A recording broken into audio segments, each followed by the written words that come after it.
We could do so much better than this. No silly faces and momentary bliss. We could do so much better than this. So reach up, oh reach up.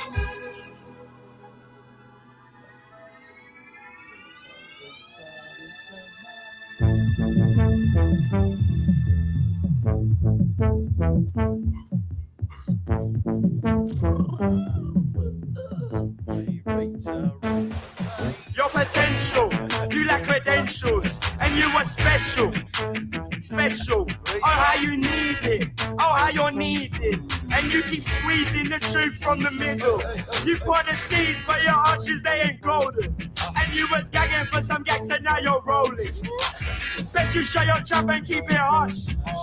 On another note, couple of months made me blush. There's a hole in your pocket so you cannot find the change. Cavern of your mind, you say your pattern. You pull your strings and you drum, hold your mouth and you say what was scripted the day before it happened. We all give applause when people knock the doors, but on the way out it gets your back in.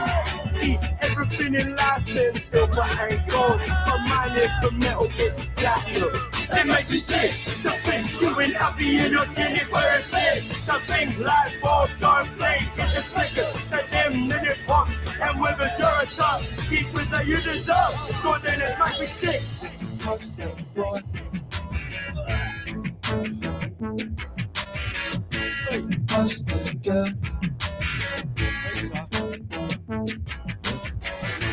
Truth the bells.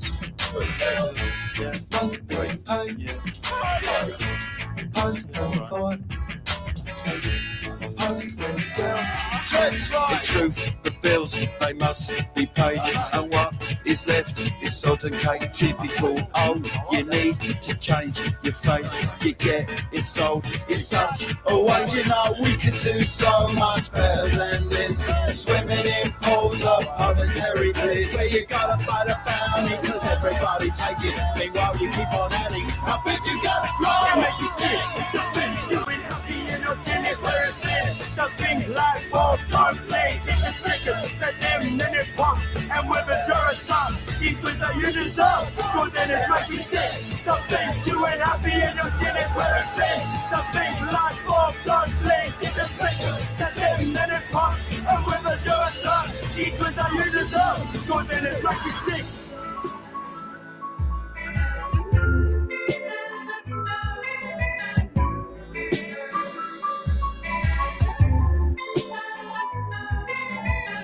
We could do so much better than this. No silly faces and momentary bliss. We could do so much better than this. So reach up, oh reach up. We could do so much better than this. Perfect little pictures of moments not be missed. We could do so much better than this. So reach up, oh reach up.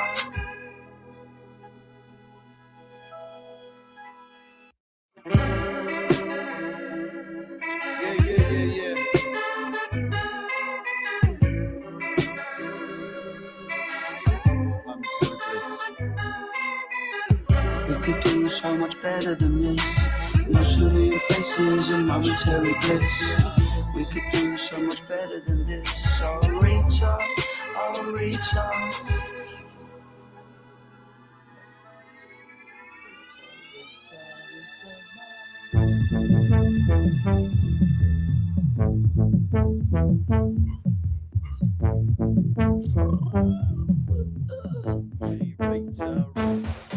Your potential, you lack credentials, and you are special. Special, oh how you need it, oh how you're needed. And you keep squeezing the truth from the middle. You put the seeds, but your arches they ain't golden. And you was gagging for some gags and now you're rolling. Bet you shut your trap and keep it hush. On another note, couple of months made me blush. There's a hole in your pocket so you cannot find the change. Cavern of your mind, you say your pattern. You pull your strings and you drum, hold your mouth and you say what was scripted the day before it happened. We all give give applause when people love the buzz. But on the way out, get your back in. See, everything in life is silver and gold, but mine is from metal, get platinum. It makes me sick to think doing happy in your skin is where it's lit. To think like ball don't play, get the flickers to them, then it pops. And whether you're a top, keep twist that you deserve. Squad then it makes me sick. Poster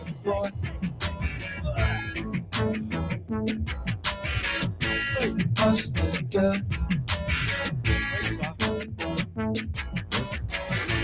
Truth the bells. Yeah, must be paid. Poster boy. Poster girl. The truth, the bills, they must be paid. And what is left is sod and cake. Typical. Oh, you need to change your face. You get insulted. It's such a waste. You know we could do so much better than this. Swimming in pools of momentary bliss. Where you gotta fight a bounty, cause everybody take it. Meanwhile you keep on adding, how big you gotta It grow. makes me sick to think doing happy in your skin is where it's lit. To think like ball don't play, get the flickers to them, then it pops. And whether you're a top, keep twist that you deserve. Squad then it makes me sick to think doing happy in your skin is where it's lit. To think like ball don't play, get the flickers to them, then it pops. And whether you're a top, keep twist that you deserve. Squad then it makes me sick.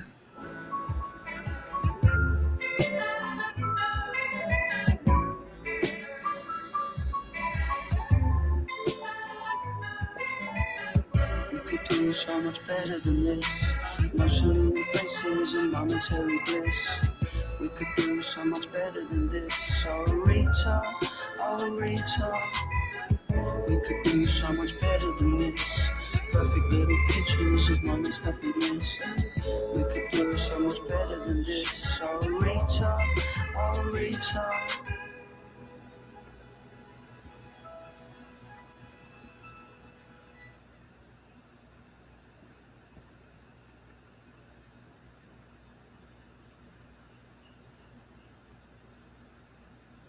Guys hear me? Yeah. What's up, guys? Can't see you though. Oh yeah. Thought you was a toad. I thought I was hearing distant voices in the screen. You wasn't. Were you quoting "Oh Brother, Where Art Brother, Thou"? Where Art Thou? It's a great movie. I hope Nolan's film is loyal to that. You hope. Yeah. Took me a Can't second. wait to hear. It's been a long day. I can't wait to hear Matt Damon say, "We're in a tight spot." I can't wait to see the Soggy Bottom Boys in Greece. Ooh yeah, bangers, dude. Soggy Bottom Boys be dropping bangers. You got a good question. Yeah, What we're happened already if I say it? 30 seconds in the podcast, and we've lost everyone making references to a movie from 20 years ago. Good movie, dude. Solid movie. Thought you. Now we got to spend the rest of the podcast dissecting Barton Fink. I've never watched it. Oh, brilliant movie. Fucking 10 out of 10 movie. John Goodman is absolutely amazing in it. It might be one of the Coen brothers' like most divisive movies because you can watch the whole thing and be like, I don't know what the fuck I watched. That shit was so weird. That's probably But why I once haven't you get watched it. yeah, it's the weird one. It's their one that's like super weird. But once it Is clicks it into that place for you, weird? you start getting It's it. a period piece, that's for sure. The period It's piece good. set most all in that one hotel.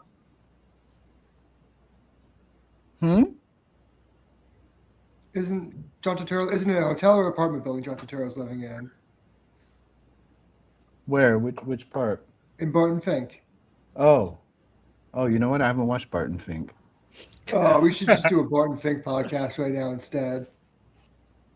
I know, Yeah. right? Just a live screening of a live screening. Oh, it's not streaming anywhere. Oh my god.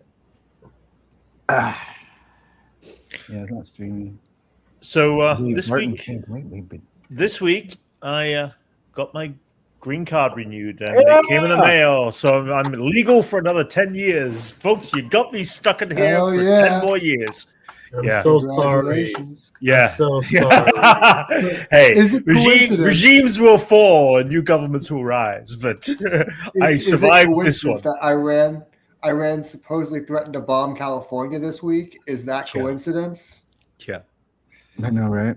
What? Got the Australian over there. They're like, Yes, Brent's really. staying, targets changed. How far can their drones fly? I don't think they can go that far. Supposedly they want to hire drones from the cartel. That's the theory. I don't know if I believe it. I think it could be the U.S. trying to. We're just going to do a false flag attack in L.A. because we don't like Newsom, so we could take that off the table. This could be that.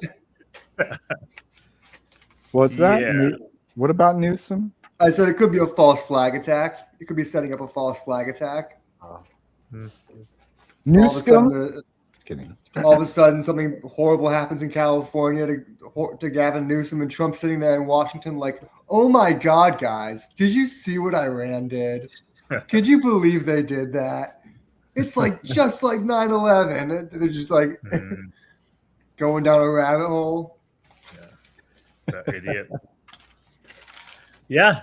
So Congrats, card Brent. came in the mail. Everything's good. I'm settled down. I feel happy. My brain has been like the last 6 months. My head has just been kind of all over the place with bits and pieces and all that frustration. It's been like, Oh yeah, I get that. Yeah, but it's like it's a mental relief off my mind now that I physically have the card in my hand, and it's good. Yeah, I went and saw One Piece in the theaters yesterday. The first 2 episodes.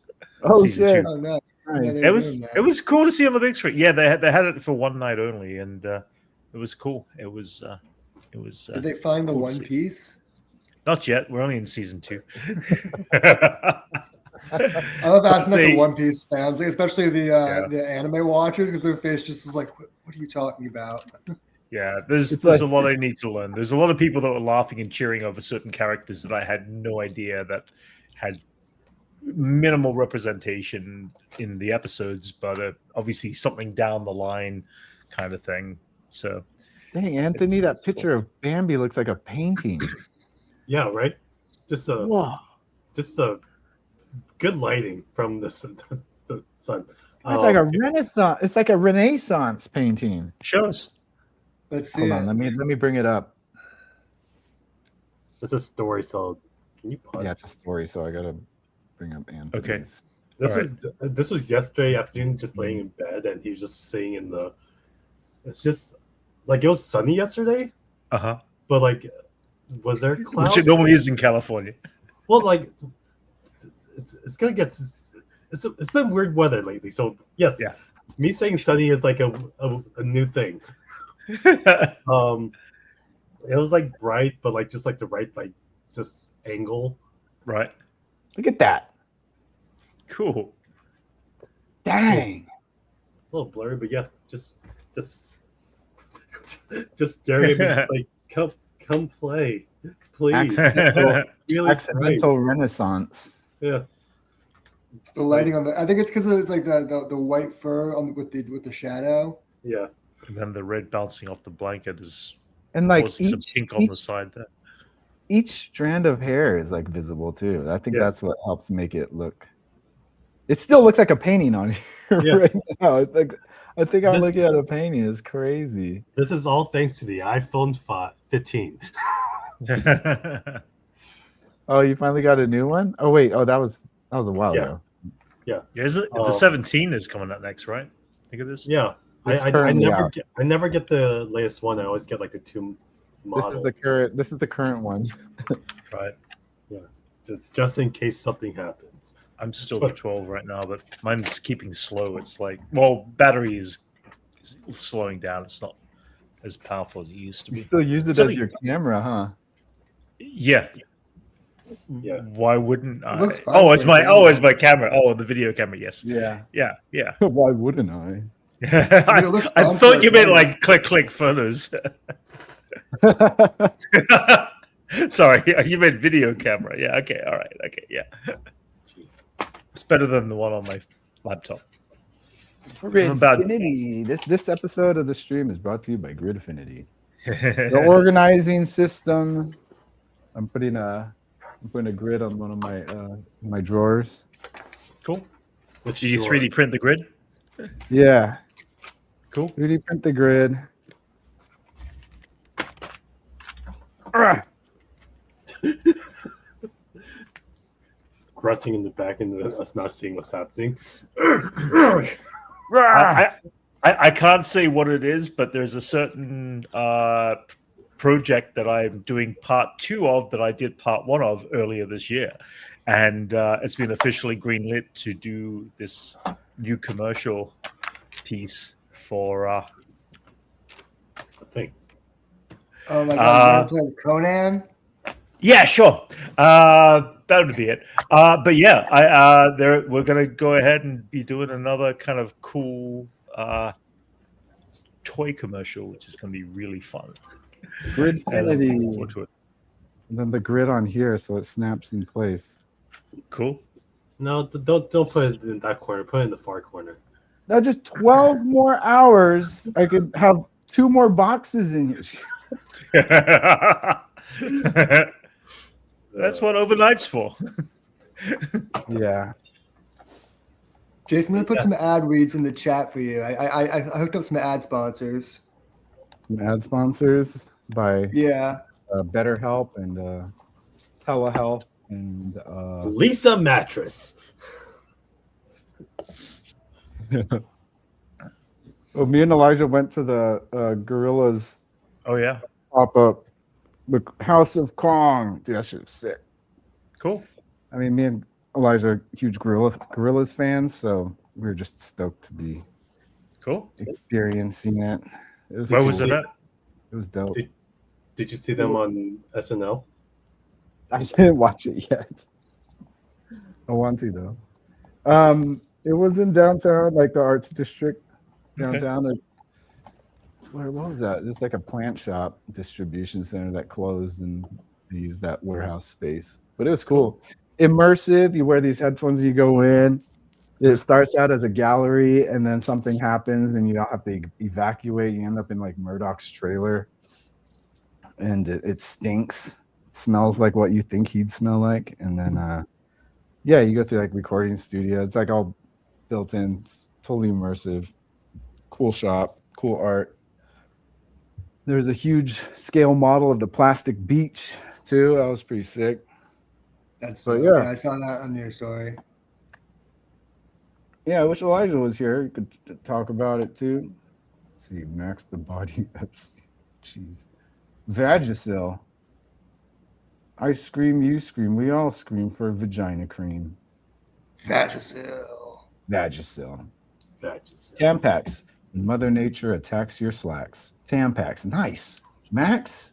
No, I didn't write these. I didn't write those. I'm just gonna preface. I was just off the top of my head. Those are from you said this was brought to you by. My brain immediately went to the SNL bowling sketches or those sports sketches where it was Will Forte and Jason Sudeikis, which is the greatest ad reads of just shit like that.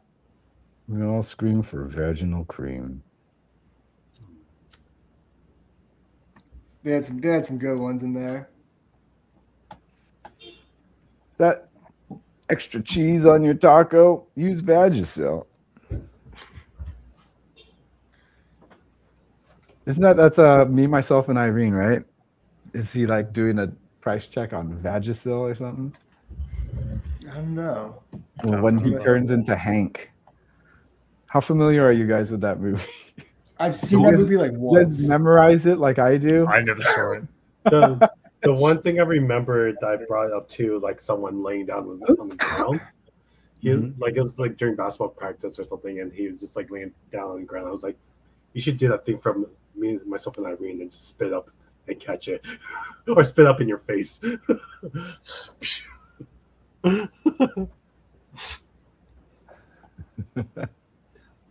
It's the moment he turns into Hank. He like turns into his alter ego that his personality splits. It's so funny. Hey Max, has there been any updates of WonderCon of any of the events? Because I've seen nothing recently of who's what, when, and where. I saw some comic guests that are there. Okay. I haven't been on the site I for was a paying week or attention so. to. Right. It's not like I like LA Comic Con how they do it, where there's like a main stage and actually shit going on to pay attention to. Yeah, but there's WonderCon been. is like, Yeah, sorry. no, WonderCon doesn't have that. You have the shopping floors and then the panels, and then I just don't. Well, pay so attention to I haven't those seen things any anymore. of the panels listed. I haven't seen anything listed at all for anything. I don't think they've done it on their official website yet either, which is weird. It's only 2 weeks away. Yeah, I mean, it seems pretty quiet this year. I heard a lot of people pulled out, like vendors and all that. Oh, really? Okay. It's just because it's like they treat it like it's Comic Con's sister con still, so that it's like the prices on spots is crazy. And Right. I heard that it's like they started charging celebrities for spots now instead of the other way Oh, really? around. Oh, Where really? instead of them being like big name celebrities too. Like I heard but what happens is these celebrities will get another company to pay for it, and they'll do like a bundle deal where they'll all be like in the back of the room Gotcha. next to like the comic book artists and all that. Oh, wow. Like, You're going small though, right? tables.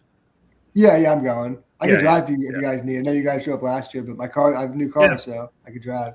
Yeah, I got to go All pick up. right. I got a few other friends, so I got to go pick them up. So we might go separately, but All It's right. still down in Anaheim. but yeah, so, Yeah, it's still in Anaheim. yeah.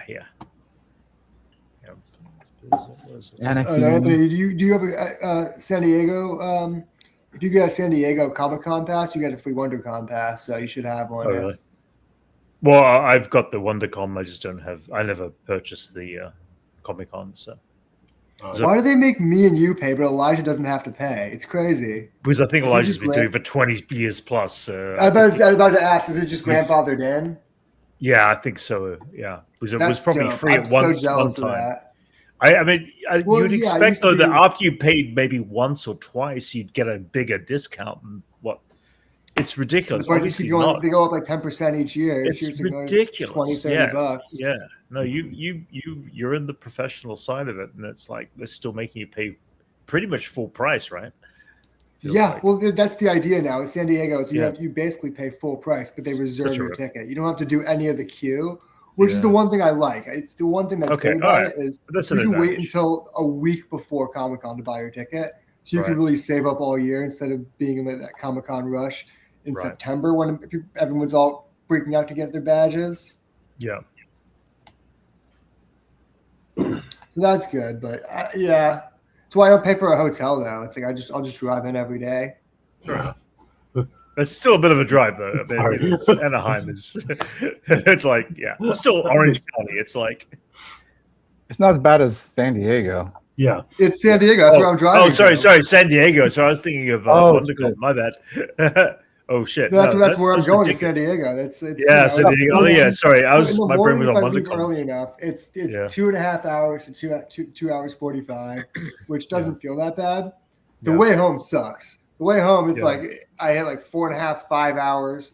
One time it was Right. a 6 hour drive home, and I'm just like, "Whew, this was a bad time to leave." Yeah. So last year I was just literally just checking my Waze app throughout the day. It's like, when's a good time to just get out of here after I've done all my Uh-huh. shit? It's not a good time. None. Yeah, there was none good time. Yeah. Not a good time. What's up, Blokey? Smooth that beard. Yeah, I do. One day I'll Hey, you know, looky. get a Beard's hotel. too wavy, dude. I don't have a beard brush or comb or use oil or anything. I don't do anything. It just grows. I don't even shape it, dude. Must look like a homeless person. Yeah, they still haven't put the complete schedule for WonderCon up yet. It's weird. Checking on That's their site crazy. now. Yeah, it's I stupid. just got a ticket for Comic Con Ontario. I don't know if any of you guys plan to go to that. I completely missed out on professional tickets. Waited way too long this year for that. I completely forgot to apply for it. But Uh-huh. that's gonna be a sick con. It's got like Chris Claremont, John Romita Jr., bunch of other great comic artists. Right. Oh, that's cool. Ontario. When is WonderCon usually? Around this time. WonderCon is the 27th, 28th 28th, 29th, whatever that weekend is. Okay. Yeah. WonderCon is 27th, 28th, 29th, I think.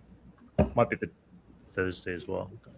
I told myself I'm not going to go all 3 days, and I was like, no, of course I'm going all 3 days. I don't Why know am I yet. going to lie to myself early? Yeah, I'll be working on another gig on the first week I get back. So I don't know. I haven't figured out my days yet. I'll probably go maybe 1 or 2 days, probably over the weekend when there's more things going on. But I'll go at least once, maybe twice. I don't know. I kind of like, because I really don't do too much of the floor stuff. I kind of usually, when you travel, when you walk around the main, what's it called, the vending area. I can only do that for 1 day. It's like that's all I, have the energy for. I think. You got to think about it smart. You got to spend a day scouting, and then the second day you play the maybe game. You go, maybe I'll come back for it tomorrow. And that last day when they get desperate, that's when you get the good deal. That's when you go on the strike. So they remember your face, basically. No. I just walk the floor and I just impulse buy. Like I only do Saturday because that's usually the better day. Yeah. And then I go and it's like, I know I can get that cheaper online, but it's right in front of me, so I'm just gonna get it right now. there are things like I got paid the day before LA Comic Con this year, and I went with Brandon and his fiance. I walked in the place, I'm like, let's spend some motherfucking money. Let's fucking go. And they're like looking like, what are you doing? And they're looking at all like the expensive shit no one could buy, like the $10,000 mega statues and shit. I'm like, what are we doing here? There are dollar boxes over there calling me. That's where you go your own separate way and you meet back up again later. Yeah, that's what. It was so funny. I bought so much comics that day. They just gave me a short box for free, and they're like, "Here, man, just take it." And then by the end of the day, I nearly filled the short box.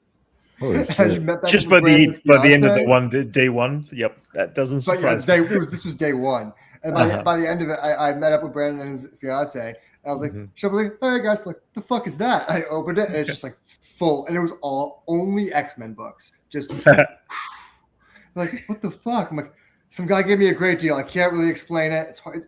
It's hard math to do with on paper. But he gave me a great deal. Yeah. I have a box of comics right now. Let's go.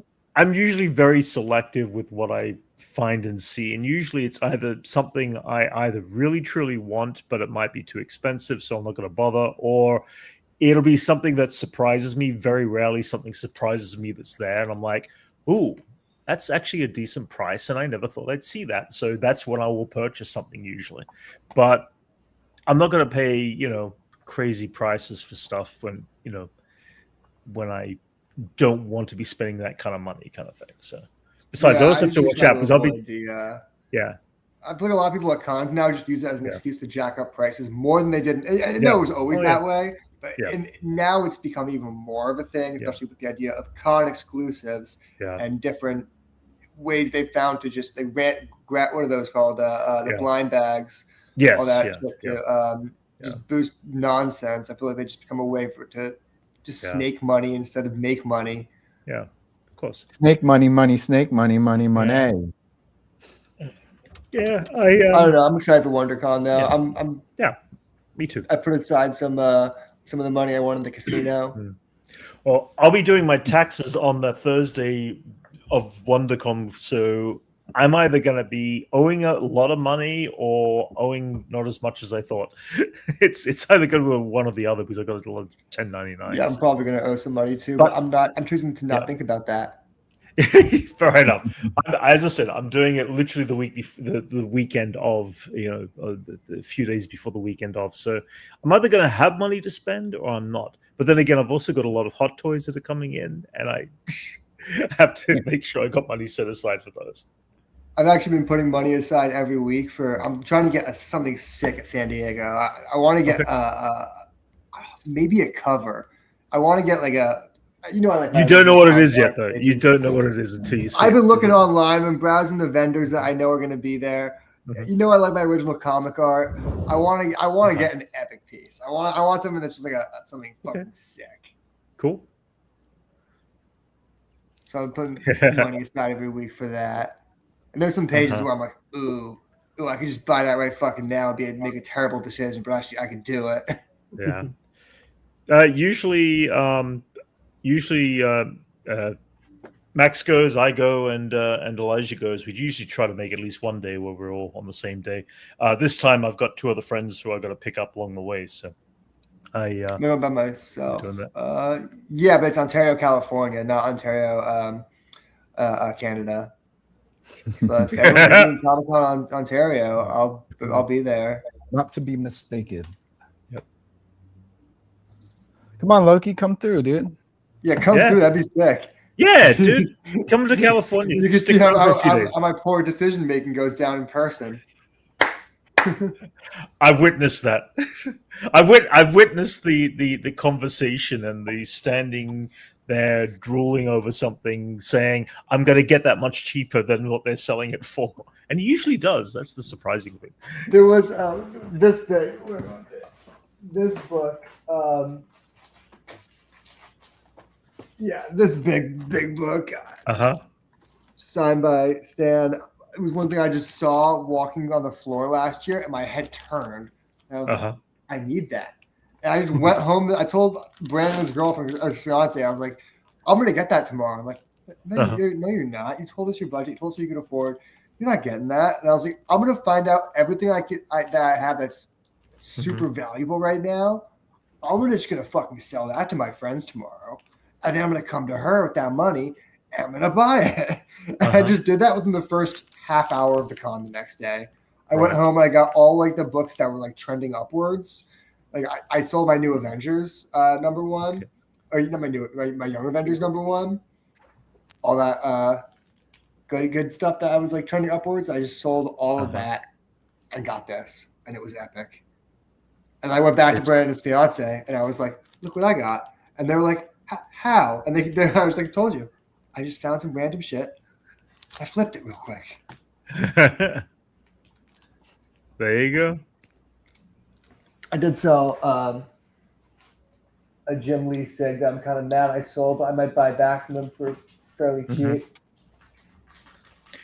Jason, you start watching any of One Piece season 2, or Anthony? I haven't started yet. I just saw the first episode. I don't like that they're an hour long. Really? Like I was gonna squeeze in an episode before this, and I was like, it's a fucking hour long. And I know there's like long credits, but like it's a fucking hour long that I don't have enough time for. There's a lot that they're going through and going on. I mean, I've watched up to the episode 6 at this point, but I'm also reacting to them and dropping the videos. I'm going to do the final 2 tomorrow. I had a problem with YouTube on my very first drop. They gave me a freaking red. They flagged you? Yeah, they flagged me. The annoying thing is that when you edit something up to YouTube and you put it through the YouTube algorithm process, they have these AI things and everything going through, and it makes sure that you don't have a piece of video footage that's too long. You don't have two pieces so close together that it reads as one, and it lets you know if you've got a piece of music playing in the background. It doesn't tell you the exact specifics, but it does give you the fault points to go back and look to re-edit your video. I got 0 copyright marks on it, and it said you're completely fine. I put up on about 3 hours later after I had like 350 views. It got copyright flagged by Netflix and immediately taken down. I was so fucking pissed. So now I've been going through fine-tooth comb, making sure that I'm leaving plenty of space between things. And it just, it's weird because I did all of season 1 just last week and rewatching it. And most of them were pieces of music that were playing in the background and this and that. So there was nothing that were 6 or 7 seconds long that didn't get flagged or anything. So it must be just because it's the new show that they want to keep, whatever. So I had to re-edit it, put it back up again. So I lost traction on anything I was doing on the day before yesterday, which really kind of put me in a mood. But I'm kind of... Yeah, but I'm back on it. I was back on it today, and I started watching through more episodes. I'm enjoying it though. I'm enjoying the season. They stepped back on the Warner Brothers deal, so they got keep all their money. That they can. Yeah. Hey, man, we can see you. Actually, they're getting Hey, paid, Anchorman. I think, $3 billion just to fuck off in that deal. Pretty much. Yeah. Yeah. But I do think that I think what's happening though. I think also Warner Brothers gets paid $3 billion if the deal doesn't go through. And I think Zaslav might be banking on that. paid by who? By Paramount, whoever's Oh, really? supposedly paying them. Instead of buying out Warner Brothers, if the deal doesn't go through, they have to pay a $3 billion forfeit fee or whatever it's called. Oh, really? So in other I've words, you either buy it or you pay for it. Yeah. Not the whatever price it was gonna be. Yeah. But they'd get some quick cash. I think even Okay. Zaslav says that if that happens, it's just business as usual, and it seems like he might be kind of slowly banking on that. Yes. We kind of want him gone though, don't we? Zaslav, yeah. I Yeah. mean, Anchorman. look what he's done to Warner Brothers. Yeah. Like, this used to be a good company. It used to be a thriving company. Yep. Yeah. Yeah, like what he did to Discovery Channel. Warner Brothers. God, Zaslav. And either way, he walks out with hundreds of millions of dollars. That's what makes me so mad about all of it. It's like he doesn't care. He walks out with so much money. He doesn't need movies to be good anymore. Yeah. Bottom line, that's all they care about. What did you guys think about the Green Lantern trailer? Oh, dude, it's hilarious. So, It's me and Liz saw it. Yeah. And we were just watching something on HBO, and it came on, and then she was just like, we were just watching the trailer. Then all of a sudden, he flies, and she's like, "What the fuck?"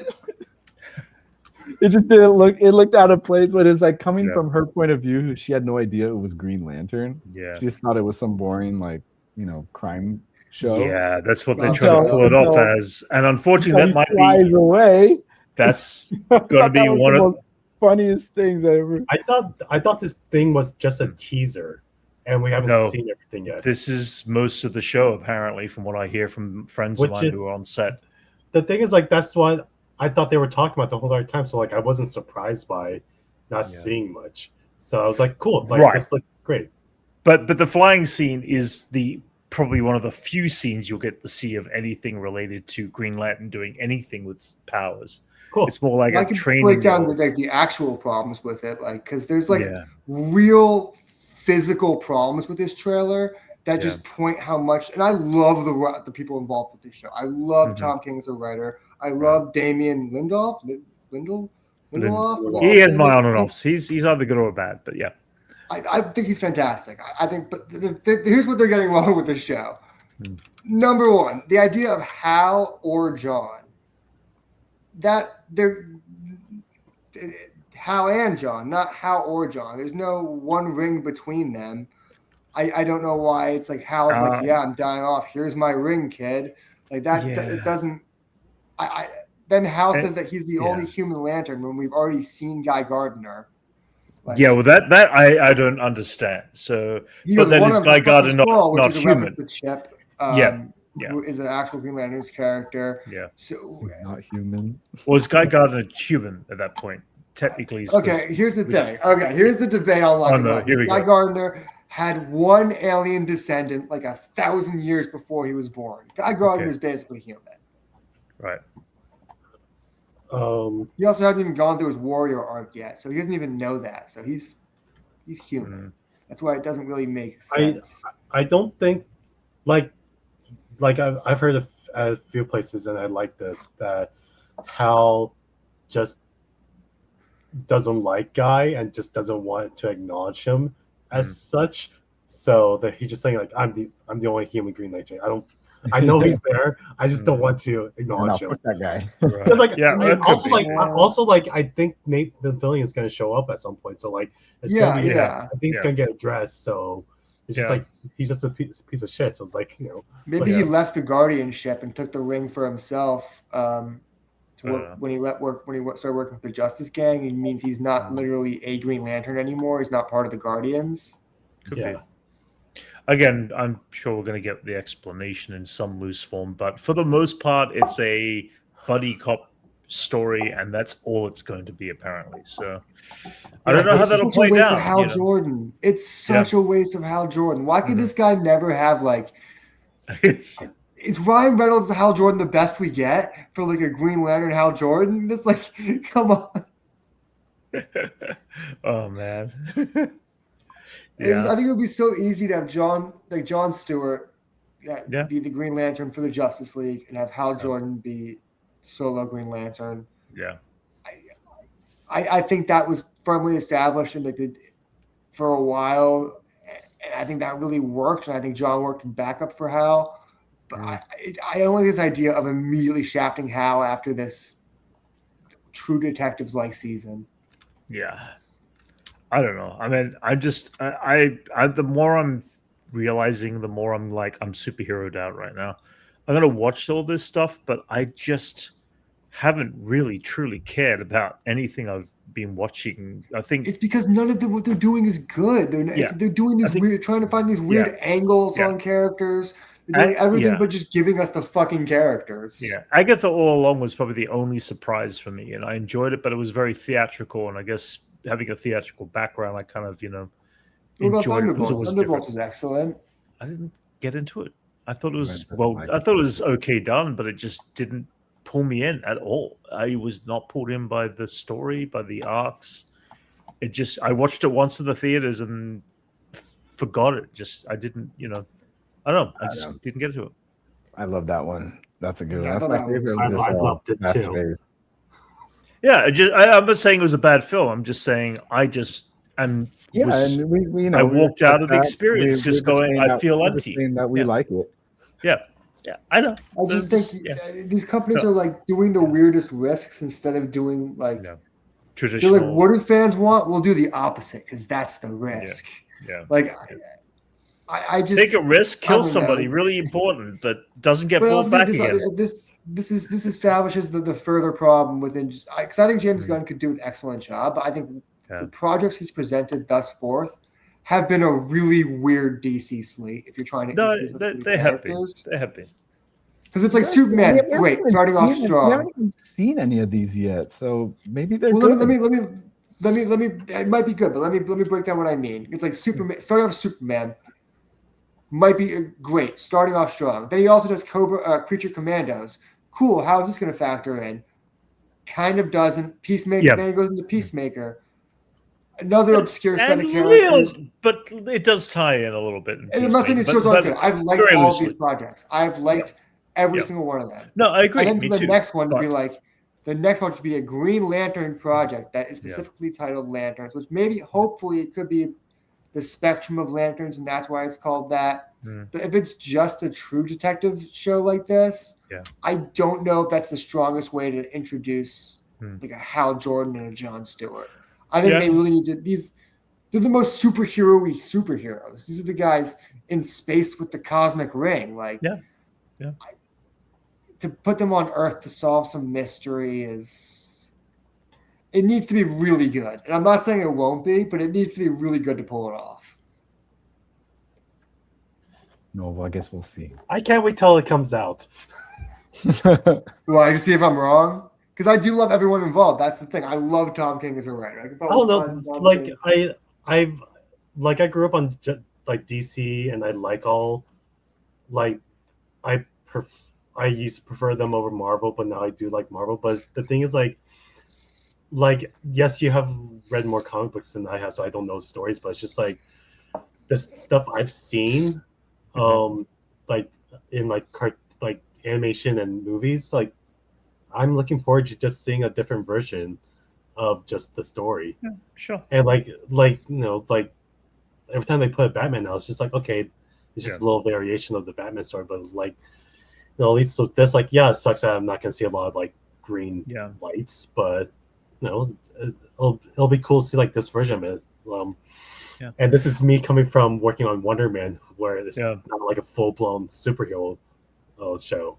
That was an atypical show. That's what I'm saying. The show could be good, but it needs to be very strong to pull off this idea of putting two Green Lanterns and sticking them on Earth for a full show, and then being like they're solving this murder on Earth while switching off between training him to be the Green Lantern. Like, to me, that's just neither of stories that belong to either of them.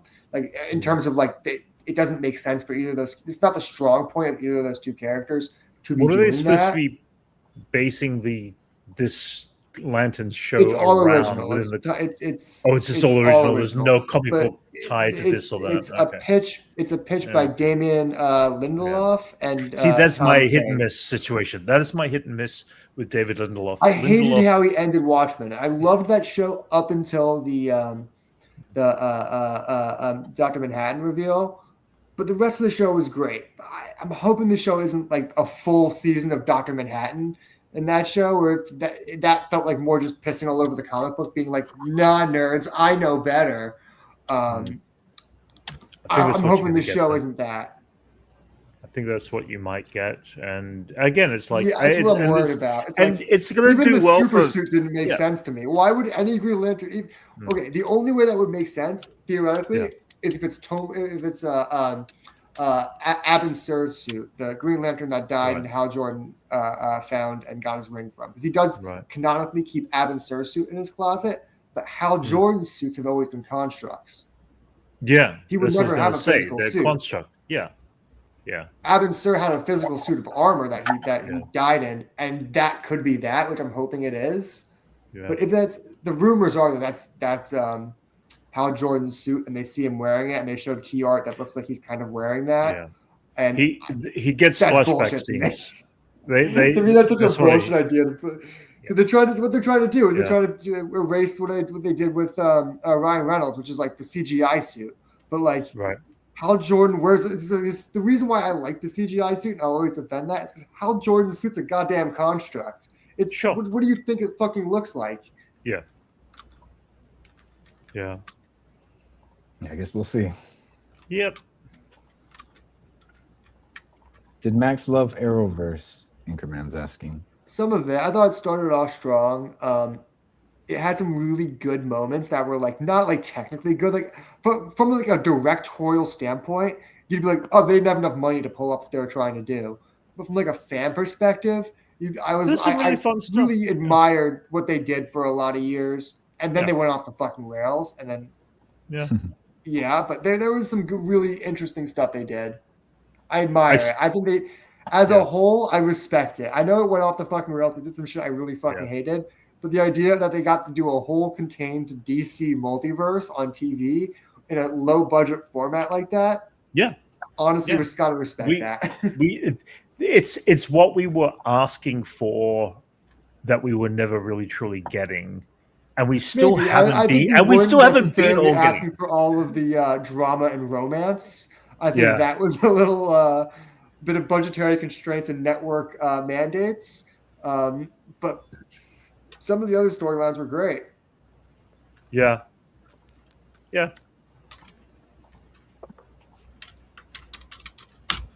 Arrowverse. Let's see. It's funny. It's like it didn't know what it wanted to be. Every few years, it shifted what it wanted to be. It started off as like the Arrow show was like, guys, it's not a comic book show. It's about this vigilante who hunts down billionaires who did wrong things, and everyone's like, that sounds sick. My dad was watching it at the time, not knowing it was a DC show. And then I told him when he came at dinner one night, I was like, you watching this show Arrow? I'm like, oh yeah, I fucking love Green Arrow. I was like, I'm talking about it. I was like, wait, is this a comic book thing? He's like yeah. He immediately stopped watching once he found out it was a comic book thing. But like that was the whole thing with the show, is it didn't know what it wanted to be. It started off as like, no, we're not a comic book thing. We're darker and cooler. And then it was we're a dark and cool comic book thing. It was on long enough for like the public kind of like what people wanted to kind of shift. Yeah. So it started out in the gritty time. People want all the gritty shit. And then we kind of got gritty fatigue. And so it was still on. So it kind of just changed with the landscape. It became a lot more of a standard superhero show. They really wanted to make him like too much like Batman, which I think was any Green Arrow fan had real big problems with the show, and I was able to distance myself from that a little bit. They did Batman it kind of, vigilante. Yeah. I was bored. I got just bored by I know everyone hated that Oliver and Felicity stuff, but to me, it just really bogged down the show, which is, especially when you're a Green Arrow fan, you're like, why are we even talking about Felicity when Black Canary's standing over there? What are we doing, guys? Like, that to me was just like the weirdest decision to just keep. They decided that that's what they thought the fans liked, and no one did. Like, fans hated it. Like, and they just wrote it out for like 9 seasons. Dude, that's funny. Well, yeah, it was like, you know, it was like the Smallville formula, you know. It's like, yeah, gotta have the romances in it. Yes, it was. Well, that was because it was on the That CW. was part of the pitch, dude. Probably. No, the show honestly didn't start out that way. It didn't start out super romance heavy. It was like tragedy romance because there was the idea of you thought. Yeah. I watched like the first couple of seasons. Yeah. So you remember it wasn't super handy with the romance the first couple of seasons, and then once him and Felicity started really getting together, he had to, like settle in because he was still like, you know, working on revenge. You know. Yeah. Find himself first before you. It was funny. I used to watch that in my college dorm every week, and my friends, me, Brandon, a bunch of our friends would watch it, and a bunch of girls would come and watch it too. And they basically were only there for the scenes of him doing the salmon bar, the crazy. They were just there for that. We would just be smoking weed, and they'd be like, "It's time." Because at least once an episode, he's doing some crazy impractical workout for the camera. That shows vigorous training, dude. Vigorous. Superman Lois, that was actually thought the best of it. I thought that was when the ending made me sad on a personal level, but I thought that was representing the best of it, where it didn't get bogged down in the rest of what the CW shows got bogged down with.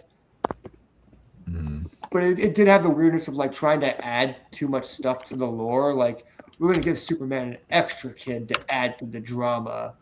Like, don't know if that really helped the show in the long run. But, you know, I thought that was the best of them. It's Brent's favorite. What's that? Yeah. Superman and Lois. Yeah. Oh, yeah. Dude, I'm falling behind on TV shows. I'm even caught up on Game of Thrones. Fucking House. Watching DTF St. Louis? Night of the Seven Kingdoms. So much better. DTF St. Louis. I haven't even watched any of that. I gotta tell you, it's better. Welcome to Derry is still my favorite show of last year. Liz has just been rewatching Dawson's Creek. Oh, yeah. Paying her respects. I never watched a single episode in my life, so. But it sucks that he died. He's got like a 10-year-old daughter. How sad is that, you know, for the kid? I just rewatched guess not a clip, but like, was it the Tig Notaro like show where it's a comedian that pretty much has like face blindness to like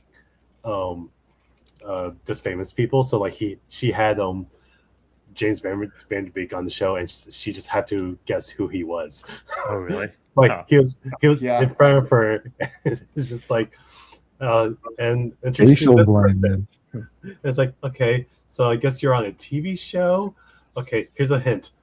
Is that a river? That's a creek. But she did like probably 10 episodes, and it's just like there's no reason she has to know these people, but it's just like so strange to have her just like be so removed from pop culture and just like. I heard it's not facial blindness. I heard she just doesn't watch TV. I heard she that too. No, that's definitely it. Yeah, but it's funny. Have you guys watched the real thing? You guys watched any of Scrubs? Oh my god, Scrubs has been weird. There's some stuff I love about, some stuff I'm like getting so mad and worked up about. Why? We're only 3 episodes in. Was the new one today? Spoilers. JD and Elliot. What the fuck? What the fucking fuck? I'm fucking shitting fuck? No, I'm fine with that. I'm sure there's gonna be. I'm fine with that. That doesn't bother me. I know they're getting back together. I know that's their whole relationship. That's their whole deal. Yeah. Here's what we're forgetting. Yeah. JD's a father now. He has multiple children. Mm-hmm. they haven't even been addressed. You're right. They're Okay, just no, like- I agree. That was a were weird parent- thing. They were married for maybe 10 years. Yeah. They get divorced. Yeah. Is she co-parenting his children? Do they even like what's their even situation? Why is that barely addressed? You're right. So, it was by the end of the show, it wasn't a small little haha relationship. It was like you're gonna be the person for the rest of my life, and you're gonna raise my kids with me. And now they're like, well, we're mad at each other because we're like schoolboys and schoolgirls, and it's like you figured this out. We've been through this. Yeah. The dynamic is still there, though. I like the dynamic of it, but you're right. There is that I would say abandonment issue, but I don't know. I don't think it is. I think everything else though is nailing the pacing of what the original show represented, even better than the later. What was the one they did where it was the spin-off, the med school? Yeah, it's definitely better than that. Yeah, absolutely better than that. It feels like what the original traditional episodes had, which was good. It has that heart. The new young interns are a lot better than those other kids because they're allowing them to wear their hearts on their sleeves and allowing them to make mistakes early. Like when that dude made that mistake in that second episode, it was like that was when they usually in Scrubs they usually wait to the end of the first season for. But in this, they were like, no, episode 2, we have to hit you with that so we can show there's still consequences in this world. Yeah, like. There's nailing a lot of stuff. There's also a lot of characters I feel like are kind of missing. A lot of those background characters aren't really there. If they're there, well, some people have passed away. Obviously, some people have passed away. Obviously, well, just Bob Kelso. Bob Kelso has not passed away. Ted. The only person that's passed away is Ted. Laverne was the. Yeah, which I'm fine with the two characters behind the desk. They're kind of fun. I'm okay with the divorce just because it just adds to a conflict. The drama. Just adding to the more conflict because what else are you gonna do? Just them coming back and just the same thing. I like that this is different. I love I agree growing up. So this is fine for me. I do like the what's her name? The consultant of what is she even called? HR. Yes. HR is. I find that character perfect and funny. She gave herself a catchphrase. Episode 1. But I do enjoy the fact that they can take and poke the fun out of what the show used to be, and know that they can take the piss out of that at the same time and do it in a fun and gentle way. Yeah. She's in the show as their HR person. Yeah. And she's got a catchphrase. Cool. It's pretty sweet. And she's got a catchphrase, it's cool.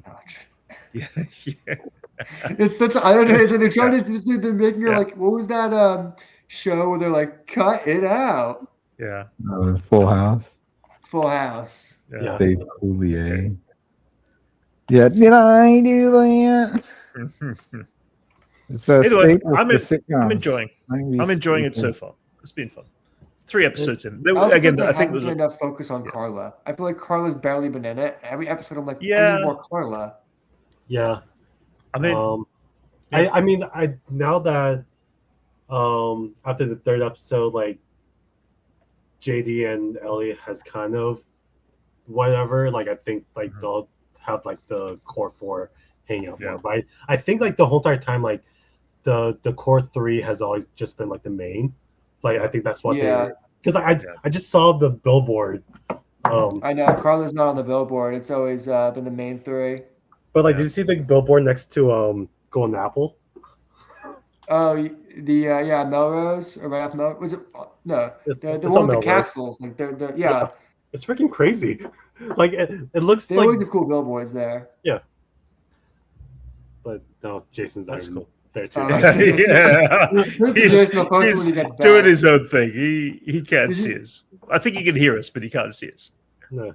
Did you see the boys one they had last year, or maybe 2 years ago, where it was Homelander, but then at night his eyes would light up?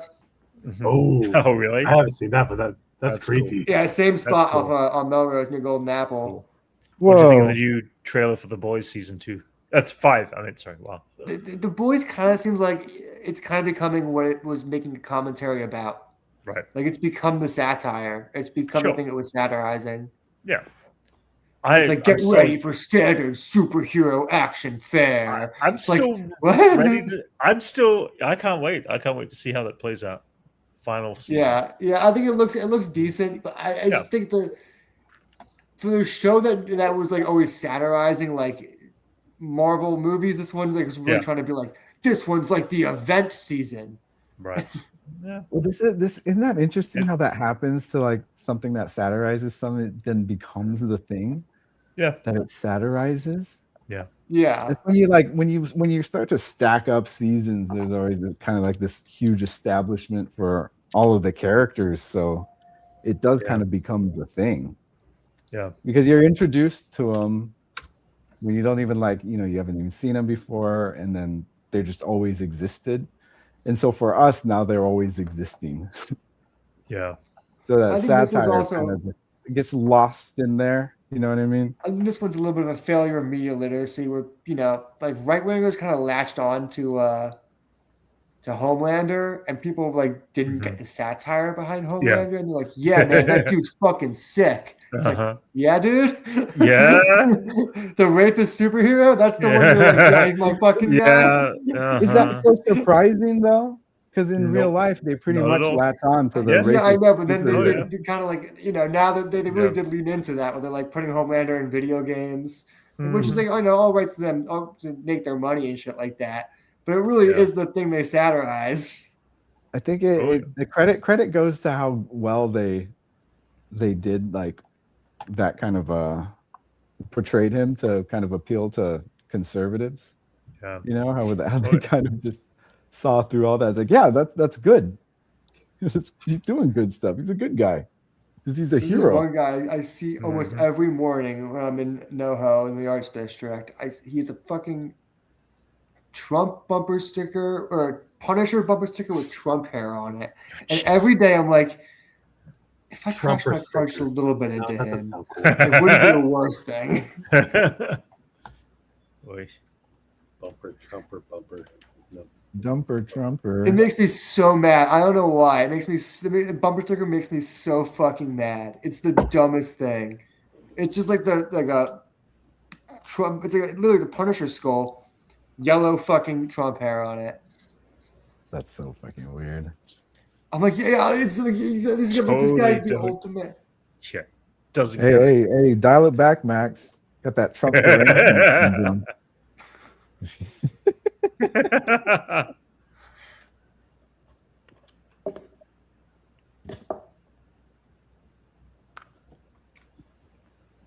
So much for the tolerant left, Max. Singapore.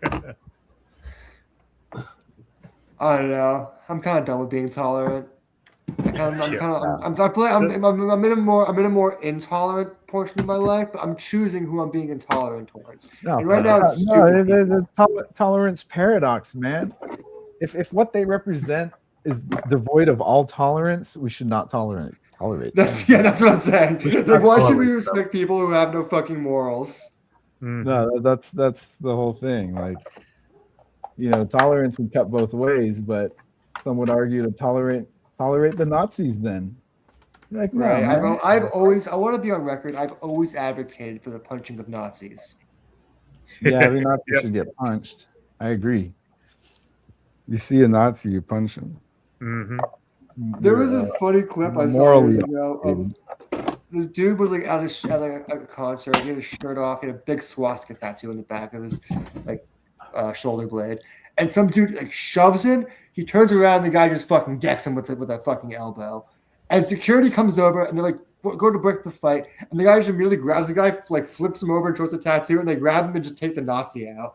I'm like, yeah, justice was served. Security came to break it up and then find out he's a Nazi and start punching him too. Speaking of which, I actually just watched Nuremberg. Such a well done movie. Haven't seen it. What? The Nuremberg movie. Oh, I don't know. No, I haven't seen that. It's got everyone in it. Like Russell Crowe plays what's his name? The G, not Goebbels. It just came out. Last year. Oh, okay. Yeah, I want to check that out. Rami Malek's in it. Richard E. Grant's in it. Right. I've seen clips. Yeah. Fucking, it's 2.5 hours, but it's like honestly a gripping ass fucking movie. Oh yeah, it's super Even if you interesting. know about Nuremberg, you're like watching it, you're like, fuck yeah. Putting the You Nazis fucking on dick. Nazis on trial, dude. Yeah. I'm gonna put these. Well, more goes into the relationship of that guy who was like the former Reichmark, whatever it is, and the American psychiatrist who was tasked with like keeping him, like monitoring him, keeping him alive and shit like that. Mm-hmm. It also goes into the trials and all that too. You know who's great in it? The guy that played Howard Stark. What's his name? Dominic Cooper. Mad Men. Yeah, Dominic Cooper. He's fucking great in that movie. Oh, Dominic Cooper's in it too. He plays the lawyer trying to convict them. Nice. Right? I think that was him. Which is, they break it down how crazy of an idea it is. How it's like the idea of trying to convict war criminals on that scale and trying to prove what they did is a crime.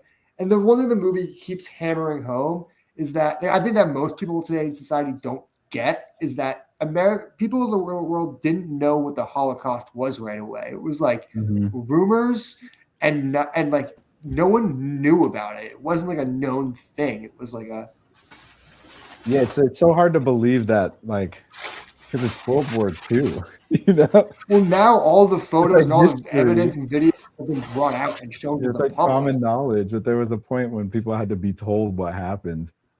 And You then see in the movie, world had they to show learn about it. they show the actual footage that they showed in the courtroom of like the camps, because that was what happened was American GIs went in these camps. They videotaped everything, including like Jews like who were like practically starving to death, and they documented everything. And the government took it and they said, we don't know what the fuck to do with this, because this was like, you know, they're like, dude, this was the 40s. Like you couldn't just play that shit on TV. It wasn't just like like they were like, how do we do this? So during the court case was the first time the mass public saw it. And it was the first time journalists and everything were seeing about the Holocaust. And it's such a great scene in the movie how they used the actual footage to just like hammer home, like people didn't know about this until they were told and shown. And then they had to then after that, then they still had to prove what that guy did was a crime. He still had to prove it after showing them that. Yeah, that was just the start of it. After that, that's just them setting up that's them saying, trust us, this is what happened.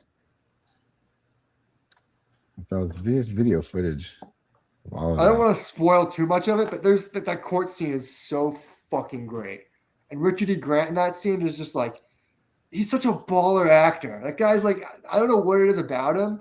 He's just like that old school Royal Shakespeare Company thing, but he's just got like such like a swag on screen where he's just like, anyone he plays, you're like, he's kind of a badass even when you're kind of a bitch. And he's just kind of that dude in the movie. Man, that's a star-studded cast, dude. Yeah, honestly, highly recommend. I tried watching War Machine. Fucking horrible. Not that bad, just like standard action schlock. It was pretty bad. War Machine. I don't know of it. Yeah. Hail Mary comes out in 10 days' time, right? Next week. Yeah. I'm so excited. Yeah. I don't know if anyone wants to go see that in Burbank, but I'm so Yeah, fucking I'll down. see it. I'll go see it. Yeah, let me know. Sure. We can go see it. WonderCon's. Oh no. No, it's 2 weeks from now. Shit. I'm working until Friday. Oh, wait a minute. Hang on. Wait. This weekend. Shit. I just realized Saturday I can't. Why can't I Saturday? There was something I got Saturday. Oh, yeah. I'm busy all next week. Yeah, I got something on crazy. Saturday. Yeah. Sunday I'm going to a skate competition. Right. A skate shit. competition? This crazy Japanese game show called Kaso. Oh, They're that doing we watched some of that on here. I That thought down I thought you meant you were entering the competition. You meant Oh you- yeah, you know, Anchorman clocked me. Secretly a pro skater. Mhm. That's down in They're Long doing Beach. what was that? That's down in Long Beach. Yeah. I'm going. They're doing 2 days, Saturday and Sunday. I'm going to Sunday, which is the second half in the finals.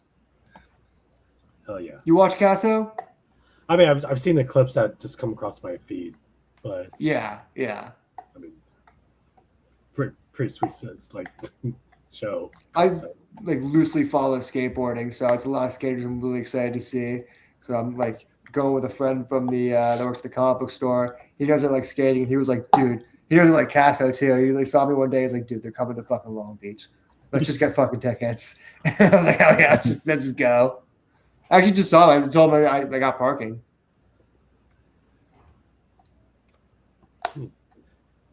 we're in Long Beach, actually.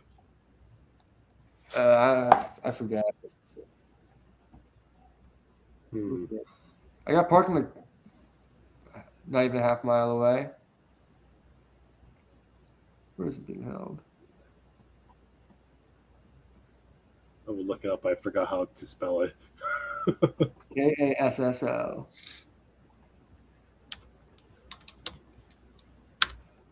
Oh, Old Hall Plaza.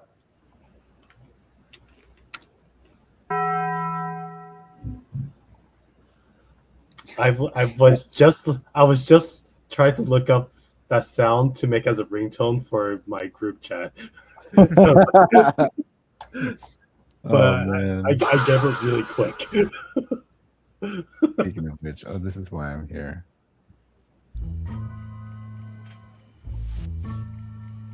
Here we go, yo. Here we go, yo. So what's the scenario? Here's the gross scenario of the week. What if Jason was having a bad dream while sleeping, and then you wake up to the barefoot guy spreading his dirty feet at Jason, causing him to scream and puke on his feet? And he said, "How it feel?"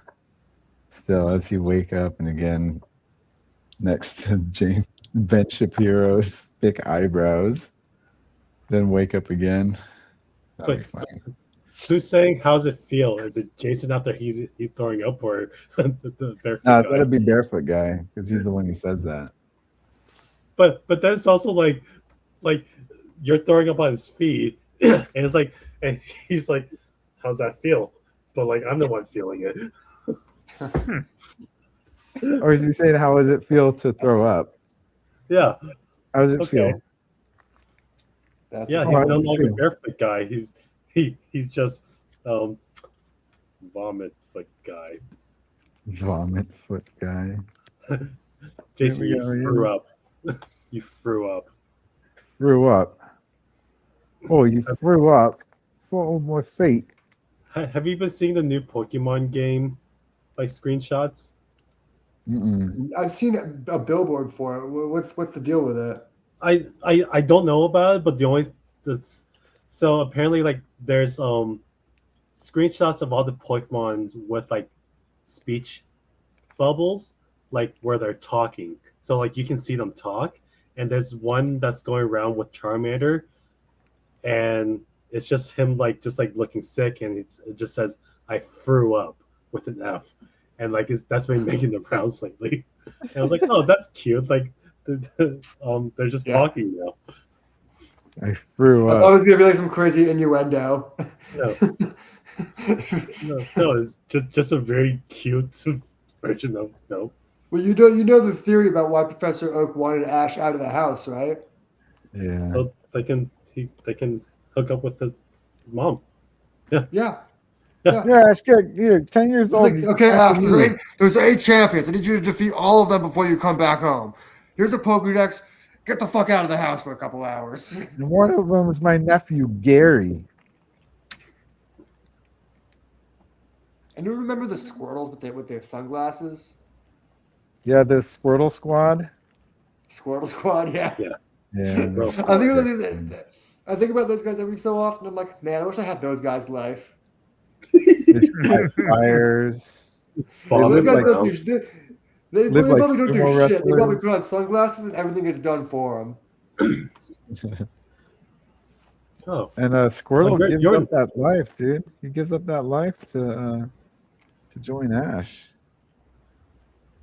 your castle is in the heart of downtown. I would imagine it would be like on the beach or something like that. Holy fuck, Yeah. dude! What are you talking? What? What Casso, are you talking the skateboarding thing. Oh, it's in downtown. What's about it being downtown like that? I mean, it's worse places. Oh, in LA. it's just like very crowded. But good thing you found parking because That's why I was. We were talking about parking for a while. I just went on Spot Hero and found parking for like $10 for the day. I drove down there one time to meet up with a friend, and like they had a bunch of the roads closed because they had like a car racing thing. Like they had like tire bumpers it all was like around. rally cars, something like that down there. Something like that. That was like it was like a few years ago, and I never found out why it was. But it's like they're actually like racing through these streets like legally. Yeah, they do weird shit, and I feel like Long Beach is always the home without all the weird shit. Like, and they're like, hey, we have a crazy. Like, remember that stunt activity that went wrong a couple years ago, where it was like all those parachuters, and then one of them just their parachute didn't deploy right, and they just plummeted on top of the other parachuters. So, like, that was in Long Beach, I'm pretty sure. There used to be. Wasn't there that plane crash at the car meetup where the guy was like had a plane he was trying to fly over the car meetup and he was trying to like buzz them and he just fucking hit a car. Jeez, that's Jeez Louise. No, I just got reminded just because like downtown is. I used to hang out down there, and there used to be a piano bar that I used to frequent, but now that's closed. The Rite Aid closed, or the CVS. Y'all ever notice how the weirdest CVSs stay rare. open? Like you'll see a CVS, something like you would never go in. It'd be like a CVS next to like the worst train stop with just the craziest people always hanging out inside. You never see anyone going in there, but it's just always open. Oh shit! Invincible is out next week too. Yeah, Invincible's out next week too. What? Yeah, the Get 18th. ready for Thrag's arrival. Dang, a already. PA at my work like got to go see the screening of it, Oh, cool. and I just told him like the same thing I've been feeling about the last few episodes or seasons. It's just relentless. I'm just like I'm looking. I'll watch it, but like God, that's just like that kid's not gonna ever get embraced. Yeah, I feel the same way. It is relentless. It's going to get a I'm like, little worse before it gets better, but then it's going to get better, and then it's going to get a whole lot worse, and then it's going to get better again. And then it ends on a really high note where you're like, this can't ever get bad again. I don't know. I kind of, I'll watch it once, but that's about it. It's like I'm not like crazy over the top. Aren't you waiting for that scene this season where this is Mark's head and this is Thrag's face, or this is Thrag's fist, and they just go bam, bam, bam for like 3 minutes straight? Yeah, in the moment it's shocking, but it's like then almost forgettable in some ways. I'm like, okay, all right, because they've done it already. Yeah, every season. Yeah, So they it's have, just- haven't they? Someone's it's like- bashed in Mark's face. And it's like, okay, here's this episode again. Bounces God. back. Yeah. This God man damn, loses like, a lot of fights. just Yeah, let it's him one of those die. things that it's like Mhm. when you don't have all the cool in between stuff that you have in a comic, you just are basically doing the hits of the comic, trying to get as much get through it as fast as possible. Yeah. You end up getting a lot of scenes of Mark getting his face just stuffed in pretty quick succession. Mm-hmm. And they're taking away all of the stuff with what's that guy's name? Aaron Paul's character. They're taking away all that because Aaron Paul didn't want to Powerplex. All the Powerplex stuff is gone because Aaron Paul didn't want to return, and they have a whole right. other fight, Okay. and it's a crazy moment. It's like a big deal But I think this moment of the season is gonna be the darkest. I think it's gonna be maybe the second darkest. Oh, Jason, Mhm. Catherine Hahn will be playing Mother Gotho, is it, from the live action Tangled? Yeah, I saw that.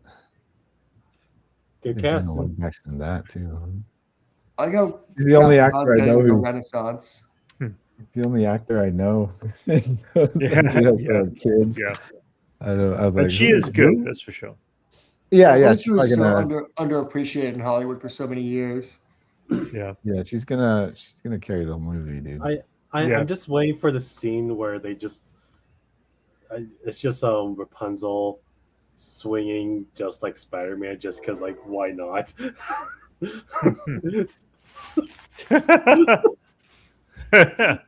Yeah, why not?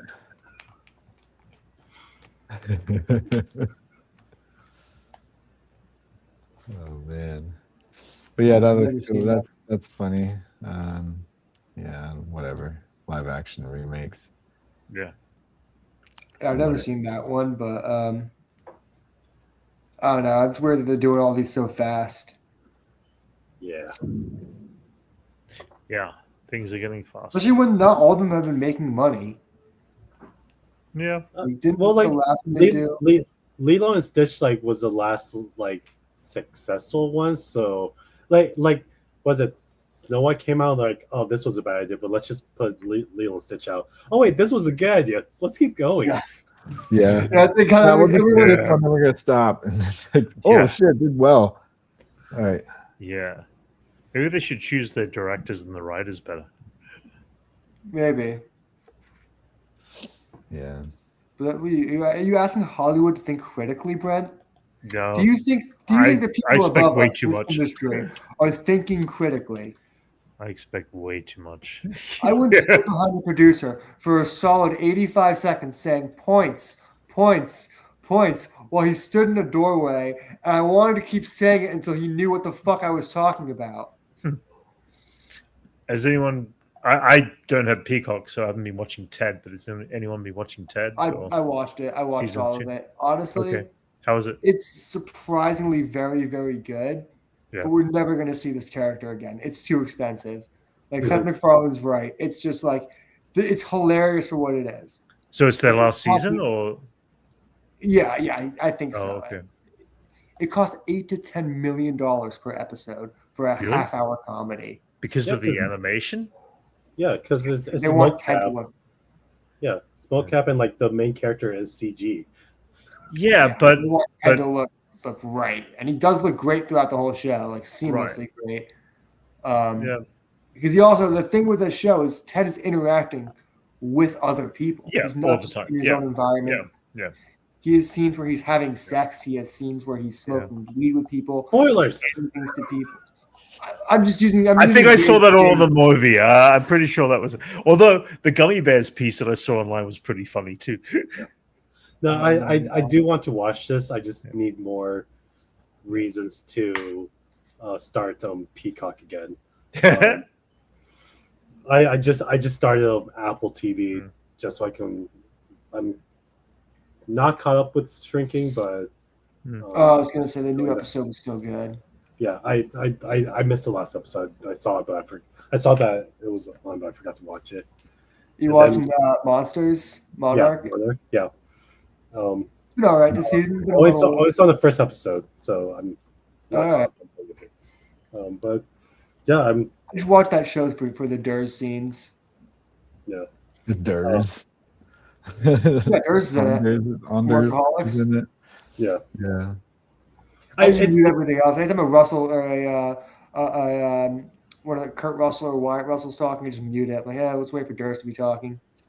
Yeah, it's funny because like I keep fucking forgetting like he's a comedy guy because he's doing a good job in the show. Oh yeah, Yeah, he's he's the only be in one of the those army. that's a legit good actor. Yeah, Yeah, he could be in the normie movies. Like he It's funny. It's like he's a good actor. Adam's only good in comedies, and he knows that. And he's just like, I can lead a comedy movie. Blake is like going on auditions, and they're like, nah, we don't want him. You got to write he's a a movie good for Blake side to be in. character. He's a good side Yeah, he's a- character. yeah. I think he could be a leading man, but it needs to be the right movie. Yeah. Yeah. I think they're doing a Brokeback Mountain 2 that's set in like a gay arcade bar. He's the guy. Oddly specific. So I guess speaking of Godzilla, these are slowly leaking out. Kaiju Rangers. Kaiju Rangers. This was based on the comic book run of Godzilla versus Mighty Morphin Power Ranger, and they think he's grabbing the book. But yeah, the Godzilla wears the Dragon Zord as armament. Is that actual toys or is that 3D print? So these are actual toys that are coming out. Okay. It's just 3 Rangers right now coming out, and the next 3 is going to come in a few months, and then they're going to try to put up the Godzilla Dragon Zord figure too. There is a ton of shit dropping in Ross stores recently. Like, Yeah, I keep driving by a and lot. seeing just like people carrying out. I saw someone Yeah. carrying out like do they have the Palpatine lightsabers now? Not that I've seen there. Not that I'm aware of. Maybe it was something else I saw. I saw a video online of someone The had only a ones crazy Ross haul. Oh, really? I mean, the Ahsoka lightsabers, but I haven't seen one yet. And Sabine Wren's lightsabers have been the only ones that have been out. Maybe that's one of the ones I saw. I Yeah. just like I saw a video on Reddit, and I saw some Star Wars fans going into Ross and I think Noah. Yeah. There's a ton of like Marvel toys and stuff like that too that have been coming out. Recent ones that are still on the shelves, but at like $7 I have each. a theory. I have a theory. I think now they're selling them for what they should cost, and they're giving them to stores like Ross and these places and being like, instead of going to the Target where they're just going to sit on a shelf, we're going to give it to you and make people think they're getting a great discount, or we're just getting they're still making a profit even on the discount. Yeah, prices exactly. That's what I'm saying. They're just yeah. making people think they're getting a great absolutely. discount, and they're just getting like, no, we're just going to hit our minimum margin. Yeah. But things are selling off the shelves. Like people have been finding Transformers stuff. People have been finding, Ninja Turtle stuff that have been dropping. All this, harder to get items. I've been finding occasional Star Wars stuff. Some, cool bits and pieces that have been out there. Yeah, I mean, as I said, the stuff that's still are in the shelves right now that are in there that are normally $25-$30 and they're out for like $8 for some of these figures and stuff like that. So they gotta start selling the shit I like. Which is you need to go into the Ross stores. You might find some stuff that you'd like. No, I mean they just start selling like comics. Of course. I want them to start selling like that. I want them because there's places like they don't have them near us, but all these discount books you can find like big omnibuses that are like $150. Yeah, but you're not gonna want the ones at Rouse because they're all gonna be like on the floor because people are just throwing them. That's true. Yeah. Hey Max, would you go to Ross stores with me if I said they sold comics? Maybe. Yeah. I would check it out. There are some comics in there. They're mixed in with their It's toys. like, what's that? I'd go to Frankensons, but it's just such a parking job and drive. Yeah, you have to get there like 8:30 in the morning, half an hour before they open, just to get parking. Because at 9:15, it's and once you've done that, those fuckers inside know you have no negotiating power. There's no like maybe you'll come back. They're like, you spent 45 minutes to park. You're buying this fucking thing right now, and you know it. You've lost all of that. You've lost all of your chips. Jeez. No, most of those prices are pretty solid for the most part. Well, I guess they have negotiating in there, but there's actually a new one. Some stores.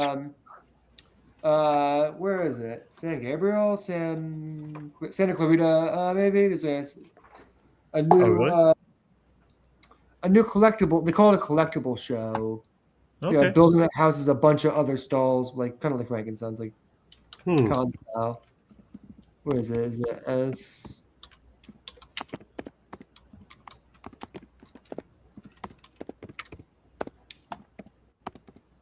SCV collectible show, Santa Clarita. SCV? Yeah, SCV. Valencia. Okay. Oh, it's in Valencia. There's Old Santa Clarita Road. I read that wrong. Yeah. Santa Clarita. That's not. I mean, Wait, how far is? it's past Santa Clarita. I know where Valencia is. Fucking hate. It's like I hate going out there, but it's not terrible. It's like Where's six? there's not. It's not the same Okay, traffic that you hit when It's you. past Yeah, I six. don't. Yeah, I'm fine. That's I'm not fine bad. going to Like Valencia. It's not that bad. Wait, Well, because you're. I don't want to dox you, the but last you show- know you're not that. You're actually like we form like a triangle around it, and you're like further up on the triangle. You're not that bad from there. Yeah. yeah. Actually, no. That's in the. So last year, in the was when last year, we did a show where like we had a bunch of pickups up in San Clarita, like right next to where that is, and Yeah. it's just awful just driving up there with the truck just to pick up like a few graphics. Oh, yeah. With Like the truck we had like sucks. graphic prints that, yeah. We did a job where like we wrapped the location up in San Clarita. No, not even San Clarita. Like more, I guess. God, where were we? But like we had to like we finished job up somewhere in San Clarita. Went further north. We did a job in Simi Valley. Went like 30 minutes west to go pick up something, and then we had to drive back up to Santa Clarita to pick up something else, and then we had to go home in Hollywood, and we somehow made it all. Did that all in our 12-hour day. Is that when you Damn. hit those crazy like they feel like back roads almost like those main No, roads like that are like because we were on the truck, so we couldn't take up the back road. We had to take Oh, the yeah. 118 to the 5, and like literally that trip took an hour and 15 maybe. And was it? I'm trying to remember where Brent lives now, Was that but that seems Northridge? like a shitty drive. Northridge? Oh, wait, where? Yeah, that still seems like a shitty drive. Sorry, to where? from you, yeah, because you're in Koreatown. I mean, you're in like Yeah. the fucking. No, Yeah, it's, I mean, it's, what- it's 20 here's the minutes thing. over the mountains. It's not that bad. Yeah. I go to Valencia all the time. I will make that drive occasionally. But Anthony, you live in the one spot. People in LA, everyone in LA is like, I'm not going down there. Parking's awful. It's like the one Yeah. spot people like traffic Yeah. and parking is the worst. Yeah. Notoriously. you can't talk. Yeah. Like, anywhere leaving Korea, like that whole downtown Koreatown area is like it's gonna take you 15 minutes just to get out of that area anyway. Yeah. I also think it's funny, I've noticed living in LA, people in LA hate a 30-minute drive. They act like that's a long, long drive. I mean, Well, I'm from Connecticut. That's how you get to the store. Every drive I do is 30 minutes. seriously. I mean, yeah. But I mean, like non-work wise. Like I talked to Brandon about going to do something, but it's a half hour away. It's so far. It's like we used to drive an hour and 45 minutes to Massachusetts to go to concerts. Like it's not that far. I just LA miles. I did a 20, I guess 30-minute drive to Highland Park today. My storage unit is in Burbank, so that's like another 30-minute drive too.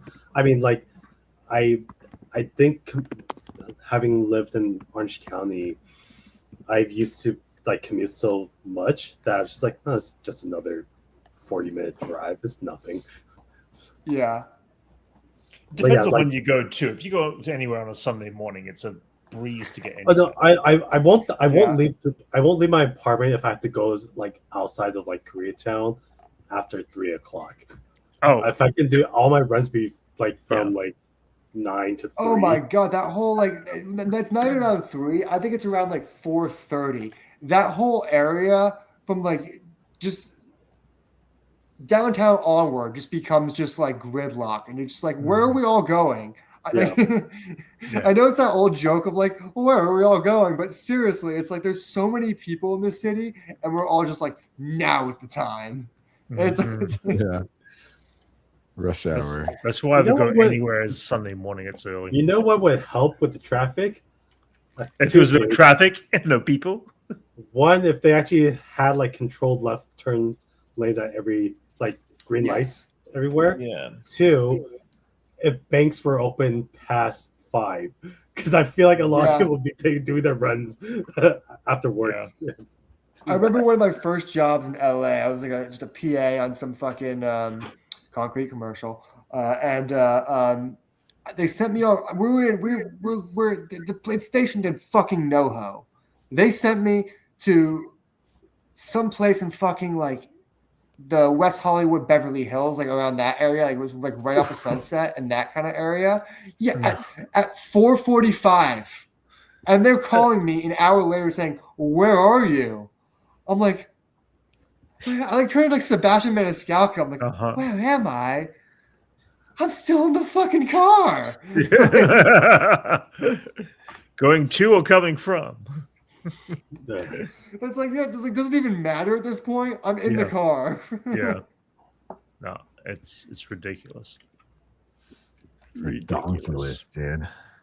Yeah, They this can be. They just send me from NoHo to pick up a check in like the Beverly Hills area from the owner of the company.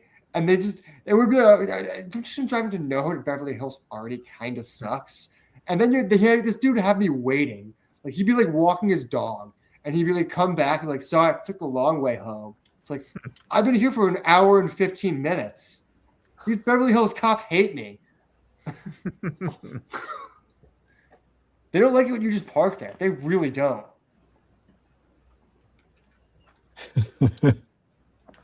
It's gonna be really interesting with the Olympics here.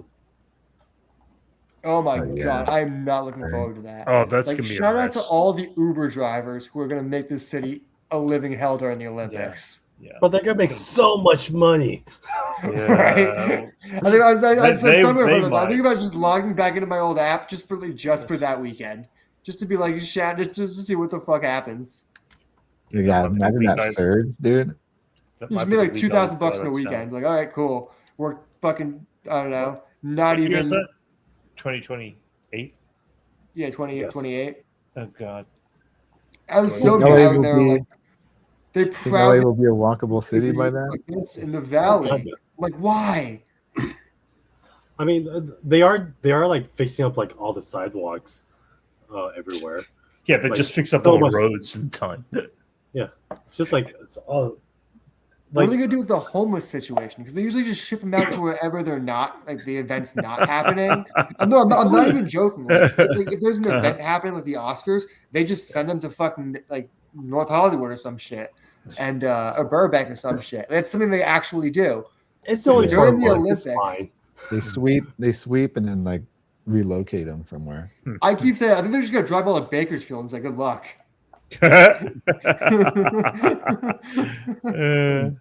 They push towards Anaheim, dude.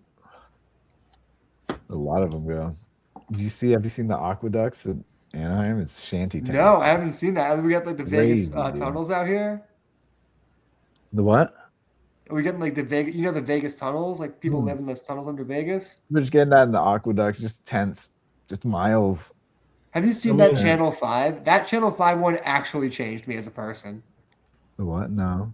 I don't. He does it's Andrew Callahan goes into the tunnel, starts interviewing the people. And it's just like yeah. the saddest shit. And these people are like, yeah, when it rains, comes in, it floods, it takes people away. We lose people every time. I'm like, then why are you down here? Yeah, I The saw rain that. comes, washes you away, and kills people. And you're like, better than nothing. Like, it's still nothing. Yeah. It's still nothing. But Yes, not better than nothing. It needs to be something. there's I guess we have that situation. No, I guess I haven't been there in a while, but like at the 6th Street Bridge tunnel, like I just didn't film there like 10 plus years ago, and they just had to like get all the homeless like out of the tunnel just so we can walk to where they shot Dark Knight Rises, where like where the We shot there. Yeah, we shot there. Yeah. Yeah. Yep. It doesn't look like that anymore. It's a new bridge. Yeah, I haven't been there I since know. the But- bridge. But the tunnel, So does the bad. tunnel look When the you go look same? at it, it's a different Tunnel's bridge. kind of there. It's just not the. It's just the bridge is gone. Yeah. It's a different bridge. So I haven't been down there, but Yeah. I don't know if that tunnel's even still there. I mean, I drove through the bridge like twice, maybe. It's fine. Yeah. It's a good. Yeah, bridge. you could like walk up those arches, dude. Yeah. Yeah. You're crazy now. That's nuts. It's a cool bridge, but you should let them tag it up, dude. Like, might as well just like have the artwork, like, you know, just purposely Bomb the like. hell out of that shit. Yeah. Dude, that'd be sick. But yeah, that bridge. We just gave the homeless guy our food, and he was happy. That was like I used to work for this other film company, and when I was a PA, it would always be like our base camp would always be some fucking shady ass parking lot in Santa Monica that they didn't pay. There's no security guard. They didn't pay anyone like nearly enough money to watch anything, and they'd send me in the mornings to disperse the homeless people. This is. I always be like, this is a dangerous job. Why are you having the least paid person do it? Like, Hey, Max, just fight shoot, him. you do it. Yeah. Because they're expendable. Yeah. Yeah, you should. I remember thinking. I remember I told her. I joked to the producer because I would be the only PA. I'm like, if they get me, you guys are gonna have to get your own lunch today.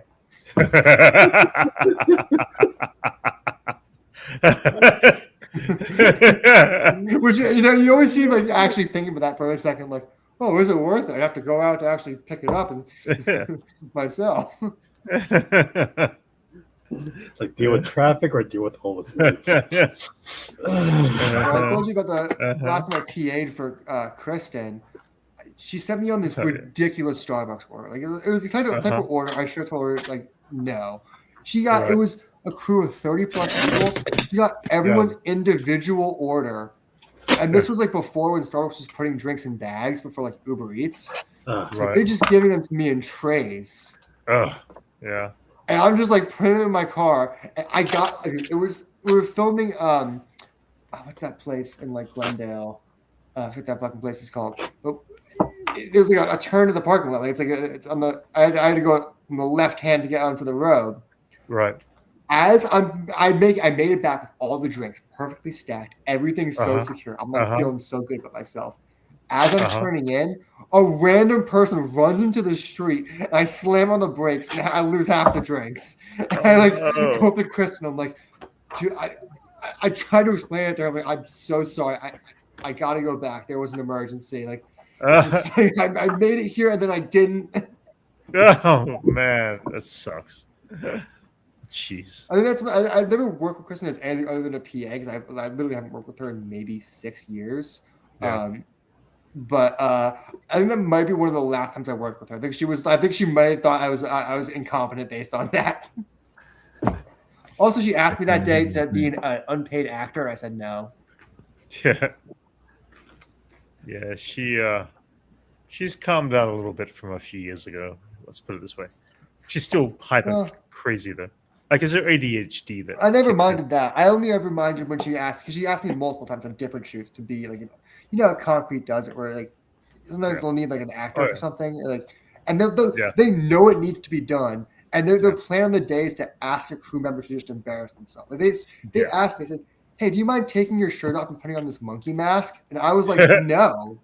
I was like, straight up, of course not. Like, and then it was like, not even asking, like, we'll give you a pay bump. Like, none of that. Like, not even a negotiation. Just like, ask me if you do it for free. I was like, of course not. She's like, come on. They asked me like it was like a game. I'm like, no.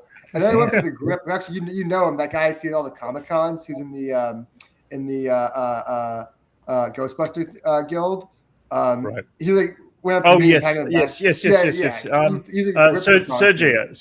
Yeah, you know Serge. Yeah, he was a grip on that shoot. He patted me on the back. Like, good fucking job, man. I like Serge. I like Serge. He's even if awesome. they paid me, I wouldn't do it. Yeah. He's cool. The crew are pretty cool for the most part. I'll tell you some shit about Serge off camera. Yeah, I know some shit. Yeah, we're going to be doing another project in with them next first week of April. Wait, is he Another still on those with American Girl. Concrete? He does stuff there. He pops in every once in a while. We're on the same project. This motherfucker, like, he pretends to not know who I am unless we're at Comic-Con. I swear to really? fucking God. Really? Dude, yeah. So Concrete brings me in to, like, you know, he always says hi to me. He always acts like super cool to me when he always sees me. Yeah. I swear to God, I've hit him up all the time. He tells me he's not working. I'm like, no, he's always doing shit for Concrete. You've been with them for fucking years. Like, Oh, he's not there all the time, but yeah. I mean, he's there all the time. I swear to God, I know he might be, but I'm not. You know, I've worked with. Yeah, he's on like every third project I work on. He does not, but he still thinks because he met me as a PA. He was one of the first people I actually met out here on like a non-concrete job. Something like So what you're saying is when we go to WonderCon, if he's there with the Ghostbusters, he's gonna say hi to me, act super cool that you and I will be. Yeah, you and I can go up and he's gonna be super embarrassed. He shows up like a Ghostbuster, like, "Oh man, it's good to see you, man. How you been?" And then I'm gonna say, "Oh, how you been?" And he's gonna act like he hasn't been working, and he doesn't bring me or Brandon into any of these jobs. Yeah, me and Brandon keep saying, "Are we like semi-blacklisted from them?" But like, they call us in like last minute. Like, we'll never get a book by a job.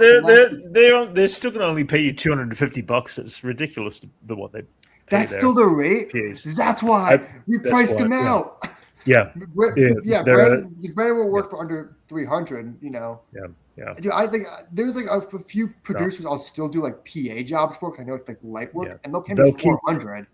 Yeah, no, they'll keep on coming in at 250 for any of the PAs. Barely above minimum wage. Yeah, it's terrible, and they're 12-hour days too. They're running around. They're still paying PAs 200, at least minimum 230 minimum wage. Yeah, no, they're paying 250. So, but 250 is 300 if they're drivers, if they're driving something. Whoa! You know what's funny is they hit me up last minute for jobs. And they're like, "Hey, we'll pay you $300 to tear all this down." And it'll be like a crazy teardown for one person to do, like, seemingly like too much shit for one person to do, where you're like literally lowering things one at a time to try and make sure like nothing falls. And but I'll never hear from them like a regular job. I only hear from them last minute. Like, they're like, "Can you come in the next hour?" Say, "No, me and Brandon live in NoHo." Yeah. Yeah. Hey, Jason, what you been up to? You got How's episode doing? Shit on Concrete with? Huh? What? Ask Jason if you had any stories to shit on Concrete with. He hasn't been there. I don't even. I've never worked with them before. Yeah. Concrete. Yeah. And that do you know Phil, the producer Phil? Yeah, I'm dealing with him on. He's not the brightest spark I've found. He's a little stressed. I don't know why Concrete stresses him out. He does it every day. Like, you should know this. He has no organization. I was his organization for years. That's it. He has zero organization. It was me, and then it was Brandon, and then Brandon left, and it was me again. And then I don't know what happened. He stopped hiring me, but he reads everything I post on Substack right away. Right away. That would explain why he doesn't get any real work done, because even now there's a back and forth email about him not being prepared on stuff about the American Girl stuff. I think Phil's a great guy. I think he's so flustered. I think it's Concrete. Their system is just no system. They let every producer figure it out for themselves. And that leads to every producer saying, "But you think he's been there for what? How many years? How many years you said you hadn't been there?" He's been there for a while. He's been a while, I guess. So I've only had to do with him twice, and both times I've walked away with used to throwing everything on PAs. They would send me to FedEx as it was closing and saying, "We need this sent out to the editor tonight." Yeah. I don't care if they're closed. You need to get it sent. Yeah. And I was the guy that would get it sent when they were closed. Yeah. Like, do you know how impressive that is? Okay. If you're the producer on something, and I am the set builder or whatever it is, and I come up and say, "Listen, I don't know who you go to, I don't know who your vendors are, but we need this, and this. We need to have the clients send us the information so we can print this, and this." And then he tries to pass the buck back to you by having you do it. It's like, no, that's not my job. Your job is literally your position as producer means you need to go out of your way as a producer because you've got A, the credit card, B, the contact information to contact these people and let them know I don't have that and I don't have that. So why are you trying to make me go ahead and do this when I'm already being paid for doing everything else that I'm, doing as. Now imagine Yeah. you're a PA Oh, it's and amazing. they have you do everything for wardrobe, I've seen that. everything Yes. for G&E, or Mhm, like you're doing mhm, G&E run. That's how I Yeah, learned everything yeah. in the industry, was them sending me Yeah. on runs, and they'd be like, hey, Hey, we need to you get a learned list of this something stuff. though. You learned I something mean, from kind it. of, but it's the thing is, what made me so mad about Concrete is they don't teach you shit. You have to learn it on your own. Yeah. And then they get Oh, mad when you ask questions. They act like you're slowing shit down Yeah. when they haven't given you any Mhm. instruction. Yeah. Like That they sent me is for the a one box weakness. of like. I was Yeah. like a year into the industry. So I'm like Yeah. barely like doing grip work, like a little bit. They sent me for a list of some shit, and Yeah. they said they did. I went to who do they use? Fucking I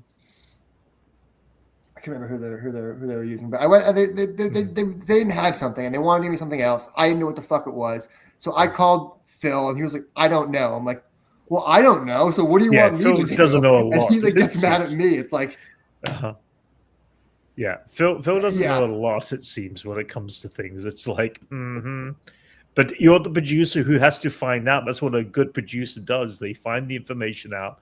They make sure that it's there in time, and they make sure that they send somebody to make sure who knows, that they explain it to properly. They're there were supposed to. several That's there. times I ordered Uber Eats. I would, instead of, they have me, they have like, they usually send a Mhm. PA to go get lunch. There were Yeah. several times I would just order an Uber Eats on my on their card and just say fuck it, because I knew they would need me there anyway. And they would say, "Hey Max, you can go get lunch," and I'd say, "I handled it." And at the end of the day, I'd say, "Don't worry, I only tipped them $20." Oh, that $20 is like, oh no, you should. I know. I said that ironic. So I know they'd be like, "Oh my god, now we're over budget." Yeah. The amount of times I'd hear they're over budget or they're able to manipulate things around for the budget too. It's But like this is their fucking shit. They're so worried about about going over budget. They end up going fucking overtime on nearly every shoot, which costs them, I want to say, at least 20. I'll be honest. I've only had one day of overshoots, and Max, you just froze. That's why. That's why I can get a word in. Oh shit! That explains a lot. Well, I could actually suddenly talk. Screenshot. Oh, there he is. He's back. That was a good screenshot. Yeah, I love Concrete. Fucking got in my fucking shit. I had so I didn't work for them like in years. It's been maybe 3 years since I had like a steady job with them where I was working for more than a single day. Me and Brandon still get mad when we think about them because they did us so dirty. Like, and you know what made me so mad? I talked about a lot about how Burke, I helped him move into his house. He told me he was going to invite me to a company family barbecue, which I was never invited to, and then he never hired me again after that. Like, but what makes me so mad is that the time when they tried to put a ladder in my Mini, and the ladder didn't fit, and they're like, "Well, we'll just latch it shut with bungee cables." I'm like, "That's not safe. You want me to drive on the highway to Hollywood? That could kill someone." Yeah. And I was like arguing with Burke about it. I'm like, I'm not doing something that's not just unsafe for me, but unsafe for It's gonna other give you a people. ticket. Yeah, it'll give you a ticket. It's like not just a ticket. If a ladder flies out of a Mini Cooper while I'm seen it happen down a highway, like I've seen it happen. Yeah, and he could not fathom it. I'm like, I kept telling him, this is the type of thing. I told him multiple times, you need a van for this. This is the type of job you get a van for. Like, they still get a 10-foot van for, and I'm talking about minivan, not like actually usually it's a 9-foot van for a 12-foot backdrop that doesn't allow you to put the backdrop through the cage in the front because there's a cage between the front seats and the back. And it still sticks out the back. Yeah, they get a U-Haul. They get a U-Haul a lot of the time because it's cheaper. Yeah, but it's not even the truck. It's actually the van that they get. It's like it's so ridiculous. One thing I've never done in the industry, I don't drive trucks. I just I don't want to be responsible for it. I know that sounds like a kind of a bitch move, but I just don't want to be responsible for it.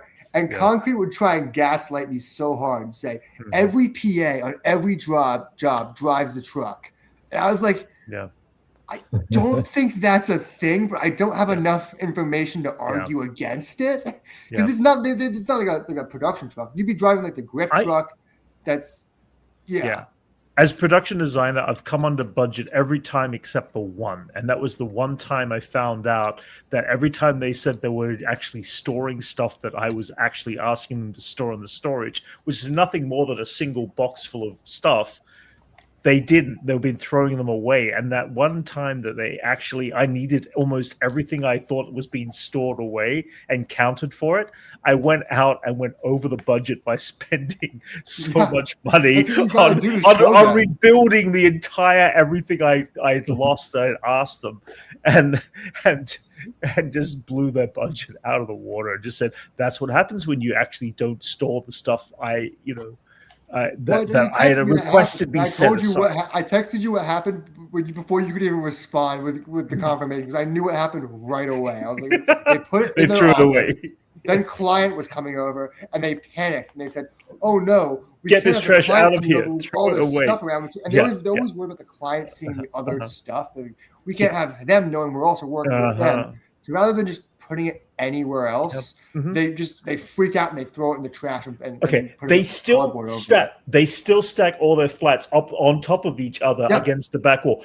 I came up with a plan last year on SketchUp and designed an entire thing that came out as equal distance from the wall that they take space up on, but give them a second level, have all the flats designed to go properly where you can just pull each one out and give them room to stack tables and every other thing that they've got in there. Did you redesign that whole wall near the street? Did you redesign that? Were you the person that did that? No, I didn't design that. Because there's tape around there now that is actual organization. And when me and Brent were there last time. Wait, outside? Maybe it's gone now. Inside the on Burbank, there was like a. Oh really? No, I don't know. This is all inside. No. Yeah, there was they made a whole little section that was like for all their tables and all their for everything. They had a whole section. Everything's a mess every time I go in there. So it's like, I offer they would spend probably around about $600 for 2x4s and supports and stuff like that at the very least, plus 2 days of building. And I would have a complete system set up for them where they can neatly put all the linoleum on the top shelf. I could put all their boxes of spare parts. I could actually have room to put other things in there. You'd have easy access to every single flat that they actually had built. You would have all this great space, and it would not take up any more room than they're already taken up, except for the fact every time you have to go in there, you have to dig through everything just to get back there. It's the... You should have seen the one feature I worked on with them. That was a interesting week and a half. Week and a half. Yeah, no, it's a constant mess in there. It's like, anyway, whatever. I was watching. I've finished season 3 of For All Mankind. For All Mankind. I still gotta start that show. Yeah, it's good. I have to say that it's not my favorite of Ronald D. Moore's. It's good, but it has the same melodrama elements going throughout it. I feel like it moves just way too slow as progress, and they only pick a couple of months to a year out of a 10-year period where they push the envelope forward on a situation or and moving forward event within the story of all that. And it's good. It's not bad. It's just like I've seen more interesting stuff, and I am a bit tired of the same melodrama between characters and things play out, which just like, okay, this is just there for the drama of it. Oh, let's have a coup. All right, now it's a Frasier podcast. What did Jason just do? Sorry. Damn, this is gonna ruin the Frasier zone. Yeah. What else is there? Actually, I don't know why Frasier's on my mind. I heard this great story about when they were filming Wet Hot American Summer. David Hyde Pierce is in the movie, who played Frasier's brother. Yep. And all the main actors in that film, it was like they were like basically like in their early 20s. They were just like young people, and David Hyde Pierce was the only real actor. Yeah. And they would all there's like Amy Poehler and Bradley Cooper and all of the state guys who would be drinking and smoking weed and blasting music in in the infirmary in the camp during the filming of the movie at nights. And then when David Hyde Pierce gets there, they were like so worried, but they still partied that night. David Hyde Pierce at like 1 a.m. just stands in the doorway, and the music cuts. And what's his name? Oh, why can I not remember his name? Who's the guy in the movie with the really curly hair? I can't remember the name. Ken Marino. Ken Marino just like looks at David Hyde Pierce and goes, "Oh, great, Frasier's here." Nice. Brent has a connection to Wet Hot American Summer. One of my campers. I think I've told the story before. You know the story, Max, don't you? Were you the guy? Were you based on the guy? Yeah, the guy was based off of you. One of my ex-campers from my summer camp was the Dungeons and Dragons nerd kid with the glasses, and he was my camper the year before he got the part, and then he based his character around me playing the Star Wars role-playing game at the middle of the night. We'd sit on the floor, the kids would just be like, rolling dice and shit like that for the gameplay of it, and based it on me. He said as a character that he observed, and so I kind of take great pride that he based it on the camp at the end of the movie. They were the heroes. Yeah, the Space Lab, with the hero. Skylab, yeah. The original one or the original. The original. The original one. Yeah. You know this, right, Anthony? I don't. Oh, really? Oh, yeah. But that'll just give me a reason to rewatch it. Yeah. I mean, he didn't have a big part, but he was a camper I'd known for many years at the summer camp. Then he was a kid I knew for many years from the summer camp. He was probably about 10 years old when I first met him, but then he was about, I think, 11 or 12 when he became my camper for the first time. He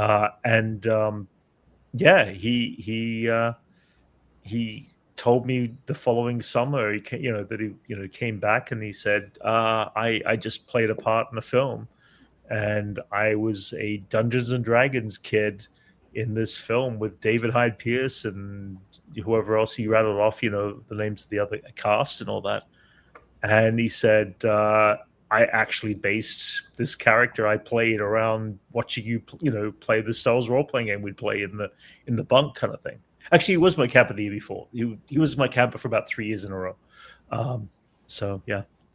What's so funny is that kind of gets better every year, because when that movie first came out, it wasn't a big hit, and the biggest stars in the movie were David Hyde Pierce and Janine Garofalo.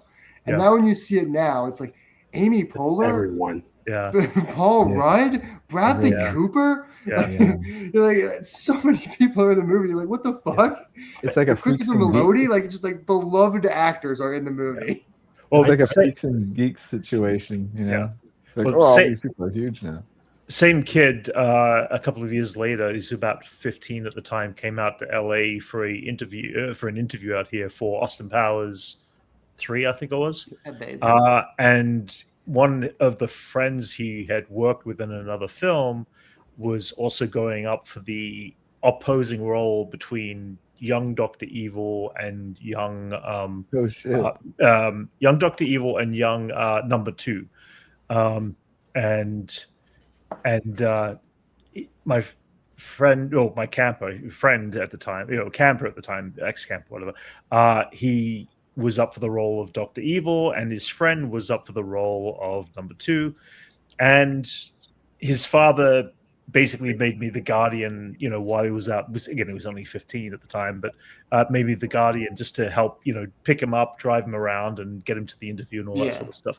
So I went to pick up this other kid who was going for the same interview, and the two of them in the back seat, sitting there, having just completely going into their roles of young Dr. Evil and young number 2. And I was fucking cracking up, laughing my ass off. They went to the interview and later found out that because the film was being shot up in Canada, they ended up by going with Canadian actors, but these guys were actually the second backups of those parts. They would have got the role of these if they didn't go for the Canadian actors who lived closer to Canada.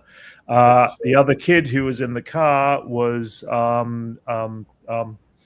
Jamie Foxx. No, Speed Racer. Oh shit. Emil Hirsch. Emil Hirsch. Emil Yeah, Hirsch. yeah, Hirsch. Brandon just worked with him. Yeah, who was also approximately 15 a at year, the a year and time. a half ago. Yeah, yeah. Um, Really nice kid. Yeah.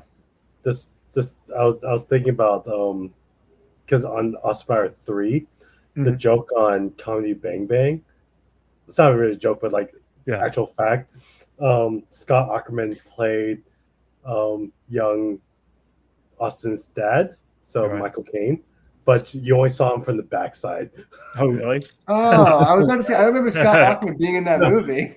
So, like, literally, just like when he came to the audition, like he was like, "Okay, yeah, you're tall enough. Turn around. Yeah, that's good. Yeah, you look like Michael Caine." I would love to be that guy. It's gonna be like the best audition. You're like, you know what? You're good enough. We think we've got it. I saw a while ago about an ass. I wrote the script it was super funny, but no one liked it. It was about an ass double, like those guys that are like the body doubles for like asses. And he was like the idea was the ass guy becomes a star. He's like the ass of Hollywood. Like everyone wants this phone calls with agents like Clooney and Pitt are having a bidding war over who gets your ass in their next film. That's pretty funny. I know. I thought there was so much meat on that fucking thing that had jokes to it, and everyone was like, "That's so dumb." I'm like, "No, this is like a real thing that could happen, though."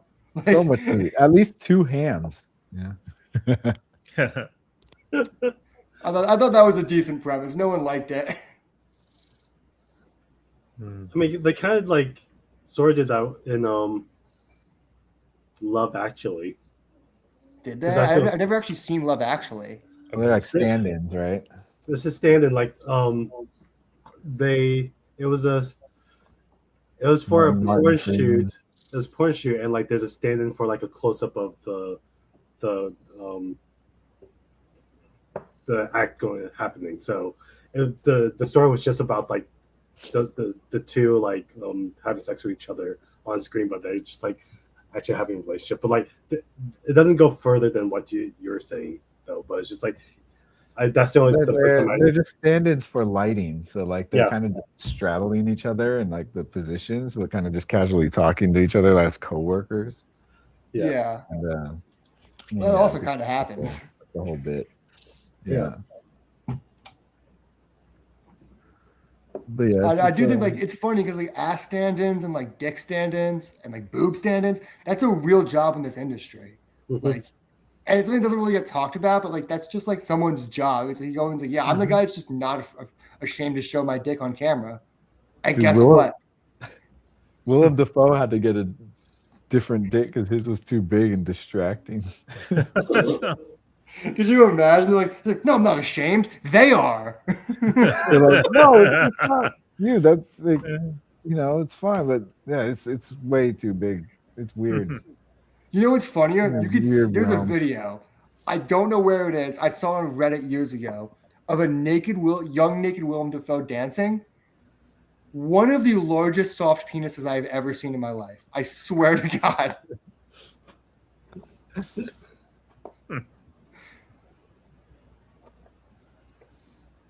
Well, that was a conversation ender.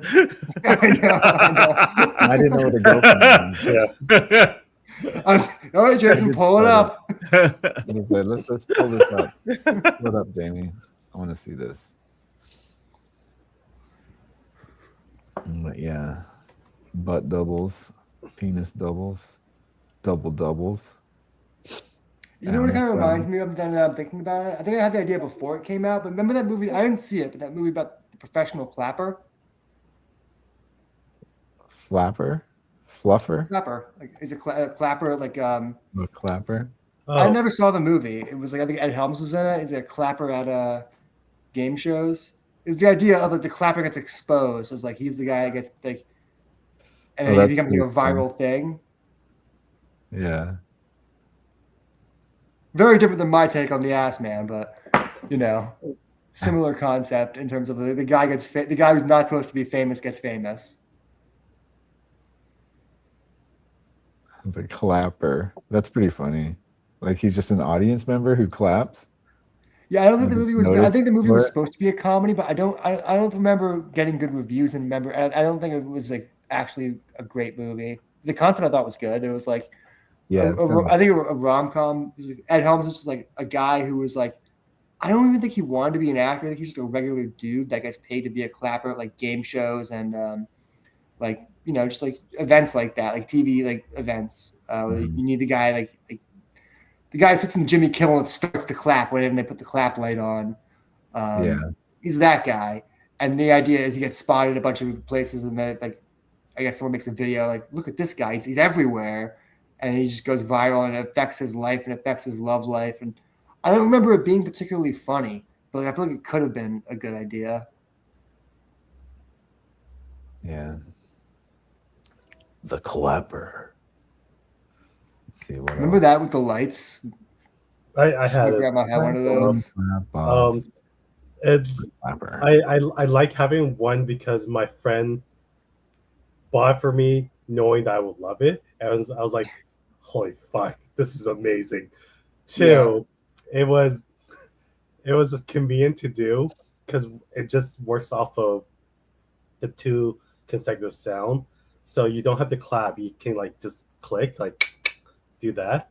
You didn't have to use your hands. So like I did that for a long time, but then there's one time in the middle of the night where I was like still awake, and I sneezed, and the lights turned on. I was like, yeah, I remember about that in LA. It's like LA. I feel like it's too noisy at night. Like if someone honks out your window, your lights are on. I mean, like it has to be like that rhythm though. So like it's like. Oh, okay, yeah. But that was what was clever about the ad. Is the ad really gave you that rhythm, so anyone who saw the clapper immediately did the rhythm. Yeah. Really loved it, but now I don't need that anymore. I have Alexa. I can just say like, actually, right now, right. Computer, turn off TV. Computer. And there you go. It's like Batman. Computer. I know. I always wanted to get Alexa to do that years ago, and I just kind of was like, it's not worth the money. Oh, it's so worth it. Because even though like the remote is right there, I'm like comfortable like this on my phone in bed, and all of a sudden like I don't want to. I can't get lazier. It would be so bad if I got lazier. No, this is the only reason why I'm okay with like AI. Like just make it just a little bit lazier. Just so I can. So you can be a bit more futuristic. I was listening to a podcast with Stavros. You know Stavi, Jason. Stavi was just talking about how AI it's so much shit that they're saying is AI isn't AI. It's just like a function that's just like they're like, but it's AI powered. It's like it's just Google and fucking hotkeys basically. Yeah, it's they're pretty loose on the use of the word AI when it comes. Like he was talking about how like the remote, someone got a TV with a remote, and like if you hold the button down, it mutes all the sounds. AI powered. And they're like, that's not fucking AI. That's just a fucking function. It's the mute button. Well, they consider like trick dumb people.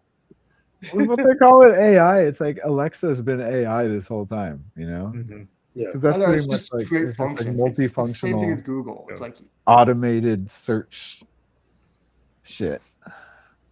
It's AI actually powered. Stavi inspired this idea I've been writing with. I've been wanting to write a brand. It's basically just like a cartoonishly horny cop who's not like dirty, but also not a good guy, if that makes sense.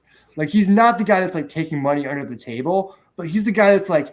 When the woman gets shot, he's like asking questions. He's like, "No, you said she was a B cup, right?"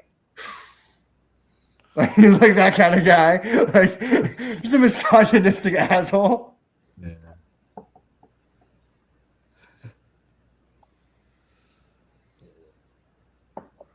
I don't know why I always think it's funny. Just like that thing of just people eating at crime scenes. I just want him to be constantly eating at crime scenes and blaming other people. Accidentally eating evidence. Those aren't my crumbs. Those are their crumbs. Oh, those are my crumbs. Wait, what? No, I have rye. This is rye. Hey, these donuts don't have pink sprinkles on them. You could check. Check. Hmm. You want to sift through my shit?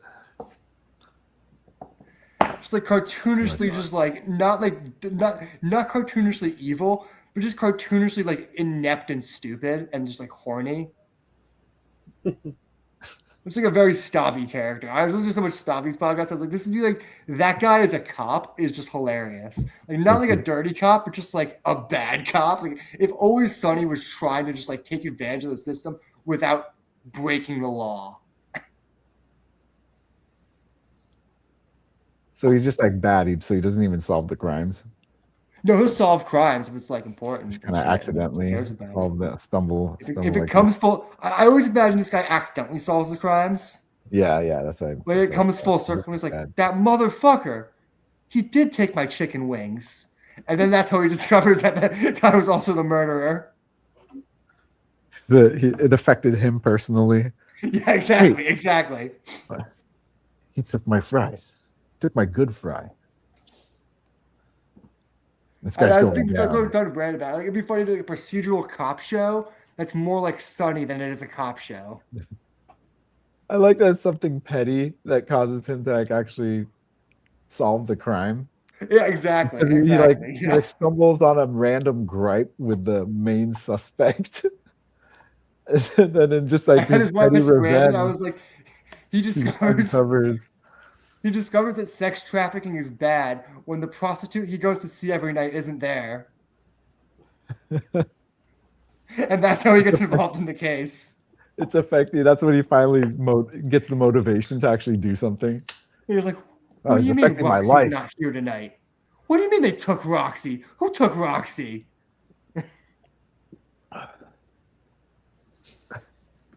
She owes me a rim job. Yeah, just like cartoonishly, like have his motivation. He doesn't care about her. She owes him sexual acts. I don't know. Stavic really inspired this character in my head, where he kind of does that character where he's just like kind of cartoonishly horny, but not malicious and not a bad guy, but an ethically like horny guy.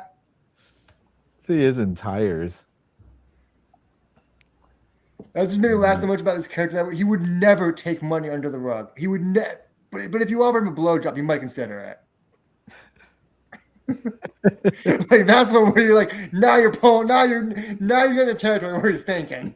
His specific motivations. I described it as Brandon about a guy who'd be mostly concerned with solving large tit crime. Large what crime? Large tit crime. Women with large tits. That's when he feels personally affected. When he's like, they killed her, and she had triple D's. Really? And then he's like, we gotta do this thing because we gotta bring this case to fucking justice. We gotta bring her tits to justice. And just cartoonishly, just like, yeah, just that guy. It's just like titty puns that whole episode. Not just titty puns, but just you know what I mean. Just like the kind of guy that would care more about a crime if the women had large tits. Yeah. Like he's like, now this is a serious crime.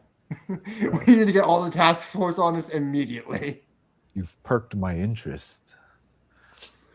Now, do you have any more photos of the victim? Like just like that guy.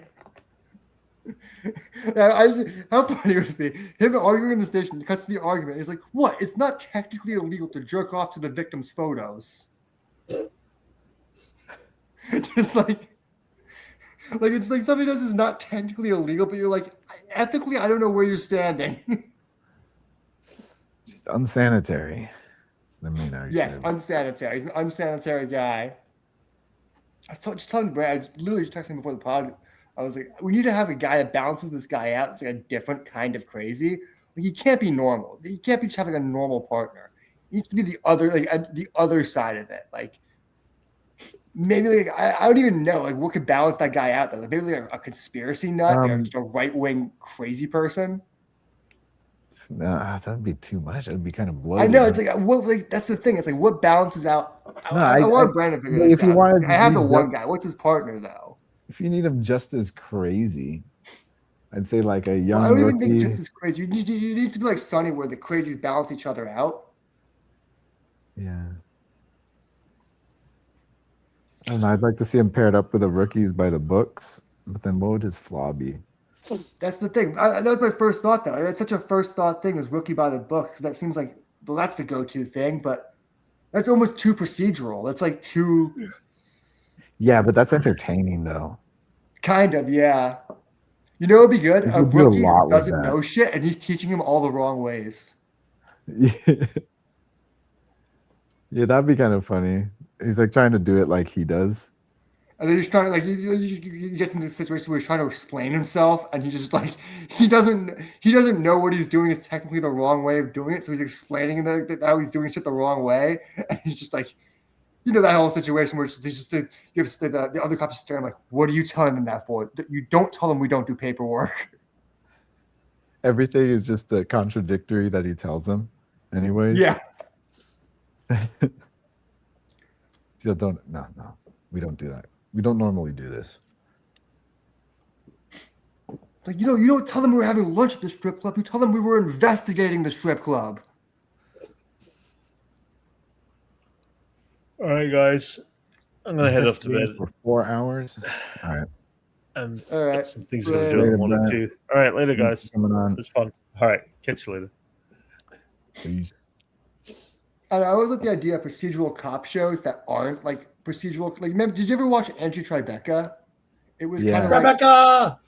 I love that show. It was like it was like the Naked Gun of procedural shows. Just as many dumb jokes as possible. There was that Netflix Josh Groban cop show called The Rookie. I'm gonna watch that one. His dad's like a crooked cop, played by Tony Danza, and the main character is played by Josh Groban. Angie I Tribeca. believe Josh Groban was more of a punchline than a person for a couple years. Yeah, but then he did some Tim and Eric stuff, and it's like, oh shit, Josh Groban jokes around. Yeah, well, he did the John Mayer thing. John Mayer went on Chappelle and was like, look, guys, I'm not just a douche, I'm likable. He had a good episode on Comedy Bang Bang as well. John Mayer, I want to like him so bad. Everyone I've ever met has had positive interactions with him. He's from my neck of the woods. I cannot stand the guy because I was just in a band and the guitarist, like, we had such a good thing going, and the guitarist left and was like, I'm just gonna do a John Mayer thing. And then he did fucking nothing with it. He didn't even play shows anymore. He just was like trying to impress girls at parties. It's like, it's not the John Mayer thing. Just since then it pissed me off. He's still a very talented musician. He's not just he's great. John Mayer's dude, I watched him shred up close in person at that Eric Clapton concert. Fucking unbelievable guitarist. But he made other guitarists think playing guitar was literally just about getting girls. And you just play a couple fucking sweet jazz chords and girls will he made a type of guy for a while. He made like a specific type of guitar douche. And I don't even think it's his fault. It's like we called them like we just called them like the Mayer prototypes. So everything they did was kind of like a My Body is a Wonderland clone.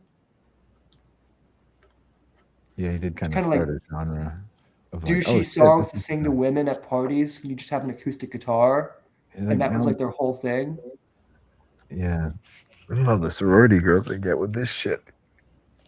They liked it. I don't think it was ever actually any music they listened to, though. That's the thing. It'd be like, it's cool. It'd be kind of thing that they like it in person, but like John Mayer also had to put out good music. Yeah. I had so much resentment. I cut him in line at that Eric Clapton. I think I told that story before. I cut him in line at that Eric Clapton thing at the dining hall. Yeah. We were all just like, it was like me. We were all just like zipper merging, and he was talking to his manager. I could have just stood right behind him, but I was also talking to the people. So I just jumped in front of him. I don't think he even cared. But like to me, that fucking symbolized so much. I was like, fuck yeah, fuck this guy. Even though he seems like a nice guy. John Mayer? He's tall as fuck, too. I know how tall he was. Yeah, he's tall. I was also staring at I know he's a watch guy. I could not stop staring at this guy's watch. I am not that alone, his height alone is one of the main reasons he gets so many chicks. Yes, he is a very tall, very. I'm gonna be honest, Tall dude. straight dude, very tall, very attractive man, very conventionally attractive. He's just that guy. Yeah. It's funny. The drummer in my band, she knew him years and years and years ago. He was the bagger at the grocery store in Fairfield that she used to go to, and she probably still goes to the same grocery store that he used to work at. And he would give out free CDs, and she would tell him, "One day you're gonna make it." And she'd be like, she was. I bet he remembers me. It's like, maybe.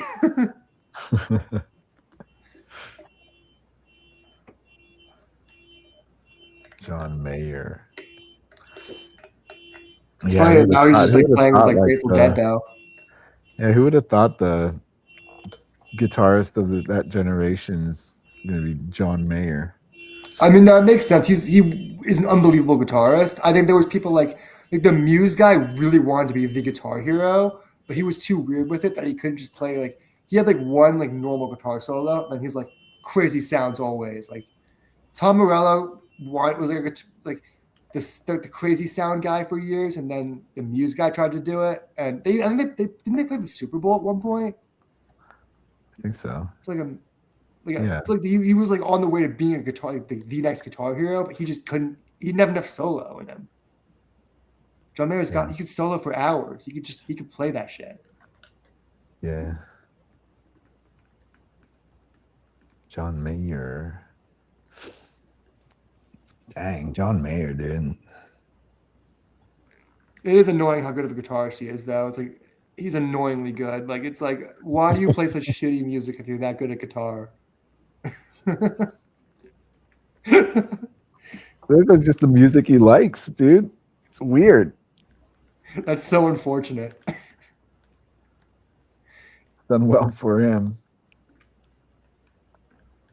So it's another guitarist. I can't remember who it was. I was talking at the Starbucks with Steve Lukather, the guitarist of Toto, who was also Michael Jackson's guitarist in the '80s for years. He was Michael Jackson's guy.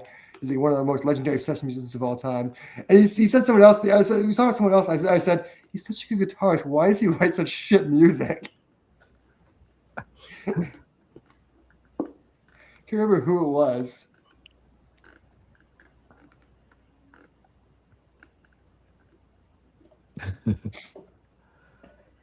Shit music, man.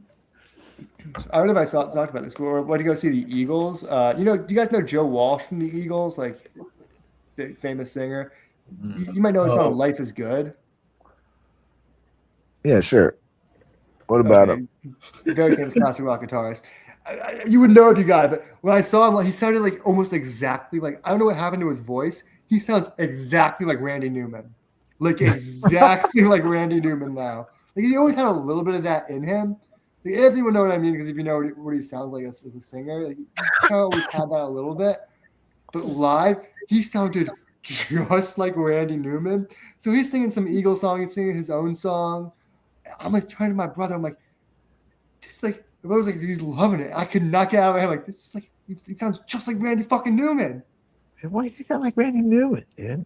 And he's got some great songs, like Funk 49 from the James Gang he played.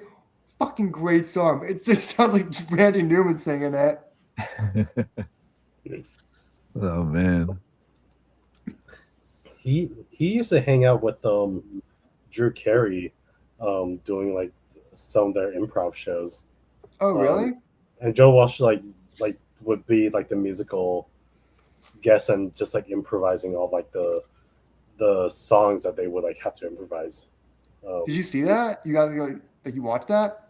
I think he was on. It was on the Improvaganza show that they had on the Game Network for a while.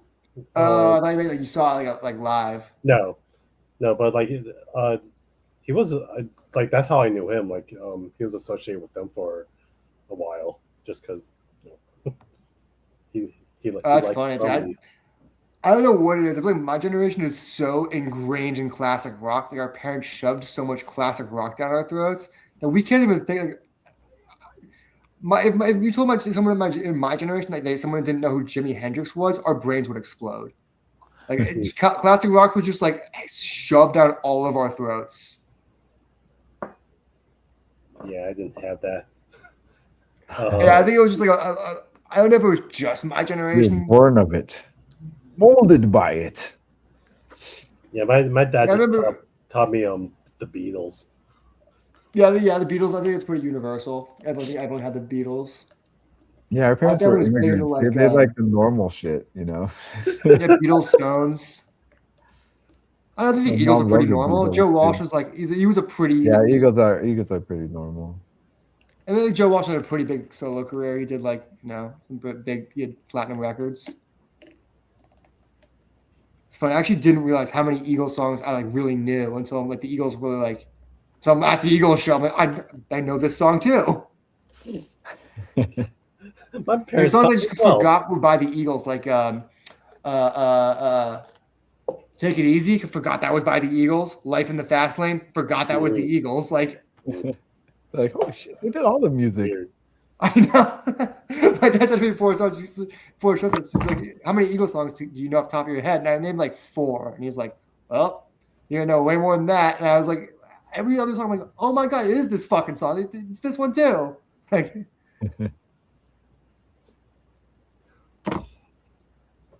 I'm so mad that I blew my fucking load at the Sphere. Now Metallica just announced that they like fucking Sphere dates. I fucking blew my load like fucking so early. Like literally, if I waited like, we planned this whole thing in the last month. If I waited a month, we probably would have just waited to see Metallica instead. I just got reminded I found this at Target while I was like toy shopping. What is that? Mini Crunchwrap Supremes. Crunchwrap. Send a picture of that to Amy Poehler. She needs to know about it. Well, here's the thing. It comes in these blind bags, and they give you the ingredients, and you make these yourself. Whoa, dude, that's sick. Like here's the leftover lettuce and tomatoes, That's so funny. and like the nacho cheese. And it comes with little tongs. I don't know if you know, but Amy Poehler is obsessed with miniature food that's not food. She needs to know about this. I think you got to DM her. I didn't realize how big this thing was. It's called a Miniverse, and they had like a bunch of other like collabs as well. Miniverse. Some of like the kitschiest things are like the biggest things right now because it's like the low cost spenders. It's like the thing that's like is that like a blind box? Yeah, it's a blind box situation. Yeah. So like for Taco Bell, there's also like the nacho fries. Yeah. What else is there? It's not really enough. That's enough. Honestly, I think the Crunch Wrap was the one that I wanted, so like it worked out for me. Crunchwrap Supreme. They have a SpongeBob collab, Hello Kitty collab. Whoa. Make a baby, mini real baby. That's weird. But yeah, pretty much I bought that just to make and then share with the group chat. No, I went to Taco Bell one time. I ordered the fries. They wouldn't give them to me. I was so mad. They kept saying they're nacho fries. I was like, just give me the fucking fries. God damn it. Like I knew where you're going at just because of your delivery. So I was like, okay, I'm waiting for it. Let it run its course.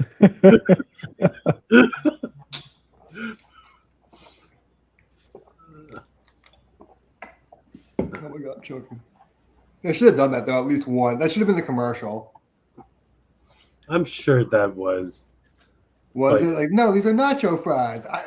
I'm surprised. I'd be surprised if no PR idiot thought of that. I mean, like this was the first run of nacho fries was like probably 6 or 8 years ago. So I'm sure it happened. Like, and they always like leave and come back. So like, there were plenty of opportunities. It's funny. I like stopped eating fast food a couple months ago because I just felt like shit all the time. I went to a KFC. I went to the window. They had a big sign in the drive-through. Another window. I went to the drive-through. A big sign in the drive-through. No chicken. I was like, "Why are you open?" You know what's even more frustrating? There was someone in front of me at the drive-thru, so I couldn't just leave. Coleslaw? I think I came here for biscuits and coleslaw. I mean, the biscuits are pretty good depending on which KFC, but yeah, that's yeah. There's a person in front of me, and I panicked. The drive-thru person says, "Hello, can I help you?" I'm like, "I'm good." Like, what? I'm like, "I'm good." I just froze and was stuck there. It's the person in front of me. Wait, let me see what else they have on their menu if you can't get chicken. Because like, is it like their bone-in chicken or like it just had no chicken? It just said no chicken. It said no chicken, and I panicked. I didn't even ask. I just said I'm good. I'm looking through their menu right now. So you can. They do have their potato wedges back. They got biscuits, mashed potatoes, mac and cheese. They might have chicken littles because like it might not be like the actual like bone and chicken, so you might be able to get like other things. Maybe. Like they got nuggets. So then it must have had something. It must have had something. I didn't even ask. I legit didn't even ask. They have their pot pie, chicken pot pie, their famous bowl, which is just mashed potato with some like nuggets. Their mac bowls as well. Why the fuck were they open? Yeah, right. They must have had something. I legit didn't even ask. I was more caught up in the fact I didn't want anything, and there was a card in front of me, and I was now stuck. I like to think that you had Frank in there one day that just did not feel like working, and he just taped the sign up there himself. That's weird. Like usually, like this time of night, we get a lot of orders. Like Frank, like what did you put on the marquee? Like, wait, what? You said what? We can't just be KF tonight. We have to be KFC. We can't just be KF something. Okay, this summer I worked for Cutco, and I just did not want to do this dumb job. I hated it. So I went through you get paid $15 per cold call. So I went through my mom's contacts on her phone and just sent myself a bunch of numbers to write down to say, I called them. And then I went into the office and I read digital comics on my phone. And then every few minutes I'd go, yeah, blah, blah, blah, blah, blah, blah, blah, blah, blah, blah, read more comics. And I did that for like 2 weeks straight of just fake. It was one day I just didn't want to work. And it turned into 2 weeks of just like lying to them. And I made so much money just sitting there saying I called these numbers. And eventually I just start putting my friends' numbers down. I put on anyone in my contacts. I'm just like, you're going in. They didn't check.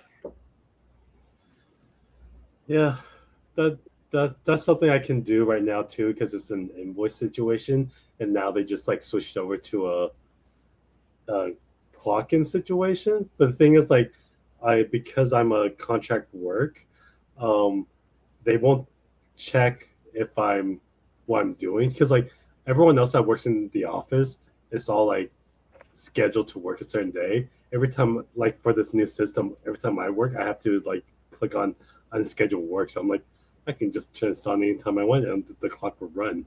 But I'm just like, let's not do it yet. But it's like it's not commit fraud yet. Yeah, but like I have that option.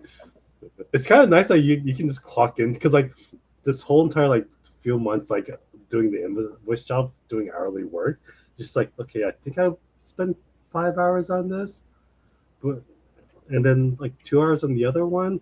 This one is like let it run.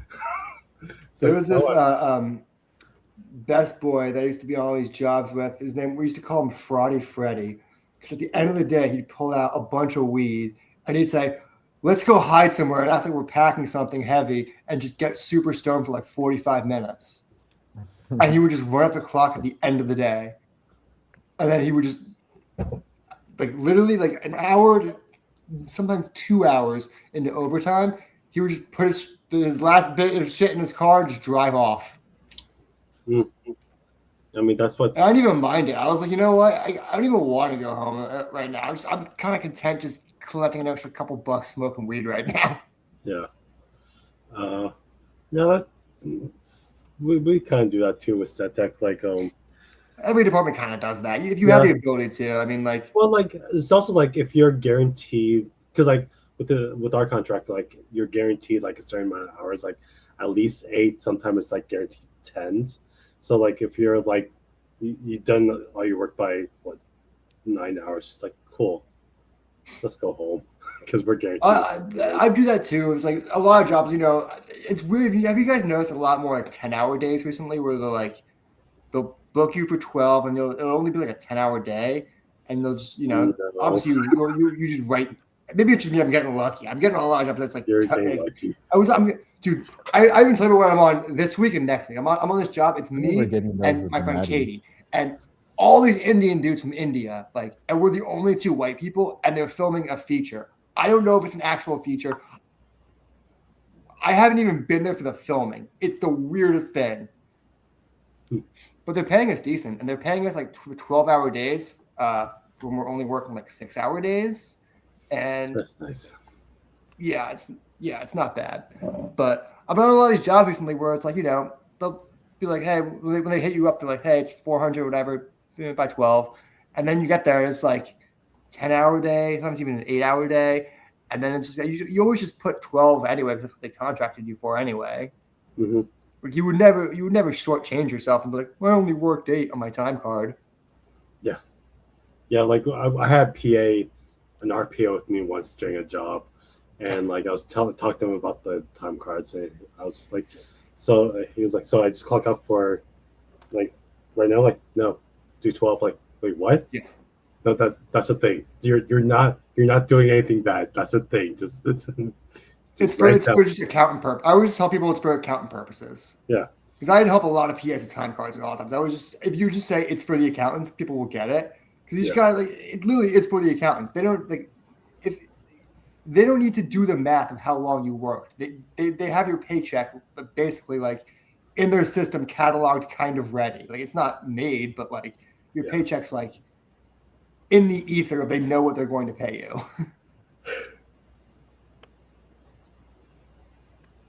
Oh God.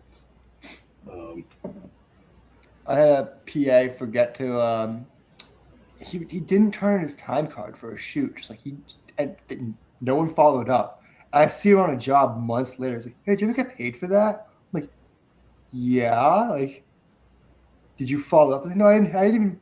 Should I text them? I'm like, "Should you text them? Like, did you submit your time card?" He's like, "Should I have?" I'm like, "Should you have?" Like, it was like every wrong thing he should have said. Wait, how long was it after the job? Dude, this was like 2 months after that job where I was like, he was like, "Did you get paid?" I'm like, "Yeah." "What do you mean I got?" Like, "Yeah." It was like, "Oh," it was like, I haven't got paid yet. I wonder if the check's in the mail. I was like, "No, I was like, you should hit them up." Like, "Should I text them?" I'm like, "Yeah, you should text them." It's like, I like, "You did your time card though, right?" He's like, "Should I?" remember him just actually saying, "Should I have?" Oh my God. He's like, "I thought that was only for the union people." It's like, no. It's how they know you worked. Yeah. It's not some guy they're remembering. No. Because the accounting is not going to know who worked that day. The good news is if he is a PA, he did work with a producer who can be like, "You're an idiot, but I can vouch that you worked for me that day." If they are a nice person. I know some producers that would just ghost him.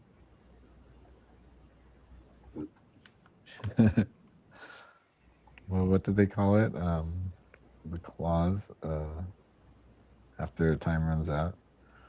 What is that time period? I don't even know. I'm so on my shit with time cards. I'm always the guy that's like, I want to get paid as fast as possible. I'm always like, if they don't fucking pay me, I'm fucking gonna lose my shit. Oh. That has never. That's only happened to me once, and it was just so low money that I didn't care to follow up on it. Yeah, it happened to me with what's that studio that did Sharknado? Asylum. Asylum. Yeah, I was gonna say Abysmal or something else. Asylum. They had me do a Genie breakdown for like $50, and I really did need the money. It was during the strikes.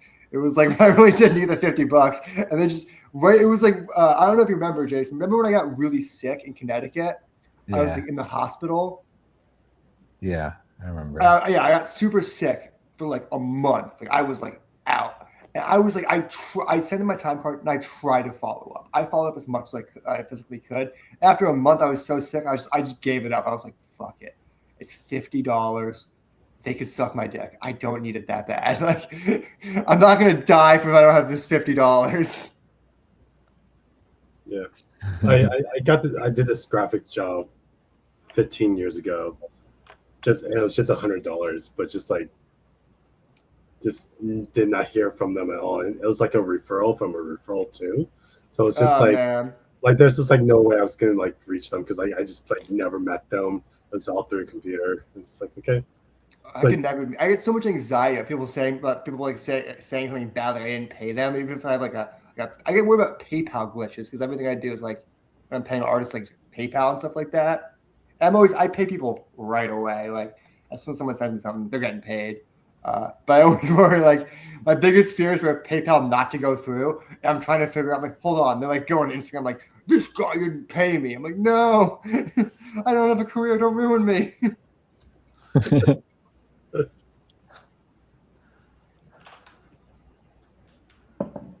It's weird because I've had artists be like, "Hey, pay me whatever." I was like, "No, I'm gonna pay you like either upfront or on completion, whatever you prefer." Like, it would give me such anxiety to keep an artist waiting on payment.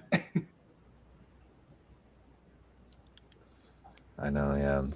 Be surprised in how people try to skip out on payment. Because I've been that guy too. It's been skipped out on payment, so I know like. In my current situation with the artist on my book, it's like the way he likes to do it is after each page, I send money for the next page. Mm-hmm. No. So after each page, I pay him for that page. Then he works on the next page. Then he completes that page. I pay him for that page. That's pay him for each completed page. Basically, he doesn't want to charge for layouts. He just charges for the completed pages. Basically, everything's like pencils and layouts and charged together at the end of the page. And I always pay him as soon as I see that page. If I click download on that page, I'm paying him 30 seconds later. Nice.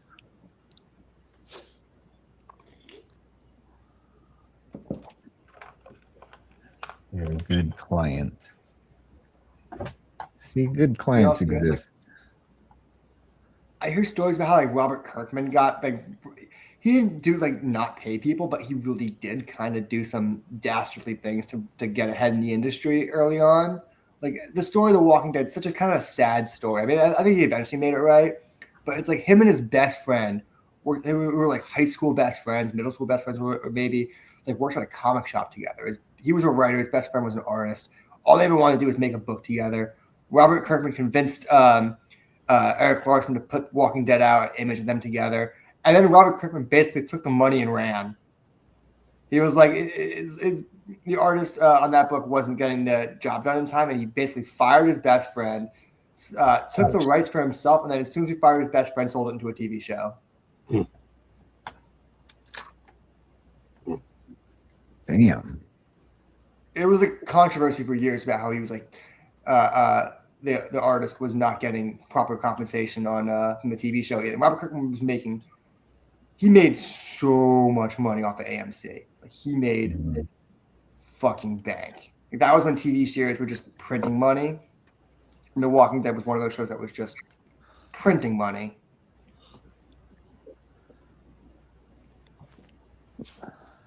I think it was Todd McFarlane, I think, called Kirkman the richest guy in comics. Yeah. Which is crazy. Like I know Todd's not the richest guy because he did have a whole bankruptcy thing, but he has like one of the big head honchos in comics. So he was calling you the richest guy in comics. It's probably a good assessment. Yeah. That Walking Dead money, dude. Yeah, I mean, he's what he kind of broke the system too, though. Not him specifically, but the whole idea of comic book adaptations. Because then everyone started trying to adapt their comics, and everyone started trying to write comics that were just made to be adaptations. And it's like none of those will ever get what The Walking Dead accomplished because it was natural.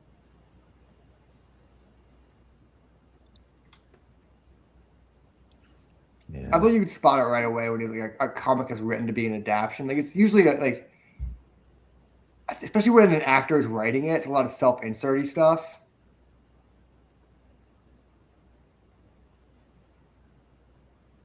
Obama. Or something like this, actually. Like Amelia Clark's book, Mom. The self-inserting. Let me see if I can find a good picture of the character. Do you think this looks like Amelia Clark? Amelia Clark? What are you talking about? The girl. Amelia Clark. Daenerys? Did she write this? Yeah, she wrote it. Yeah, kind of shaped like her. It was supposed to be her. It's a self-insert inside her book where she plays a superhero called Mom. It was like one of the first big celebrity comics of that era. Like a big name actor on Game of Thrones was writing a comic, and it was obviously like she's just trying to get it adapted. It didn't get adapted. Uh-huh. That's been the format for years. Like Patton Oswalt is a comic book, and it is getting adapted. I saw that. It's just kind of like the format. Is these actors they already know producers, so they're like, oh, I'm just gonna make a comic book, and that way when I have something to actually pitch, I can just show them this and say, here's my pitch. It's already completed. It's like it's the same thing with novels. Novels have that problem too, where it's like a lot of people write novels just to make movies, and you can see that even easier, which is like some action schlock in a novel. It's like you read a book where this would be way more exciting if I saw this. It's probably made to be a movie, but movies are expensive and hard to make, and books are free to write.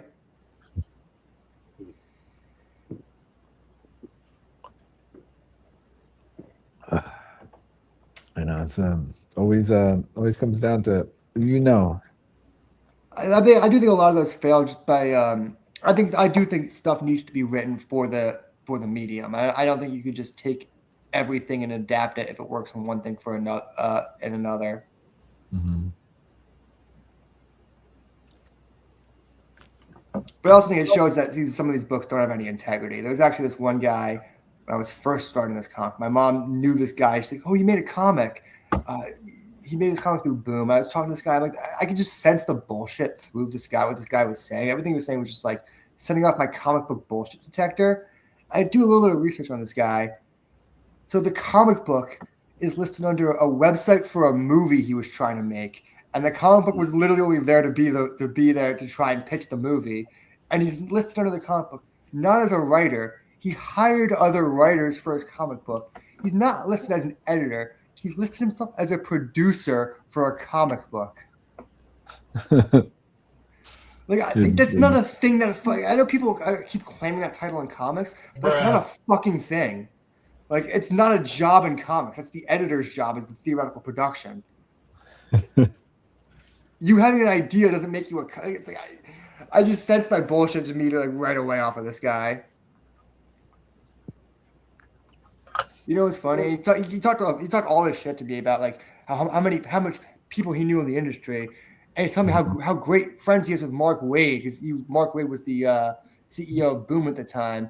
So I asked Mark Waid about him, and he goes, "Who?" So I told him what his book was, and he goes, "Oh, that dumb thing." And Mark Waid's the nicest guy, so this guy must have pissed off Mark Waid real bad. That dumb thing. I do think what happened was this guy's clearly just trying to make a fucking movie. And he's like, he's a movie producer. He produced like documentaries and other like those types of movies, like docs and stuff like that, real life shit. But he clearly couldn't sell a fantasy flick as a feature. I don't know. The book was bad. The writing was on the wall, and you could see like his name before the writers. And you open the book, and it just says he was the producer of the book. It's like And comic book fans don't want to see this guy had an idea, so he hired those guys to make it. Like, I think it's the last thing a comic book fan wants to see when they open a book.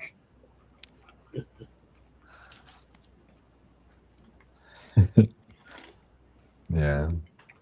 He actually was talking he's talking down to me a couple months ago because he checked in on me to ask me how my book was doing. I was like, I couldn't sell it because I had the connections he had.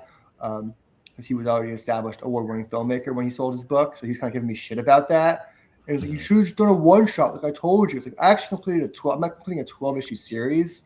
It's a little bit better than a one-shot. It accomplishes a little bit more. It tells a fuller story. It shows editors that I could stick around for the long haul.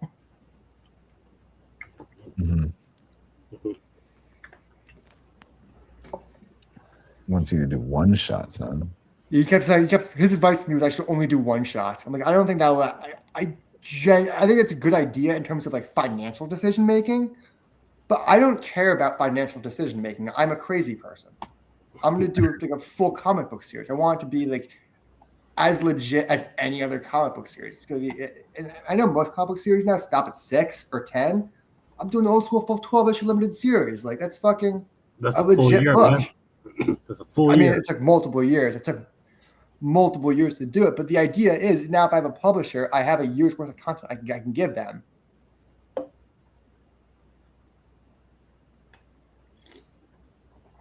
I was actually just at the reason why I was late today, I was like coming from work. I knew there was I was told last week there was a fucking mixer for this company, Ignition Press, like a newer comic book company. I was told there was a mixer this week at the comic store. I knew there was going to be drinks there. I knew there was going to be a signing. I didn't know what the fuck was going on. I thought there'd be people there. I was the only person there. I showed up like 45. I was coming to work. So I showed up at like 6:45, 6:40, something like that. I was like, you want a drink, Max? I'm like, I don't think I'm going to stick around. Like, I'm sorry. It's like, there's no one here. It was literally just me and the two writers, a bartender, and the full staff of the store. I was chatting with them for a little bit, like as much as I could, while they were like, doing other stuff. But like, I was told it was an industry mixer. Glad I didn't buy the drink package. I could have ordered like a $25 drink package.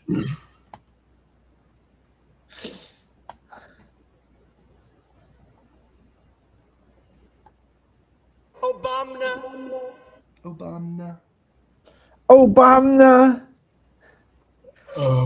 I might take off. Yesterday was my 19th day working straight with only one day off.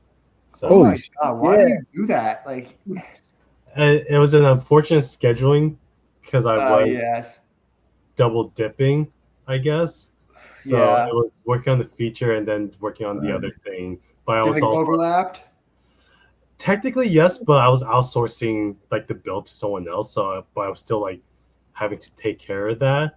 Also, like dealing with like art director stuff too. So it was just like it didn't affect anything. It was just, like the job. It just affected me mentally, and it was just like today is like my first like full day of just like taking care of like my apartment is actually clean now because I actually took time to actually clean.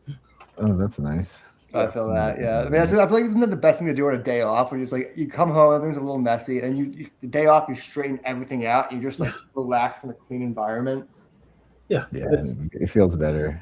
Yeah. My version of that is fucking organizing all these comics that I buy. Yeah.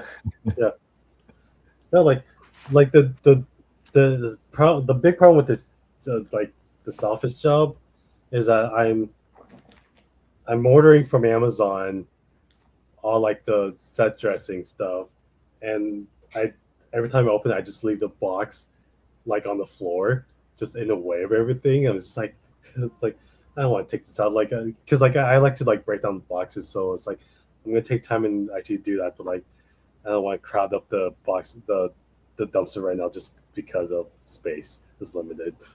So yeah. But yeah. everything is clean now. I can actually rest and enjoy. The thing that sucked last night though, when I was like done with the day, I was like, I can't wait to go to bed, and I'm on the phone. All of a sudden, the power goes out, which would be fine, but I sleep with a CPAP machine. And I was like, oh man, that sucks. Oh well. So I didn't really get a good night's sleep. Oh no! It was out all night. Tomorrow too. When I woke up at like, I was probably out for an hour, but like I just didn't know. So like I went, like I was on my phone. Power went out. Another 3 minutes is when I went to bed. I guess it was out for 7 hours according to my stove clock. Or no, I guess that would account for, say, 8 hours. It probably was out for an hour, and then like it came back. But it's just like, just that feeling is just like, why did it get so quiet? Oh no, everything's gone. It's like really quiet. Everything turns off. All these things you didn't realize are making sounds. You lose your room tone. Like, oh. I feel like people are going to analyze the room tone in film in this decade, and people are just going to realize it's just a bunch of electrical noise. Pretty much. Yeah. It was just machines running. I'm appreciating every sound guy whenever someone suggests like, oh, we gotta unplug the fridge, and the sound guy's like, no, that's okay. That's part of the room. We'll just let it live. And it's like, yeah, like good, because we don't have to deal with like trash afterwards. Like, good using your head, sound guy. I don't think sound guys don't care that much. I think there's as long as we theoretically get the proper room tone, it doesn't matter that much. Yeah. But like I always think about like every time like we did like the small shoots, like the director or producer would just tell us to like unplug the fridge. Like, it's the smaller shoots where they're overthinking the bigger stuff. Yeah. It's also, you can tell how much experience they have when they're like, when they're that worried about, when they're either that worried about room tone or forget room tone. Mm-hmm. Room tone.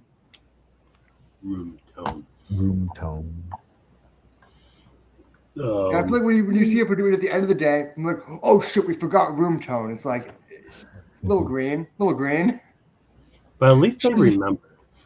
Yeah, at least they remember. But also, you don't need to make a big deal about it. You just grab the audio guy and say, hey, can you just grab him, just quiet down for 30 seconds? Like, it's the easiest thing to get. It's like maybe the easiest thing to get on set. There's a Instagram post I saw that explained what room tone is to normies, and it's pretty much like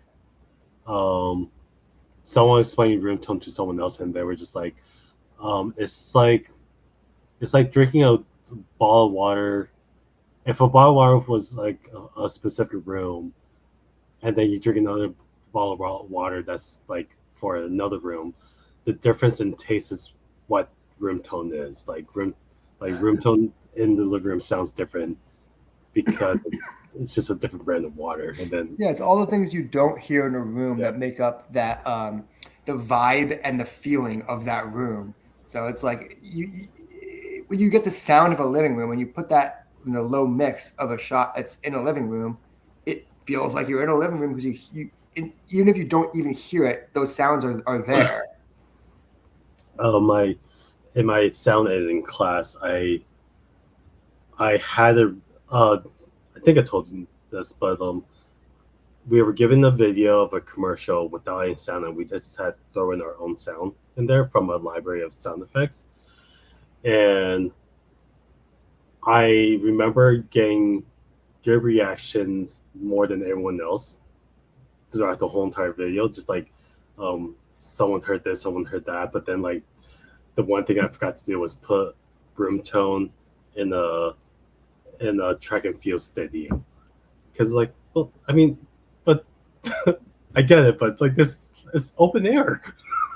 Yeah. But I always think about that every time now. I just remember we had a professor who would accuse people of not using room tone when they're doing that, and they'd be like, "No, I haven't." And they're like, "We didn't mix it right." And the guy'd be like, "Oh, sorry, it's like I'm a college student. Like I don't know how to do every job perfectly yet." That's why I'm in college, man. I know. Me and Brandon hated this guy. I hated it. I think Brandon liked him more than I did. I just thought he was such a hack. He was a guy who was like, he was Michael Mann's assistant on like Heat and a bunch of other Michael Mann movies. Mm-hmm. He tried to make a movie. He used every resource he had to get $8 million to make a movie that made not even $70. Burned all of his bridges and then just came. And then he immediately came to our school and started teaching. And he was just so bitter about it. Yikes! That's why I always thought about my teachers, especially like especially all the tenured professors there. I'm just like, I don't like you for some reason. Oh, they thought they were going to have an Oscar 10 years ago. Yeah. Yeah.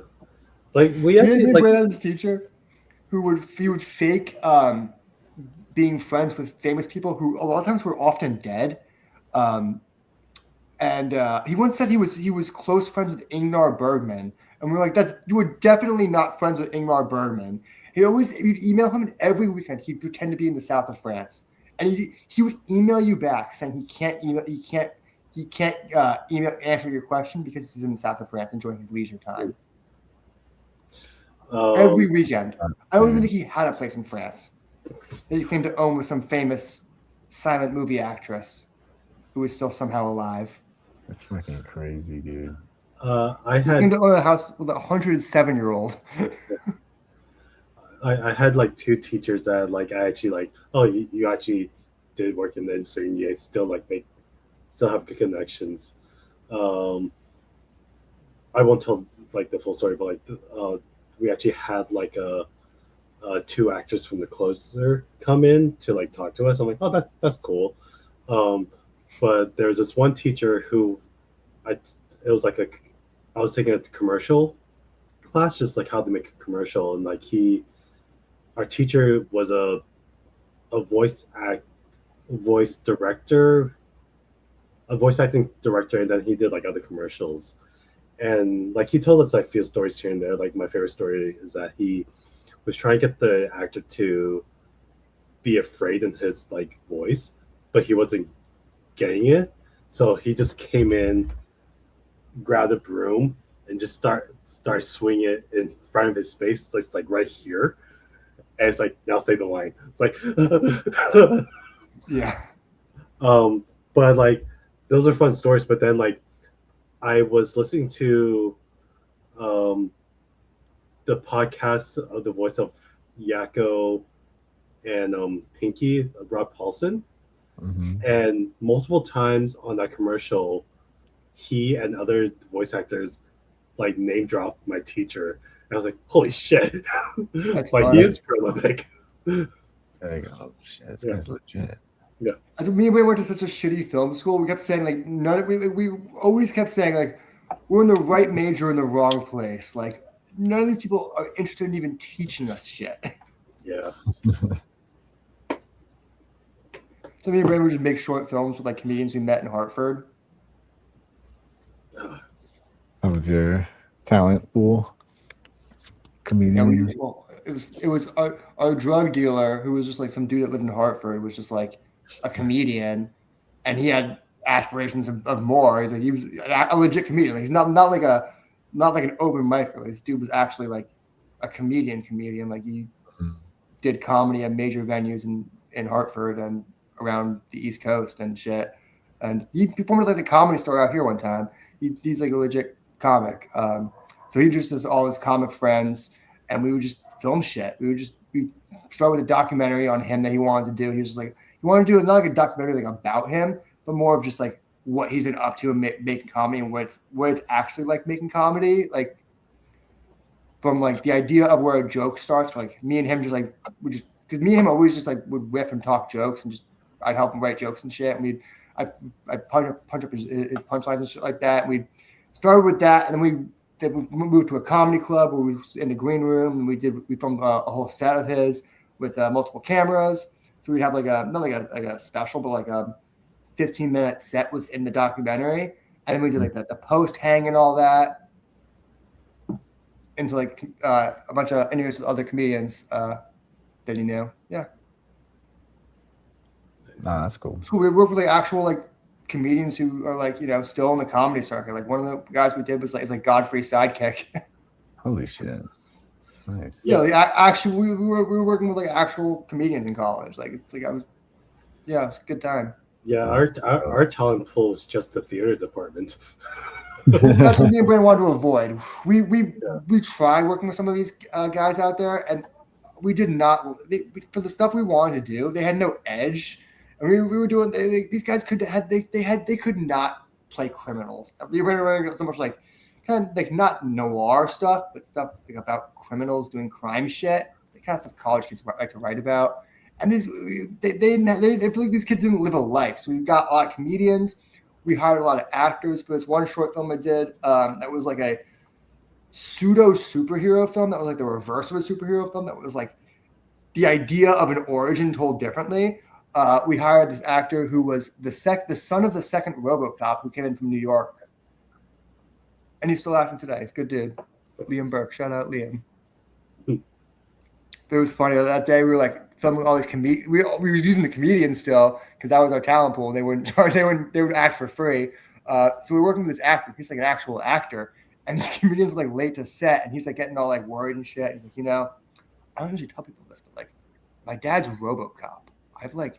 I know how to set works. Like, I feel like you need some organization here. Me and Brandon were like, yeah.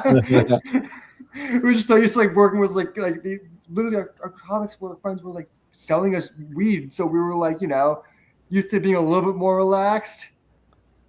But that was one day I was losing my shit too because the comic was like 20 minutes late. I was like, I actually was like going out like smoking, like chain smoking cigarettes. Like, where the fuck is this guy? We're actually going to shoot a feature before we left Hartford. Me, Brandon, and this comedian wrote this. It wasn't a great feature. It was technically a feature.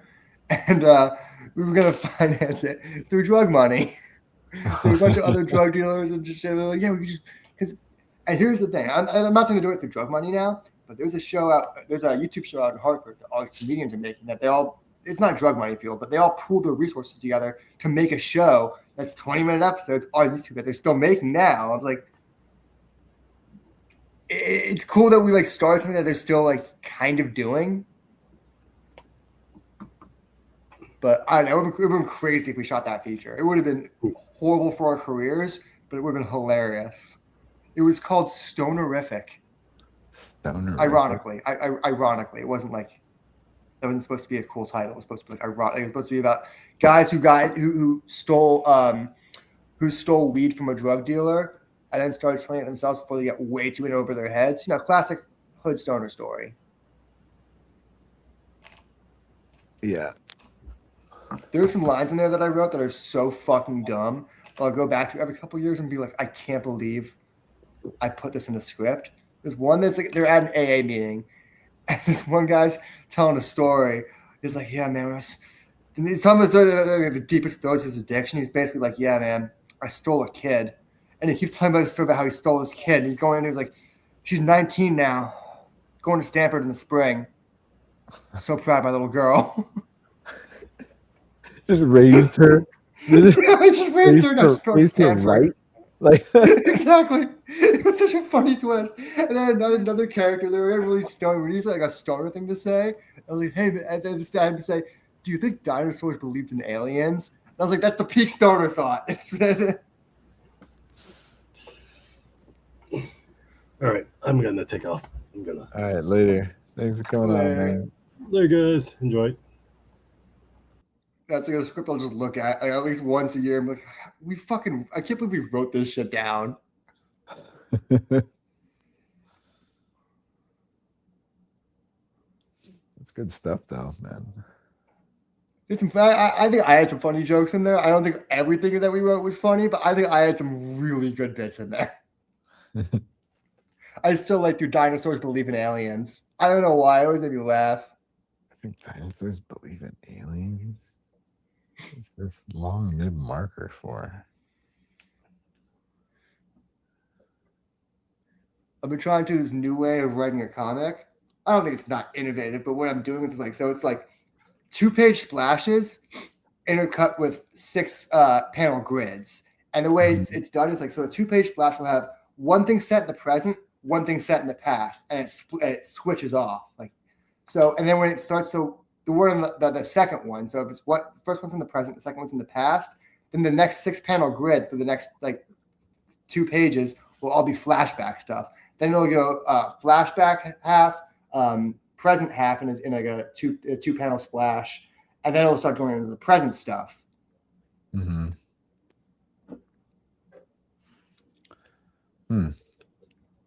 So it's like a way like switching off between like the past and the present. But then you do like a 2-page splash to switch it off, so that it's like the 2 stories can work in conjunction with each other, in conjunction with each other. So it's like the two splashes tie into each other. Like, yeah, the opening splash for one of the ideas I'm writing for aren't supposed to be good stories. I'm trying to break the idea of the way of telling this story. And it's like, so I have one where it's like he's getting this guy someone's able to private eyes. Like the book starts with, in the future he's an old man, not old, he's in his 60s, has a rope tied to his foot, getting dragged by a car, holding onto his hat. And then the second splash in that page, the second panel, second half of that splash is him as a young man, same situation, different car, but as a young man, it's the idea of like same shit again, and then tell the story of like, but then you go into the story, and as you go to the story, you see who's like dragging the car, but it's a way of keep doing the switching off between those big events, the splash pages, to go from the past to the present. I think I'm onto something there. The stories I'm writing aren't supposed to be like good with it, but I think technically it's like I'm breaking something with it. Squeeze one in where you can. I'm not trying to I'm just trying to like figure out the way of writing the story before I put something great in there. Yeah, there's one. I've done it a few different ways. I've did 2 different crime stories, and then one that's like an atypical supervillain story where it starts off like 2-page splash. You see him as like this crazy deformed supervillain. It's like more monster than man, just like a dark gray deformed beast in like a cloak the size of a building. And the second half is him just like as a scientist. And it's like, but I wasn't always this way. And then it tells a story of like what happened with him. It starts to tell a story of what happened with him. Then it goes 2-page splash of him in the as a scientist, as like in the scientist form. And then it's another form of him into like his supervillain form. Then it goes into where he's in the supervillain form. And it's like it's atypical in the form of like he's killed all the heroes already. So it's the idea of this guy who's won a fight. It's the idea of like it's meta in this form of comics. Imagine a supervillain that's beaten all the heroes, but he's also killed everyone on Earth. And now he's left to wonder: is his like big victory, was it worth it? He's lost his wife, he's lost his children, he's lost his job, his work, his research, everything that meant everything to him. But he's beaten the guys he's always wanted to beat. Is it worth it?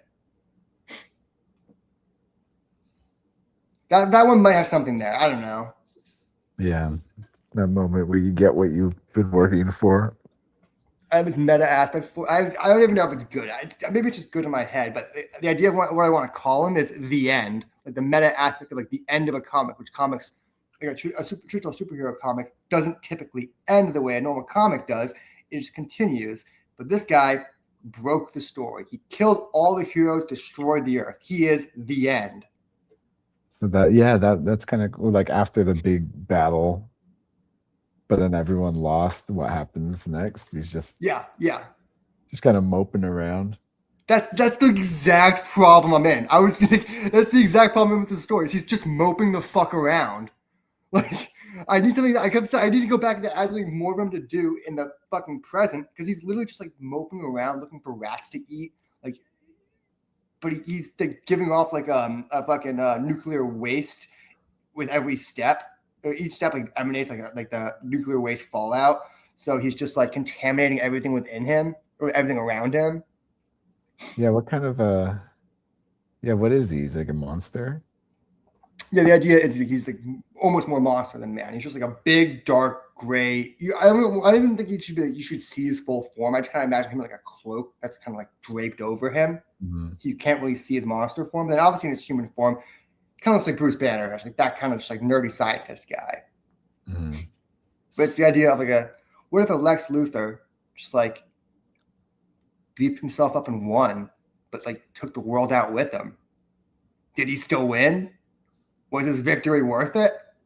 But also, it's like focusing on like isolationism. Because I was thinking about like he's a scientist, so he's like in his lab, he's pushing his wife away. His wife's trying to get him to like listen to reasons, but his isolation is what causes him to hate these superheroes even more. They caused the death of his wife, which further pushes him into his isolation. Isolation causes him to become a monster, which then causes him to destroy everything, which causes, you know, the end of it, when he's just the end, pure isolation. He's killed everything on Earth. It's like with the bad So it's like the story ideas are there, but it's not fully there yet. Well, what can you do with that? Is this It's a one shot. It's like a one shot. yeah. Like self-reflection mostly. Well, it's just I think of it as the meta aspect of the unfutility of comics. It's kind of like why comics continue, why there can't be an end. Because if there's the end, you're just alone with your thoughts. That's kind of the meta aspect of it. It's like the comic books aren't for the heroes; they're for us. Therefore, when I get home, I'm like, oh, I have this to read. I'm not alone anymore. I have, what is this? Love Ignited. That's like the meta aspect inside of it. Yeah. I don't know. Like I said, the stories aren't supposed to be like good, but that's more like there might be something there. Mm-hmm. Yeah, it might be. Yeah, but what else was he gonna do? Like after he won? Yeah. I think I think that's the thing. I've left a lot of that blank. I have a lot of his past. That's all hammered out. But it's like, what does he do in the present? That's the one thing where it's like, does he try and rebuild the Earth? Can he rebuild the Earth? Does he? Because it's so much just like self-reflection that it literally, you're right. It's just him moping. Like it's the natural problem with that story is it's just him moping.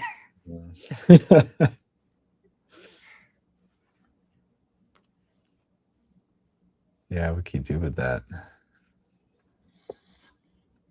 Maybe it'd be interesting, but it's like a twist where there's one person alive, but it's a superhero, and he has to like have to come to grips with like, he didn't win, but now he's not alone.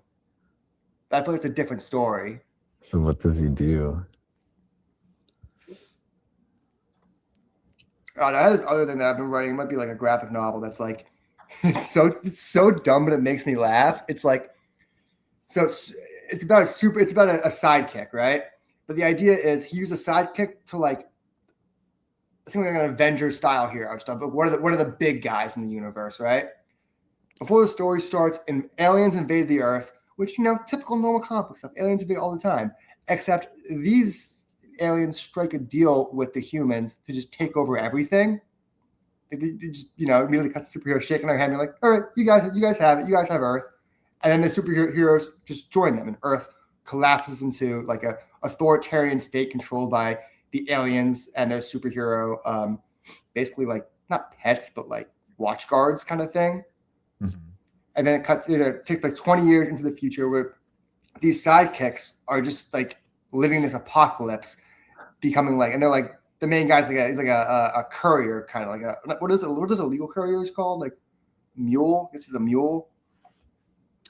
A drug mule? No, he more transports people and stuff like that. He's like the guy that Coyote. He's kind of like Joel from The Last of Us, where you can get the guy from one person to another place safely. Yeah. But the whole crux of the story was he's going to come across a half human, half alien baby, which is the real reason why they invaded and the real reason why they were able to take over Earth so easily. And it's gonna be a whole elaborate thing about it, the whole thing about it. But the idea is like, similar to Last of Us, does he hand over this baby because it's technically theirs? Or does he protect this baby because he knows it's the right thing to do? Because he's, a sidekick. He was trained to do the right thing. Mm-hmm. So that's just like Last of Us meets superheroes versus aliens. Alien baby.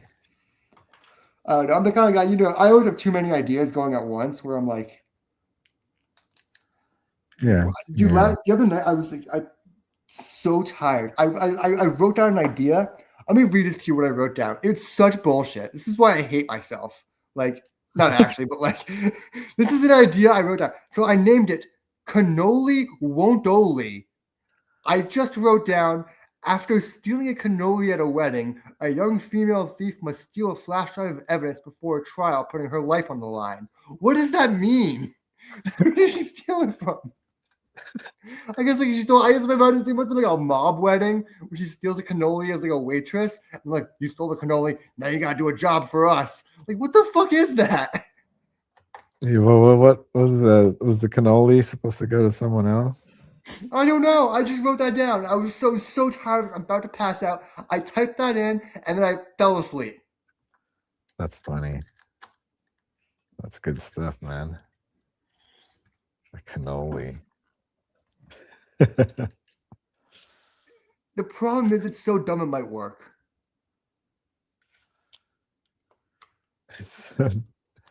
Should go with this cannoli idea. Yeah, right. Focus on all this conceptual stuff I'm trying to do. Nah, cannoli. It's cannoli. Still figuring it out. I was trying to summon I was talking to Brand actually today about this. I was saying, like, I keep trying to write all this fucking smart shit. What's gonna sell is the dumbest thing I ever write. It's gonna be like the guy that can't stop. That's what I was saying the other week. Remember, we were talking about. I was like, "Hey, have you tried writing something dumb?" I think everything I write is a little dumb. Yeah, but like dumb for the masses.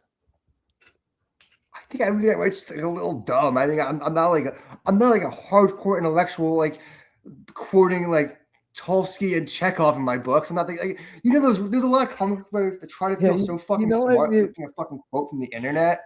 Sometimes a littlest bit of pretension will make you look like that to the normie, That's what it is. There's a lot of writers these days who are like, anything they want to feel smart, they'll just put like some famous philosopher's quote at the start of a book, and they just Google philosophy quotes about blah blah blah, and then they didn't have that shit locked and loaded. Yeah. Yep. It's easy to seem smart these days. I that's the thing. I think I want to do something that's like on the verge of smart and enjoyable.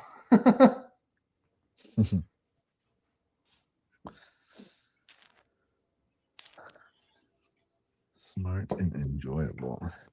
I want someone to see, read whatever my shit and go, oh, that's very thought out. It's very well done. Also, I can follow that very fucking easily.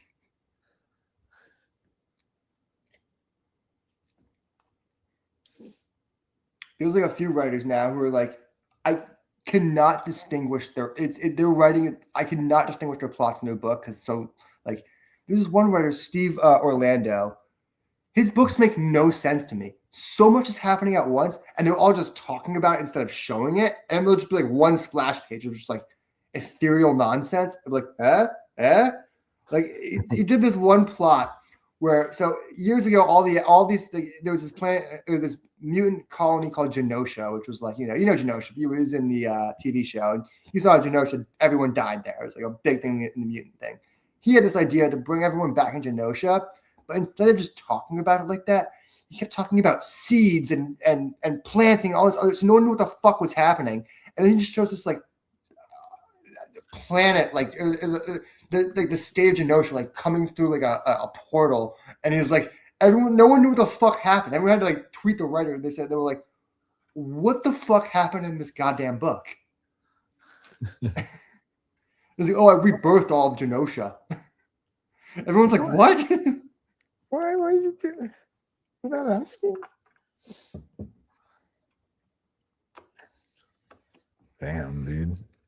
I try to be like a less wordy Bendis, if that makes sense. I feel like Bendis's books were like very high concept, very structurally interesting, but the dialogue was always very easy to follow. Like you were never confused on what was happening.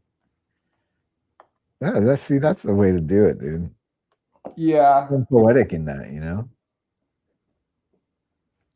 And cool. Yeah.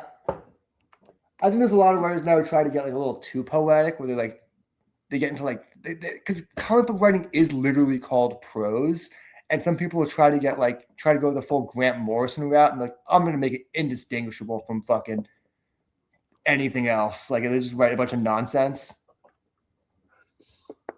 There's some indie book I was reading a couple weeks ago. I swear to God, the events this guy was describing in his fucking like monologues was not what was happening in this book. Everything was about inner turmoil and fire and rage, and it's just this guy laying in fucking bed smiling. The juxtaposition, Max. I don't think he was trying to be that. I think I think it was just a different, even on a different page than his artists.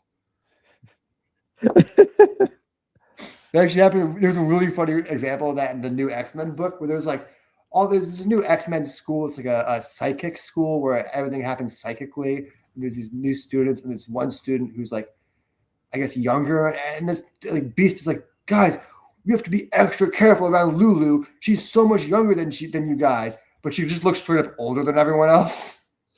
I was like, okay, thank you, Beast. If you didn't tell me that, I would have thought she was the same age as Scott Summers.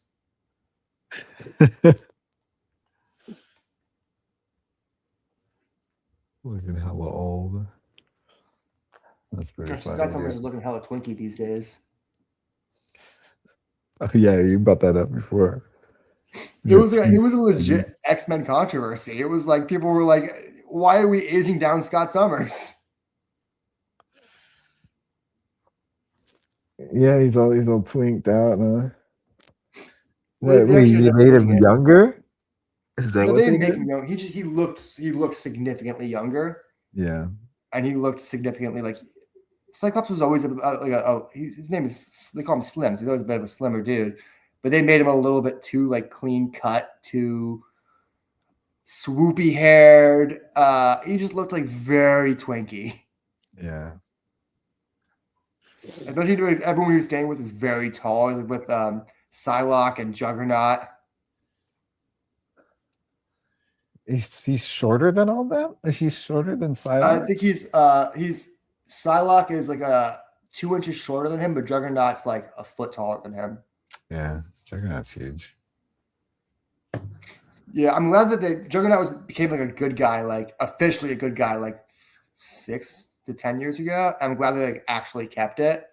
They just gotta make him gay. Like I don't know why they're so scared to make Juggernaut gay. Like he's had a boyfriend for like. Gonna do it. There's like they're too scared to do it. They don't.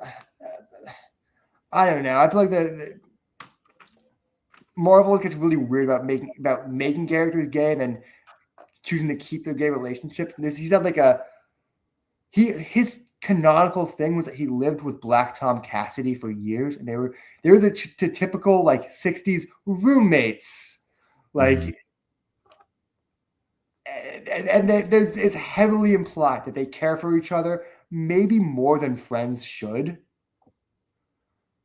Like it's pretty clear writers want them to be lovers, but they're just not allowed to be. Mm-hmm. I don't know. I think they should just let Juggernaut be a power bottom. Power bottom Juggernaut. I mean, it wouldn't make sense for him to be a top. He'd destroy someone. It's an unstoppable force. In that world, someone could handle it. Yeah, but not Black Tom Cassidy.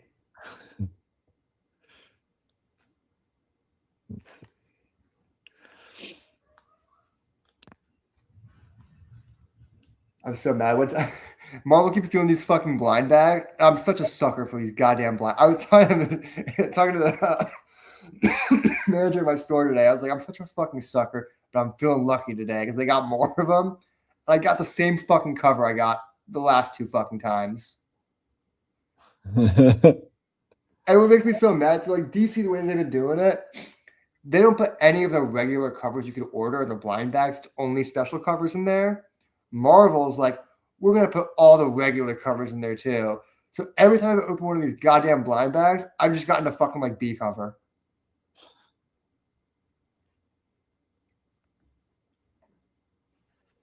Damn, dude.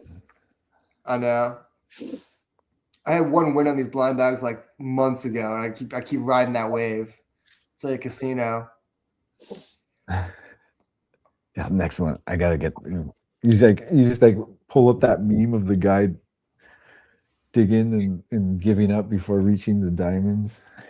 I was like, telling them stare today, at that they're doing while another blind bag for the new Daredevil book, and they're like, "How many do you want me to order?" I was like, "How many?" Oh, I can't think about that right now. Why are you doing this to me?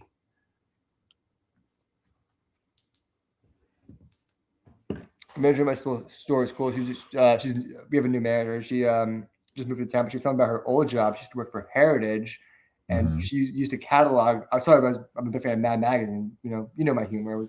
Obviously, grew up reading Mad Magazine. She used to catalog all those classic covers, like the original art. Oh, sick. I know, that's like a fucking dream job. Just like all those Alfred E. Newmans. Yeah, dude. Holy shit. That's awesome. Did you see the trailer for that Mad Magazine special? It's pretty good. It's pretty. They're DC's doing a special Mad. I think DC already owns Mad Magazine, but they're doing a special all DC issue with all DC writers and artists. And it's edited by Chip Zdarsky, who did that. He's a big writer and artist. Zdarsky. I'm a big fan of his. I think he's fucking great. Yeah, I'm on his email list. Are you on his Substack too? Yeah, he's got a funny Substack. Yeah.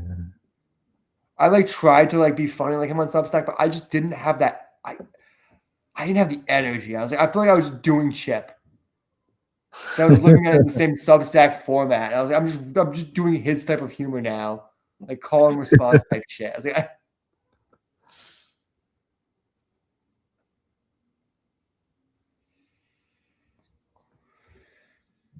it's gonna be good though. I'm looking forward to that. I went home when I was. I thought I hit a fucking grand of all these Simpsons magazines, but it was just a stack of Mad magazines with a Simpsons cover on top, with like Bart as Alfred E.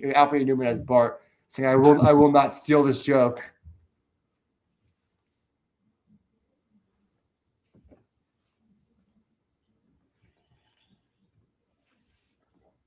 Yeah, I love the times. I saw a Mad magazine on the rack the other day. Yeah, they're still making them. Yeah. I haven't picked one up in years. Yeah, it's been a while since I've looked through one. I did look through. Sometimes I go home and look through my old stacks, and it's really funny to see the old political commentary. It's so much more quaint than it is today, when they're just making fun of Bush, they're just saying words wrong. I know, right? Like one of them was literally just like, "Guess the Bushism." And it's like, that's the worst. This guy committed war crimes, and the worst you're saying about him is he said something wrong. That's how quaint our politics were. The neo-lib shit, dude. Yeah. I was actually just talking. I'm working with. I think I just mentioned it before. I'm working with this all Indian crew. They're from India, and they asked us, "Are you Democrats?" And we're like, "Well, Democrats don't even like to be called Democrats these days. They're called leftists now, just because the Democratic Party's kind of shit." Yeah, we've kind of drifted from establishment Dems are pretty much just a blue MAGA. I swear, these Indian guys love Trump for all the wrong reasons, and they're super racist. So it's kind of hilarious to hear in a horrible way. Yeah. Oh man, that's funny, dude. My friend Katie, who brought me on this job, I don't know how she got linked up with these guys, but I'll have to ask her tomorrow. But she was paying money. They asked me, "Aren't you excited for them to get all the non-white people out of the country?" And me and Katie were like, "What? No, we don't like concentration camps. What are you talking about? You're not even white." I know. What are you talking about? What the hell, man? Wait. Go to a rally, dude. You know, one of them made me laugh so hard. He's like, I was at the Ralph's the other day, and grocery prices are so expensive here. Can't imagine what they were like before Trump got in office. Like you thought Trump brought the prices down. I don't know what they're teaching him out in India, but these guys love Trump. Like love him. He likes them. He wants them there. He's like, oh yeah, bring people. Every Americans are too dumb, dude. Bring the Indians. I will say these past 2 days I've been on this job. You know where they get lunch? An Indian restaurant. Yeah, where?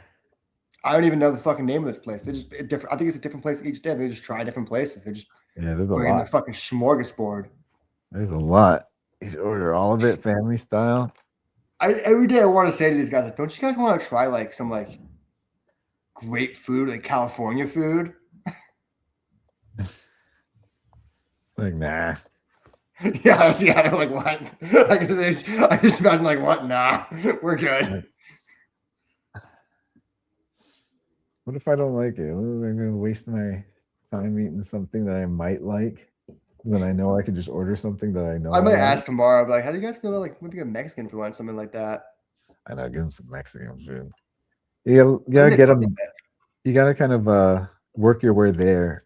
Find a place that has Indian burritos, and then branch from there. I know the place like that. And like this place, it's Indian food. We got the butter chicken. The butter chicken.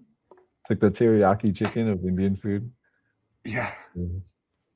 Tiki masala chicken. No, they order the good shit.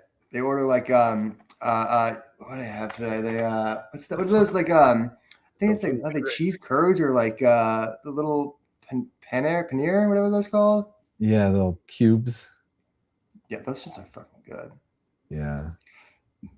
Sag paneer. Is that what it's? Yeah, I think it's something like that. Spinach. Yeah. Yeah, the green and the white little cubes. Yeah. That's good shit, dude.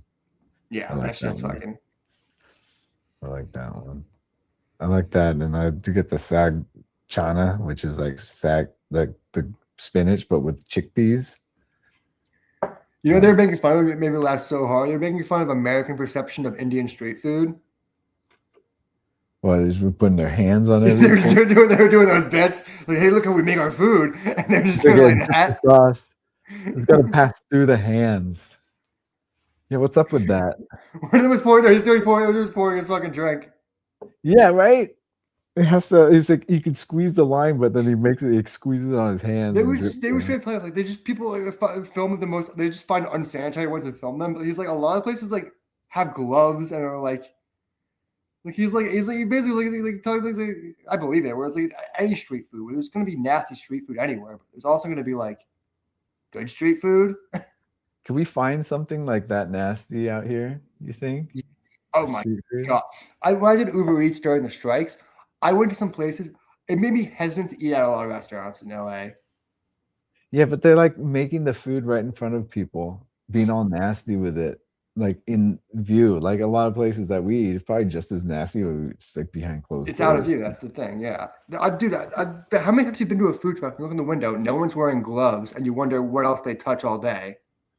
Yeah, still hasn't messed me up too much. So yeah. My favorite thing, my dad asked me one time, he's like, where do the food truck people go to the bathroom? I was like, that you don't think about that. It's not for you to think about. They're sweating so much they don't need to pee. Yeah, right. They're getting. You know someone said to me the other day. Someone said, how come every time you see a Cybertruck, there's just a guy alone in there? No friends, no women, just a guy alone. A sad guy in his car. It was a meme car. Sad guy in his meme car, dude.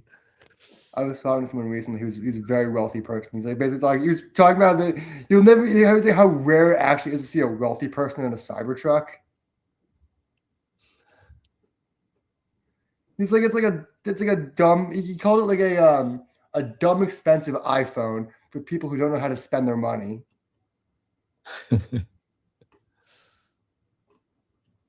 See, there's a guy who drives a Cybertruck as a kid at our school. At Enzo's school. Really? Yeah. He's apparently he's a right-wing grifter. Like he's That's what buys him. he's an influencer.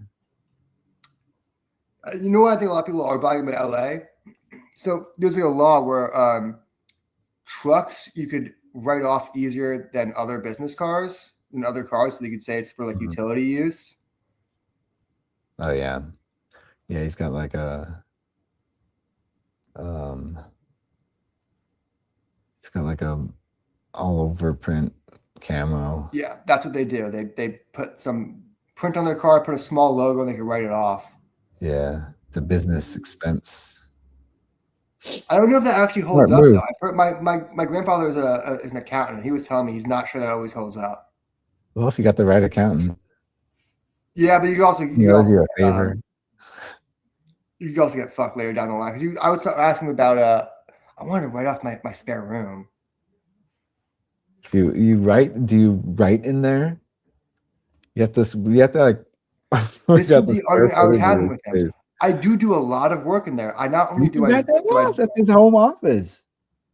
But I do that, and I also sell comics out of there. Yeah, if you could you map out the square footage of this workspace that you live in, and you could deduct that. He doesn't think I can. He's like an experienced accountant. Oh.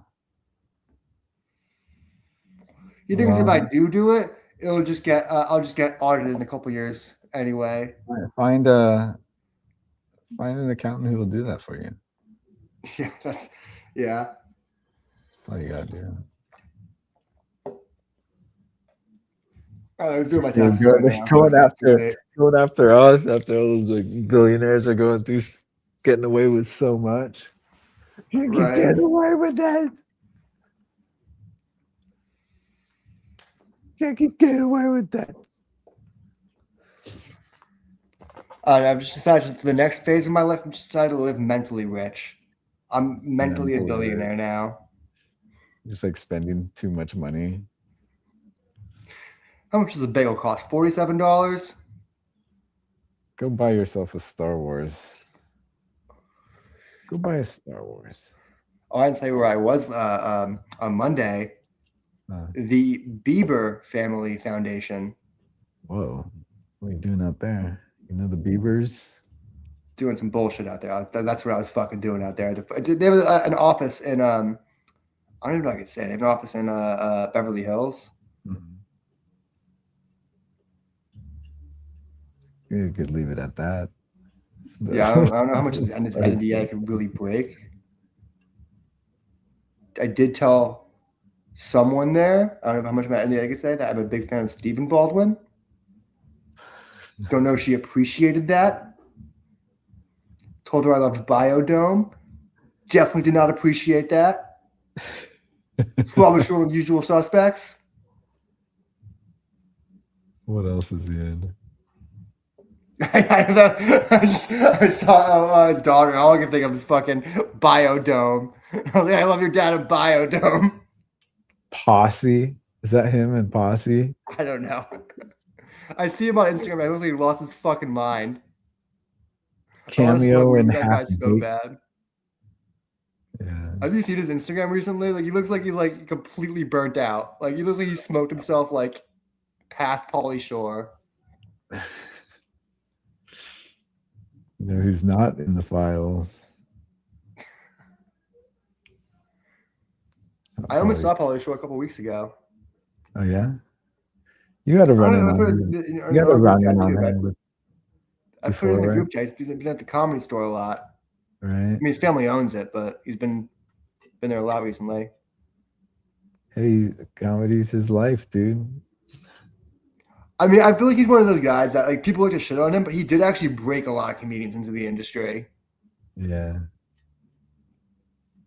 Yeah, there's nothing wrong with Pauly Shore. Really? You know my favorite video to watch is when I have a bad day? You ever see the video of him and Big Ed? Mm-mm. Oh, it's so good. It's so, you know, Big Ed from what was that show on TLC with the it was like that show where someone's married, like a woman like the Philippines, something like that. Oh, yeah, 90 Days Fiance or something like Yeah, that. I think his wife was like from the Philippines or Taiwan. Oh, is it Big Ed, the guy with no neck? Yes, yes. Oh shit. Him and Pauly Shore is so fucking funny. Pauly Shore spends the whole time just roasting this guy. They have a And show Big Ed's like, together? hey man, stop it. He could not take it the whole time. And they're in like a Spencer's Gifts. The dildo section. Let me see what my phone. I gotta find this fucking video. I just lost my fucking phone. I want to see that. How the fuck did I lose that?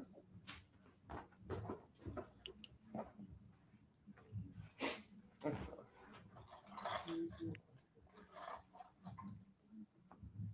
I don't even know where my phone went. That's crazy. Oh, I found it. Pauly Shore, Big Ed.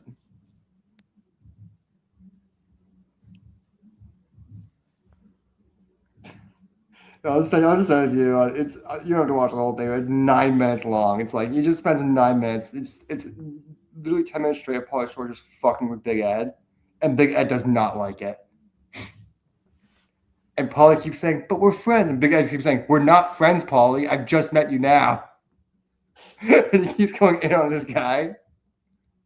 Wait, where did you send it? Send you on Instagram.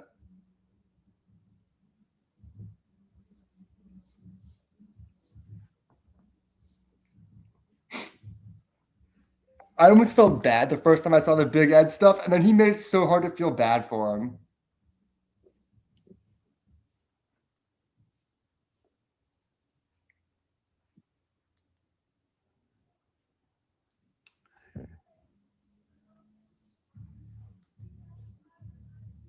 We're good. But we're not like friends.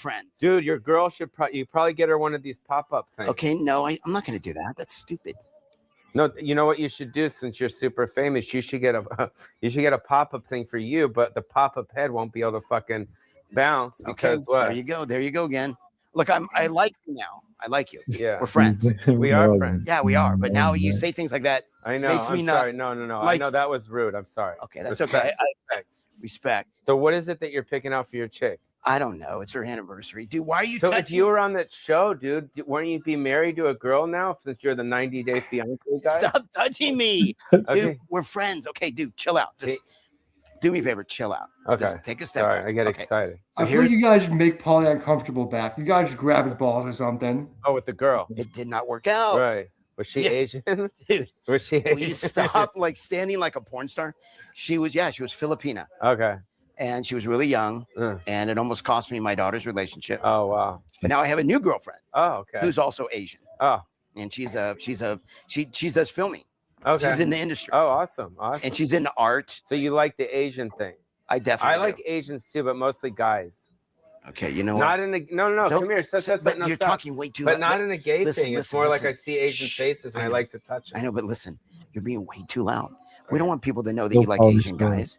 No, it's not a sexual thing. It's more like my parents raised me with Asians. I've heard hanging out with Pauly Shore is Asians, just but you like that I've heard he just fucks with everyone incessantly. Stop trying to be funny, dude. I'm trying to say I like Asians for real. Okay. You like Asian girls. Right, okay. I like Asian guys. But not in a sexual way. More like I think they're awesome.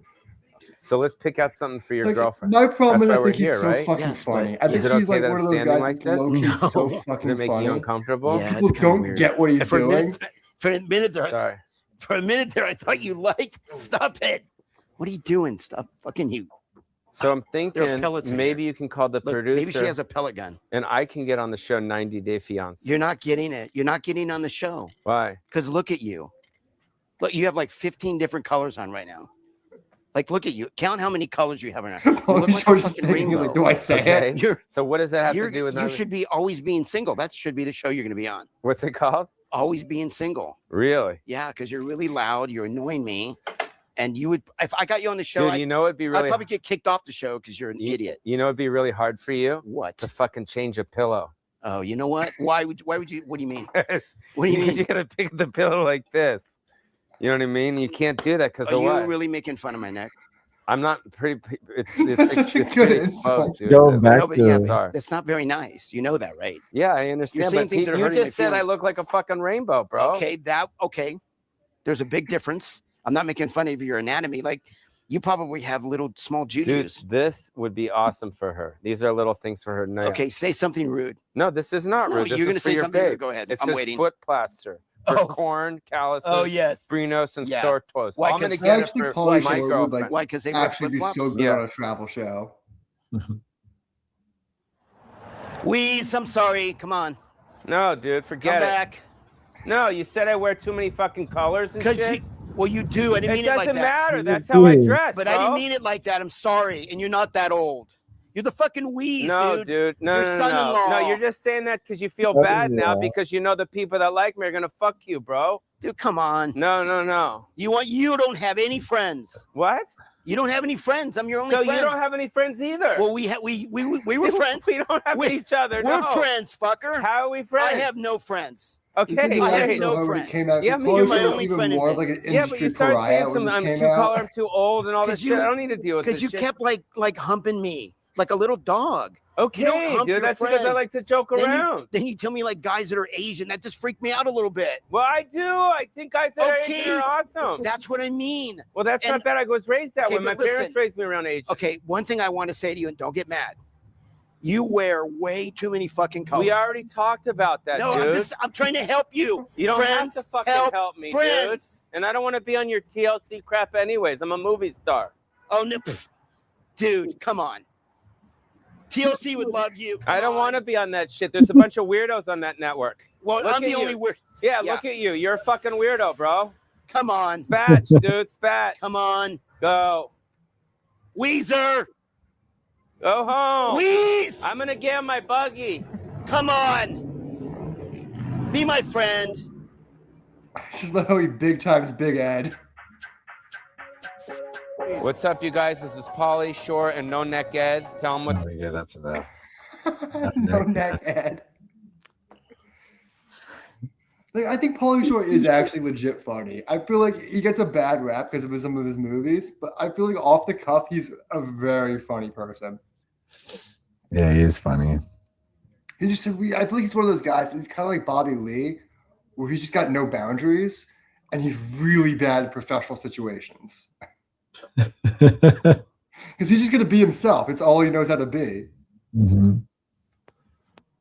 Like I feel like Pauly Shore in his heyday could go into a boardroom of executives and just charm them. But now that he's like 50, they're like he's meeting with some guys that are like his age, and he's acting just like that. And they're like, "No, Pauly, we're trying to talk about strategy." He's just an old crazy dude. Yeah.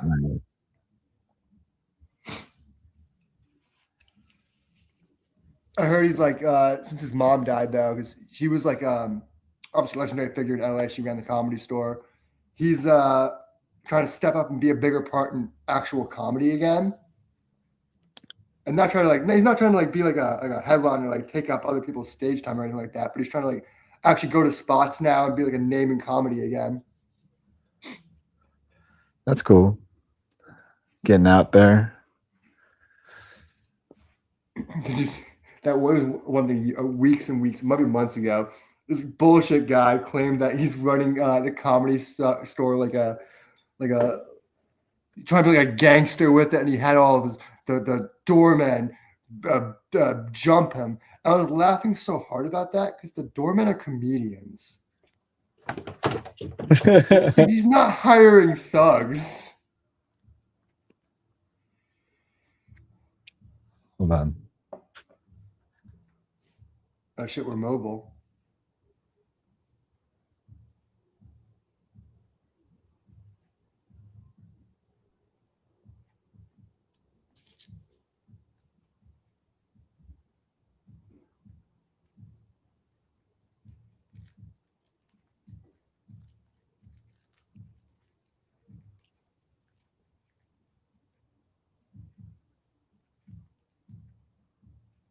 What are you fighting raccoons?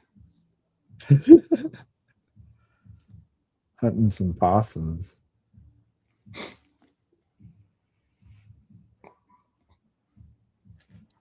Found a dead opossum back here. Did you eat it? It's good eats. It was past. It was expired. It was way expired. Maggots got to it. It was this character in this book. Seriously, Bart's in a lot of books. This guy named Skink, who's just like this crazy semi-homeless guy, and he's known to just find roadkill and eat it, and dead animals and eat it. And it's just the same conversation with all of his books. Everyone's like, "You're gonna eat that?" And he's like, "Someone's got to."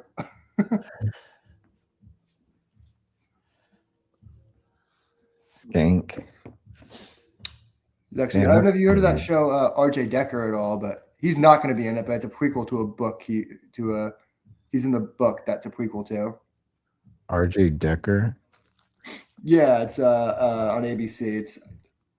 Everyone's like liking the show. I was a little less.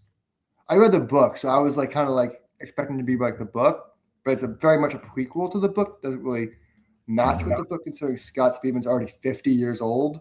So I don't know. It's fine. It was for what it is, but it's not as good as the book. The book was like really snappy and punchy and funny, and like had a plot that gripped you right away. And this is more just like a standard PI show. Standard PI show, like the Green Lantern, like the Lanterns show. I think that show could be good if they do some interesting stuff with it, but I don't know. It's so funny. Like when I saw that with Liz, him flying, she's like, "What the hell is this?" I mean, yeah, it's kind of like if you don't know what it is, it's such a weird trailer. Yeah, it's a weird trailer. I hope it's not like a full show of like that. You watched that Watchmen show, right? Yeah. Remember in the last like 10 minutes, it just goes off the fucking rails. Like I hope the show's not going to be just that. Yeah, that was a good show, but yeah, it did go off the rails. I loved that show until the Dr. Manhattan reveal. Then I thought it would start pissing over the source material. I just wish he looked better, you know? Yeah, it did look pretty shit. But it also didn't make much sense for John to be that guy. Yeah, that was kind of weird. He's like his body. Yeah, that was. It wasn't explained well. It wasn't done very well. I don't know. That whole twist was such shock value for the sake of like, this is the most well-known, powerful character in this book, and it's also the main character. She was married with them the whole time. That I remember the Watchmen subreddit was in flames that day. People were like inconsolable with that because they loved that show. Like Watchmen fans were like, it's getting the book. It's getting the point of the book. And then that last episode, everyone was like, it completely missed the fucking point. They didn't get it at all. Yeah, dude. But I do like Damien Lindelof. I think he's a very talented director. I think Tom King's a very great writer. I think it could be good, but I heard a lot of stuff about Lanterns. Like it's focusing on some of the different other Lanterns, but they're doing it like it's a CW show where it's like these aliens are in human disguise, so no one knows. Which is such a dumb thing to be like. I imagine it's like the kind of thing where you're pitching it to a network, saying we're going to save costs this way, but it's such a dumb thing for a Green Lantern show to strip away all the Green Lantern stuff and leave that as a mystery when it's the one thing we just want to see. I know, right? Yeah, it's so interesting. I'm curious on how they're going to pull it off. Yeah, I mean, it's weird because I never have a lot of faith in shows that are done and completed, and they're like, oh, we can't find a spot in the schedule for it, so we're just gonna have vague announcements for it's coming soon. It's like, I feel like if they were that confident in it, it'd have a date.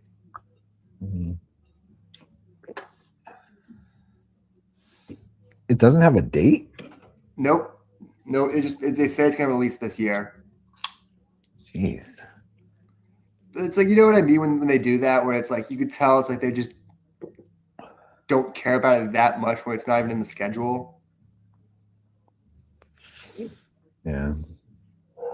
I don't know. It's weird. I think it's just a weird project to do this early into the DCU to take a swing like that, to be like, because the one real superhero we have is Superman, and there's the Justice Gang, a few other heroes out there, like the Peacemaker people, but like you'd think James Gunn would really want to be focused on building up the superhero-ness of this stuff to build out DC, because it's like you're not going to compete with Marvel with just subversion. Yeah. Because then the also thing is we're going from an R-rated Peacemaker project, R-rated Creature Commandos project, into like an R-rated like heady cop show. Like that's he kind of needs to get like younger people invested in this universe. And I don't think this show is going to be the thing that's going to get like a 15-year-old kid excited for more superhero content. It's like, what's this True Detective? It's weird because like Peacemaker did get a lot of young people excited about comics. So like it took a Z-list character and made people actually care about him. The same with like Vigilante, some of those characters. Like they have a real fandom, especially on like TikTok with that kind of whole crowd. Mm-hmm. Lantern's like it isn't trying to do that. It's not trying to be like the fun show.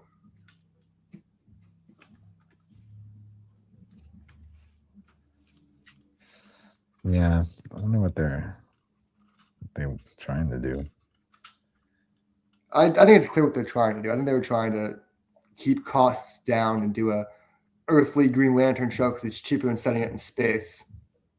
So you hire some really great heady writers to try to come up with a reason why everything needed to take place on Earth, and then you work around it that way. But I think part of it is also they're scared of it being. They thought the criticism with Ryan Reynolds was so much on the CGI mess of it all. They're like, we'll just take all that away from it, and they'll just be in street clothes. Yeah, I mean, Guy Gardner doesn't do a suit; he just wears a outfit, right? I will contend, and this is such a bad nitpick. I think Hal Jordan's wearing the wrong kind of jacket. What kind of jacket? Like a flight jacket? He always is wearing a bomber jacket with the fuzz on the collar. Yeah, that's exactly what I was saying. A flight jacket, kind of. He's always worn that jacket. It's the one thing that's like you just have a character with brown hair in that jacket. You know it's Hal Jordan. It's a very easy jacket to get. Like, I imagine it was just like hot to wear in California, where they filmed it in LA. So I imagine it was like just very warm, and they're like, I don't know if we need the full leather bomber, but like I don't know. I was like, the jacket looks fine in the show, but I did kind of like you need the bomber a little bit. Especially in the comics, it was like his dad's jacket, I think, that he gave to him. Oh, is it? Before his dad died in a crash.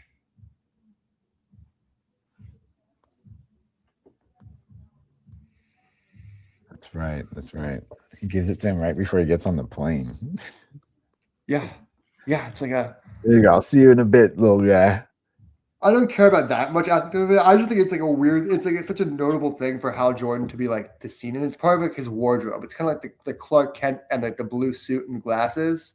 Like it'd be weird to put Clark Kent in a black suit. So he's always in a blue suit. It makes him seem more friendly. It has to be kind of reflective of their superhero costume.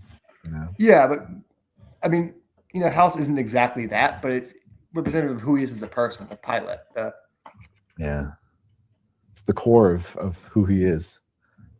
Yeah, I think that's the other thing that I think the problem with a Hal Jordan these days is how do you explain a test pilot without being like, it's like today's audience. That's not the same kind of job today. Yeah, like when Hal Jordan was made in like the 40s. A test or the pilot. 50s. It was kind of like a dangerous job. Yeah, it was an actual dangerous job that everyone knew about. That was seen as like the Daredevil percent. It was a commended job because it was in a time post-war where they were like really in on American like wartime imperialism, and they were like, you know, someone who was seen as advancing that idea was like a hero. So a test pilot was like the ultimate Daredevil hero. Like, he's the guy that gets in these Spitfire planes that he doesn't even know if they're safe yet. It's like, you can't explain that today. It's like, why don't you just use a drone? Like, why does he have to be there? No, is he gonna be a drone pilot? Yeah, you know what I mean. Like how Jordan. This was something about today, or not today, but a couple months ago, about how like how Jordan just as a character today almost doesn't work unless you insist that he works. Well, see, like the nobility of war is just non-existent these days. You know. Well, that was what made Hal so interesting. Is he wasn't. You never really see him in a war. He's not that kind of soldier. He was the soldier that's at home. He's not fighting anyone. Yeah, but he's putting his life in danger for the USA. Yeah, but he's putting his life in danger so other people don't need to. He's doing his part. It's more of a reason. Yes, he's doing his part. That was the idea. He was the soldier doing his part, but in a daredevil way no one else would be willing to risk their lives for. Yeah. So it made sense in the 40s and the 50s and the 60s. But now it's like we don't even have test pilots anymore. It's like not a job kids know about. Yeah, and that's gonna be a joke in the show. I could already tell it's gonna be a test pilot. What do you mean a test pilot? Testing what? So he's old. Yeah. I don't know. That's the other thing that bothered me about the show. It's like I don't want a Hal that's like on his last legs. I really am like a fan of Hal Jordan. I think he's a character that I think has so much life in him. And like John's fine, but like if you ask 10 people to describe John's personality, what do you think they would say? Yeah. I know they're kind of doing like what Marvel did with Hank. Yeah, he's getting a little bit Hank-pinned. He's getting hanked. But he doesn't even have that reason to. Like Marvel didn't want to use Hank. Hank has that blotch on his record for the one time he hit Jan. But Hal doesn't really have that. I mean, besides the whole parallax killing all of his friends thing, but he wasn't really at fault for that. There's a lot of apologists online though for it already because I'm not like I keep saying I want it to be good. I was unsure about the trailer. I'm not hating on the show, but there's a lot of apologists for it already, trying to like already claim it's gonna be the best show ever by saying like no, trust me, it pays attention to the little details. Like look at John. Look at how Jon Stewart acts towards Hal. It's like Hal's just acting like an asshole. John's acting like a person. They also are all saying like that they think that Hal's gonna die and come back as Parallax or come back as Spectre or one of the many Hal Jordan stories where he dies and continues being a super person. I don't think they're gonna do that. I think Kyle Chandler's too old. He's like mid-50s. I don't think he's going to come back in another 5 to 10 years in a tighter spandex costume. Probably not. There was a really bad post this week about a Ethan Van Shriver, who's like a Comicsgate right-wing nut job. It's like called Aaron Pierce the F slur for gay people, saying that's why he's not watching the show. Wait, what? And then he followed it up with like a more detailed post where he completely excluded that and then instead talked about all the stuff that everyone else didn't like about the show to try and so everyone would retweet that opinion, which worked. Everyone was talking about how I can't believe I agree with Ethan Van Shriver. I'm like, he's just saying that because he called Aaron Pierce a slur. And he's trying to bury it.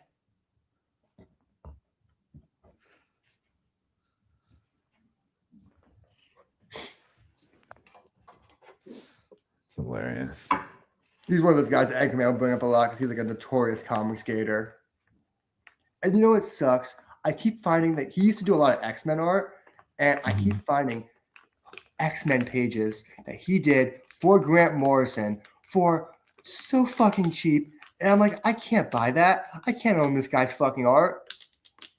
You know what else I find a lot that's super cheap? Every day I fight against buying it. You know that artist Greg Land that we always hate?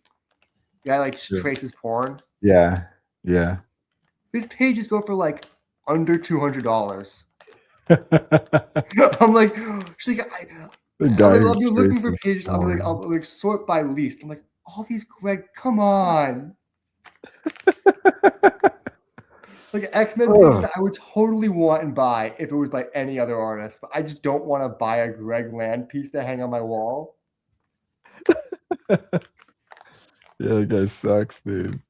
I know. It's like I've even found pages where it's at least no women are in the page. Like, you know what I mean? Like, there was one. It was just literally just Glob, Herman, and Cyclops. I'm like, it seems safer. Still, you know what he draws.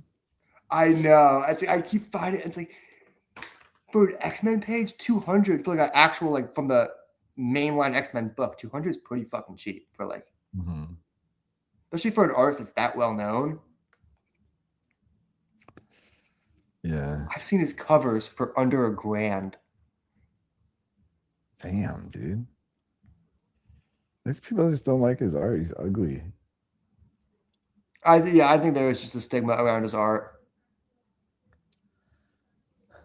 Like you could. It's weird. I've seen that a couple times. I've always wanted to just ask him about it. I've always wanted to be like, you of course know this thing behind your art. Like, have you ever thought about doing anything differently? Like, not in like a mean way. I want to find a way to ask where it's like, you clearly draw very pornographic faces for women. Like, have you ever thought about not doing that? Have you ever thought of not? Just not.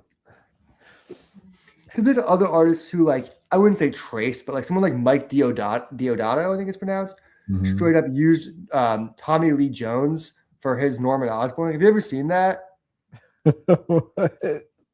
Just look up Tommy Lee Jones Norman Osborn.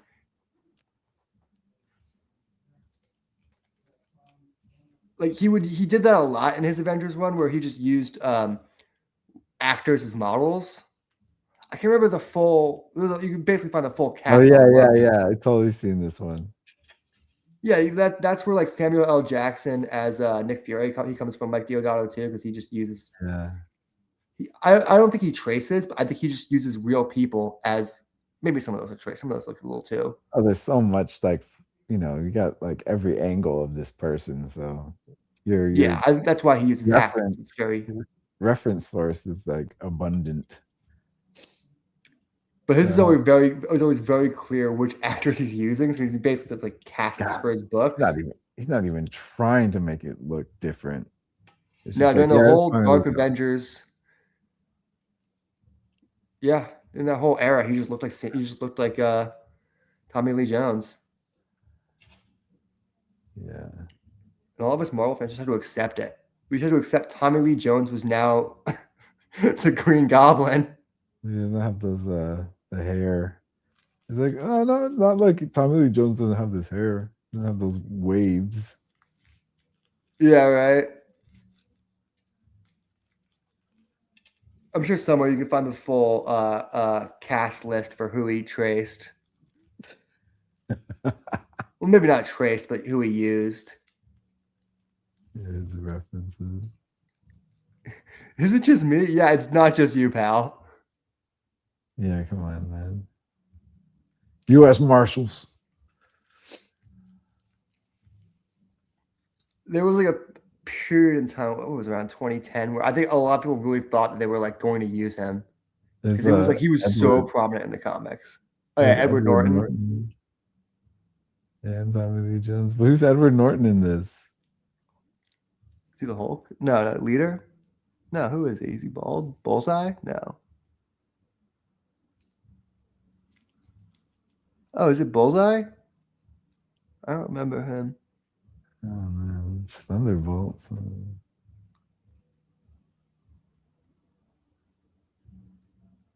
Let's see, does it say? It's on Tom Brevoort.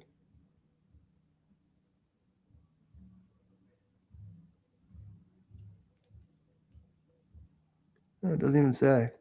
Yeah, it's not. I'm not seeing where Edward Norton was character. Oh, Brian Hitch did Ultimate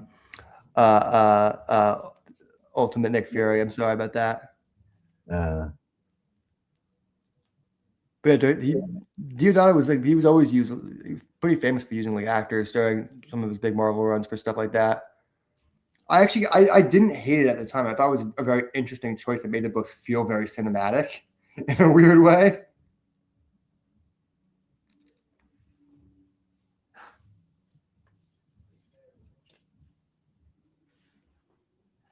This person posted the real life example of Osborne hair. Oh my god! Oh, I've seen that. Yeah. Yeah, that's it. Someone explained this to me. I think it was. No, it wasn't even explained to me. I saw it in a video. John Romita Jr. talking about it. How it was actually that kind of hairstyle was just very popular in like the late '60s or the early '60s, the late '50s into the early '60s. Of just like the way guys greased back their hair, that would form like kind of like pleats in it. Mm-hmm. Yeah, it's like a treatment, kind of like a perm, like a chemical treatment, right? Yeah, I think it's a little less invasive than it sounds, but yeah.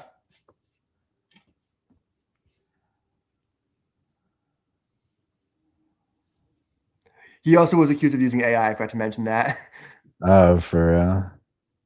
What should I type? What could I? How could you see more Avengers? During this whole Dark Avengers run, it was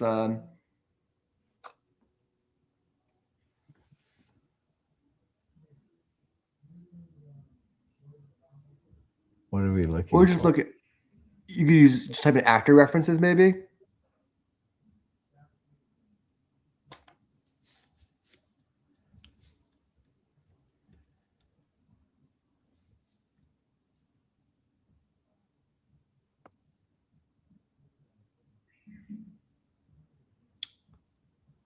There's like a full cast somewhere that I saw.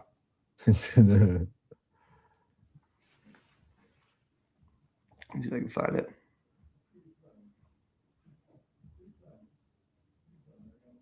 You see Elton John as Doc Ock. That's funny. I don't know if he did it, but he'd be good. No, that looks like oh no, that's part of that was the AI he got accused of. Part of his Oz run.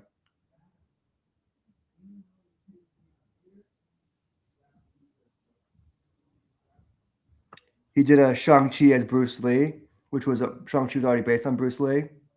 Yeah.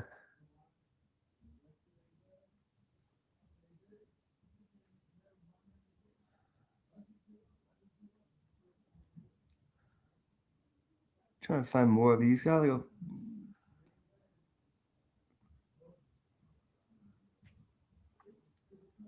Here's this Reddit post. Gregory Peck, Batman. It's gonna be the guy's Wolverine that was second. Oh no, That's not true. Big Brother was based on his. Oh no, Jack Kirby's wife. The hockey player for Wolverine. Yeah. Sting is John Constantine. Oh, I did know about Sting and John Constantine. Yeah, that's a famous one. Yeah. Oh, this guy got based on someone. Timothy Dalton. Oh, right. I don't know if that's confirmed or not. I've heard that. I don't know if that's confirmed. It's a good reference, though. I don't know if the years match up, though. Dude, Timothy Dalton would be a sick ass Tony Stark. Holy shit. I actually thought he would have been a great Howard Stark, but he's the Swordmaster now. Oh, no, it's Tony Dalton. John Slattery is a good Howard Stark. Dominic Cooper. That one I know is confirmed. Yeah. Yep, that one I know is confirmed too. That one's less so confirmed. Yeah, he kind of inspired. He inspired. Yeah, he inspired the idea of, but also not really at all. It's also not a true story. Brian Michael Bendis is married to a black woman and has black children, so he wanted to make a Spider-Man that would reflect his own children. Yeah. I don't know if that's true. Based off Morbius. Dang, that's crazy. Can you imagine? That one's true. I know that Holy one. Shit, dude. Oh Never heard man, that makes that sense. show's based on a dude. Can you imagine being like, what? Well, that's why Finding that Marvel gets so finding out? protective now. Vincent Price. Yeah, Vincent Price's Doctor Strange. That one's always very obvious, but I don't know if that was Steve Ditko's inspiration as much as it was other artists. Yeah. It's like the Vincent Price type, you know? Yeah. That mustache. Diana Rigg. I don't know if Diana Rigg inspired Talia, but I know Diana Rigg. There. That's the Yeah, guy. that's. I mean, he looks like Wolverine. Yep. That looks fucking crazy. Dude, that'd be a good Wolverine. I want a Wolverine like that. I don't think we'll ever get a Wolverine that's not just like a handsome actor. There was this woman that I follow is a comic book fan. She posts a lot of comic book stuff, and she kept talking about she wants a Wolverine actor that looks like a warthog. I want him to look like he smells horrible. Yeah. He should look like he stinks. He should be kind of Well, feral. she had a good point. She said every time Hugh Jackman takes off his shirt, she can only think about what cologne he's probably wearing. Right? Doesn't look stinky. Doesn't look feral. No, yeah, I always thought Hugh Jackman as feral always kind of funny because he's kind of like a very standard pretty boy. Like he's tall, so like he must be scary. Yeah, he looks like he smells like cologne. I know, yeah, right. But she said that every time he takes his shirt off, I just wonder what cologne he's wearing because it's like he doesn't look like he smells like a dirty man.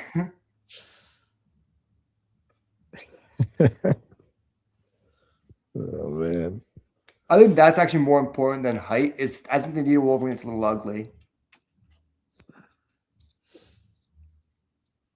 Because like Hugh Jackman, like never felt like an outsider because he just looks like such an actor. And you put him next to like Halle Berry or James Marsden, you're like, yeah, he kind of fits in here.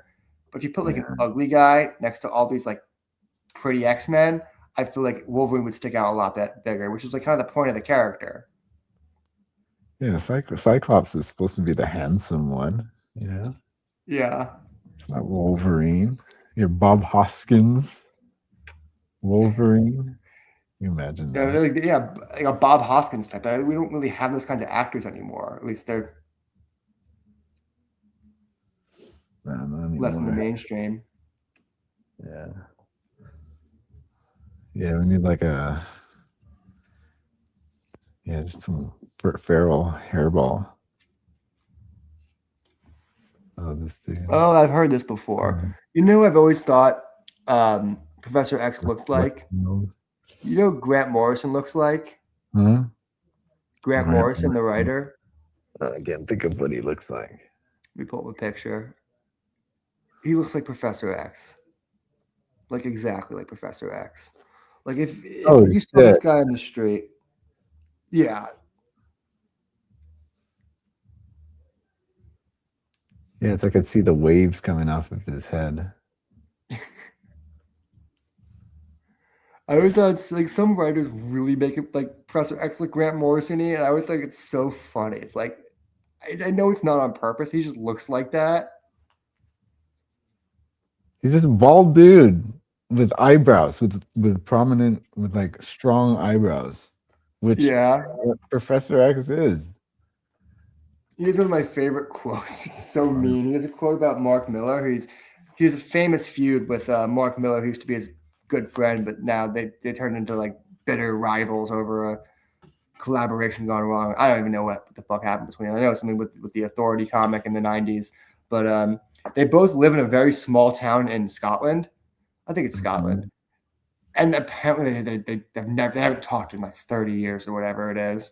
And he was like, someone asked Grant Morrison, have you ever run into Mark in town? And he's like, no, but I hope when I do, I'm going at least 60 miles an hour.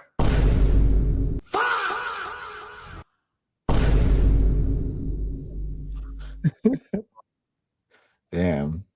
Which is like, damn. That's pretty funny though. Grant Morrison also used himself in a comic. There was like a crazy Animal Man. He did run an Animal Man that was super crazy, and he has explored all this meta commentary on what it means to be a comic book character. And at one point, Animal Man meets the writer. He just ends up meeting Grant Morrison, who is like this ethereal writer of the book, who everything he types comes true for the character buddy of Animal Man. It is like literally meeting the guy scripting his book who controls his fate. And then because Grant Morrison used himself as the writer, another writer thought it would be funny. I think it was whoever was on Suicide Squad at the time. Maybe it was Ostrander. Decided that they were going to kill off the writer. That they're going to kill off Grant Morrison's self-insert character. So they have him like up against the tree, and he's typing. And he ends up accidentally typing his own death, and he just dies. That's funny. I said that would be a funny character to put in like James Gunn's Suicide Squad, like as like a one of the throwaway characters.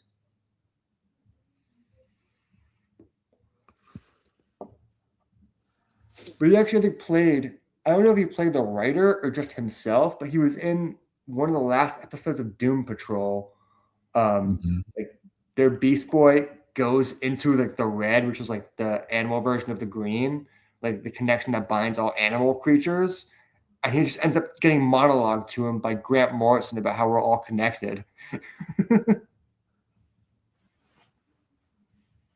It's like a little pop-up on the screen. It's Grant Morrison in his office, and he's just talking to Beast Boy. He's like about how we're all connected. It's the fuck, man? You're gonna bring in a Doom Patrol writer just to explain this shit to us?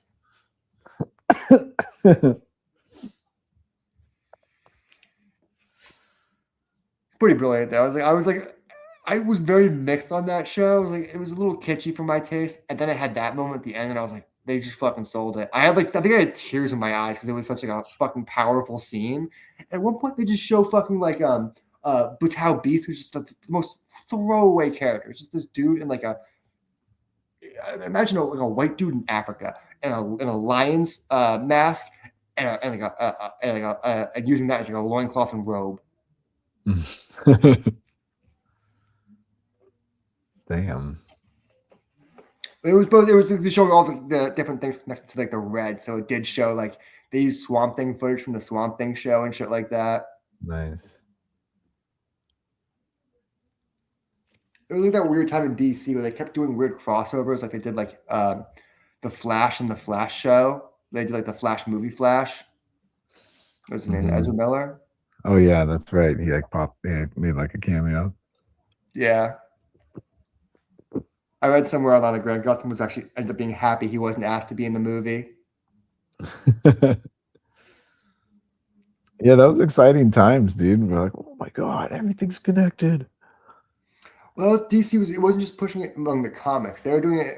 It wasn't just pushing it in the shows. They were doing it in the comics too. That was the time when they connected everything, and they said every multiverse is legit, and every multiverse exists somewhere. So they kept trying to reinforce that throughout other media too. To have like unlikely characters that you want to cross over. They're like, well, we can just do it. We have control right now. Everything's Warner Brothers. We'll just do it. And then Flash did what it did. And now that guy's directing the Batman movie. You know, you can only fail up in this industry. Was that like an initiation? I honestly think. I think he signed a deal where he was contracted for 2 DC specific movies. I don't know why they're giving him the Batman. I don't know, like some of these decisions making with DC is just completely baffling to me. It's like Lanterns gets off the ground so fucking quick with just like the weirdest fucking script. The Batman movie is like, I don't know what we're gonna do, guys. Could this work? Like, you could shit that out and it would make money. You could shit it out horribly and it would do fine. Like, I don't know why they're stalling on the properties that they need to be their tent poles. I feel like DC doesn't really have those tent poles yet that are keeping the lights on. Because like you have Superman, which did all right, nothing groundbreaking. Peacemaker, very viral show. not what you'd call a tent pole, though. Yeah. It was too rated R to be a tent pole. That's the weird thing about this. Half of the projects they're putting out are R-rated. It's like, it's great for like people like you and me who have the ability to watch that, but like wider audience, I don't know. For the like strong connections to Superman, all these like kids are like, oh, this is like, Superman part of this. Like, oh, what the fuck? That was the weird thing. It's like he made Peacemaker a required watching because it does continue those plot threads and sets up important plot threads supposedly for Man of Tomorrow. And it's like I feel like he could have just everything could have been so much more simpler if he just did like Superman, Batman, Wonder Woman, Green Lantern, Aquaman, or some shit like that. Like I feel like DC's gonna sink. I don't know, especially with their under new leadership with Paramount.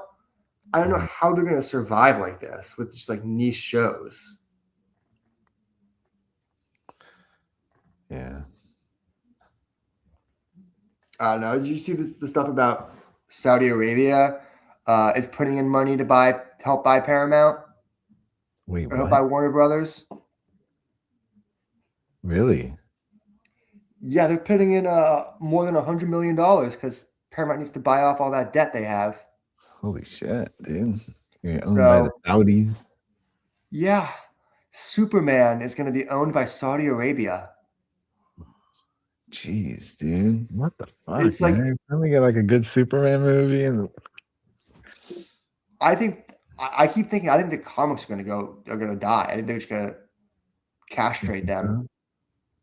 They're just gonna let them do what Superman does. They just own it, you know? I think they're gonna try to manipulate it somehow. Yeah. You think so? Push their agendas? Yes, I'm legitimately worried that Superman's going to become propaganda for the alt-right. No way. For real? Yeah, no, yes, I'm like legit concerned about that. I think that's like I was talking to people today that saying that in the comic book store, they're saying like, do we stop buying DC comics now? Like, we know that'd be horrible for comic book stores, but like, kind of got to take a stand somewhere. A lot of DC fans are just saying this is crossing the line. They're saying like, Superman cannot be owned by authoritarians, dictators, and fascists. Yeah, it can't be. The irony is it was stories created by Jewish immigrants about the immigrant experience in America, and now it's getting so far removed from that the people are just like destroying American legacy just for profit. Damn. I want to just fucking buy DC myself. I really fucking do. I need money. It's going to cost what, $30 billion? Yeah, about it. It's not too It'd be so funny if I bought DC and I was just like, you would never see me again. You'd be like, where's Max? Like, oh, he's in the records room. I think he's stealing all the comics they have in there. He bought DC. Wouldn't that be great? That was I could just do. There's not enough time to read everything. No, DC's too old of a company for that. I mean, maybe you could read everything with Marvel. DC's a bit like 20 years older. Yeah. Detective Comics. Man, I wish like we just had like one cool billionaire who was just like, nah, man, I'm gonna buy this shit. Yeah. I'll buy it and give it back to the people. Yeah, right. Do that. What are they doing? I don't know. I do think that I'm not even sure the deal will close. I think the Paramount deal is going to end up, if it stalls, it's going to be great for Warner Brothers. They'll just get an influx of cash. Mm-hmm. I didn't know about the Saudi thing, Saudi Arabia thing. Why do you think Trump started the Epstein Wars? The Epstein Wars. This Epstein regime needs to go. Yeah, Like right. that. That's what they're calling this. The Epstein I mean, regime. the shoe fits. Dude, it's the perfect name for it. It represents all of this. This whole Epstein era. Epstein regime, dude. It's hilarious. God damn. I was so mad that the way I found out we bombed Iran was someone posted begun the Epstein wars have. And I just went, oh That's how shit, you're what happened? introduced? Oh, dude, that's so funny.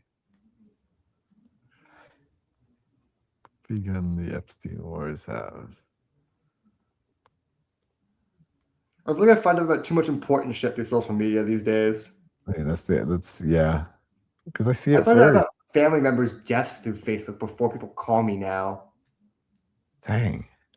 Because I have uncles that are like terminally on. My uncle, while his mother was dying, while my grandmother was dying, he's posting photos of like mom's last breath. Like, why are you posting this? Yeah.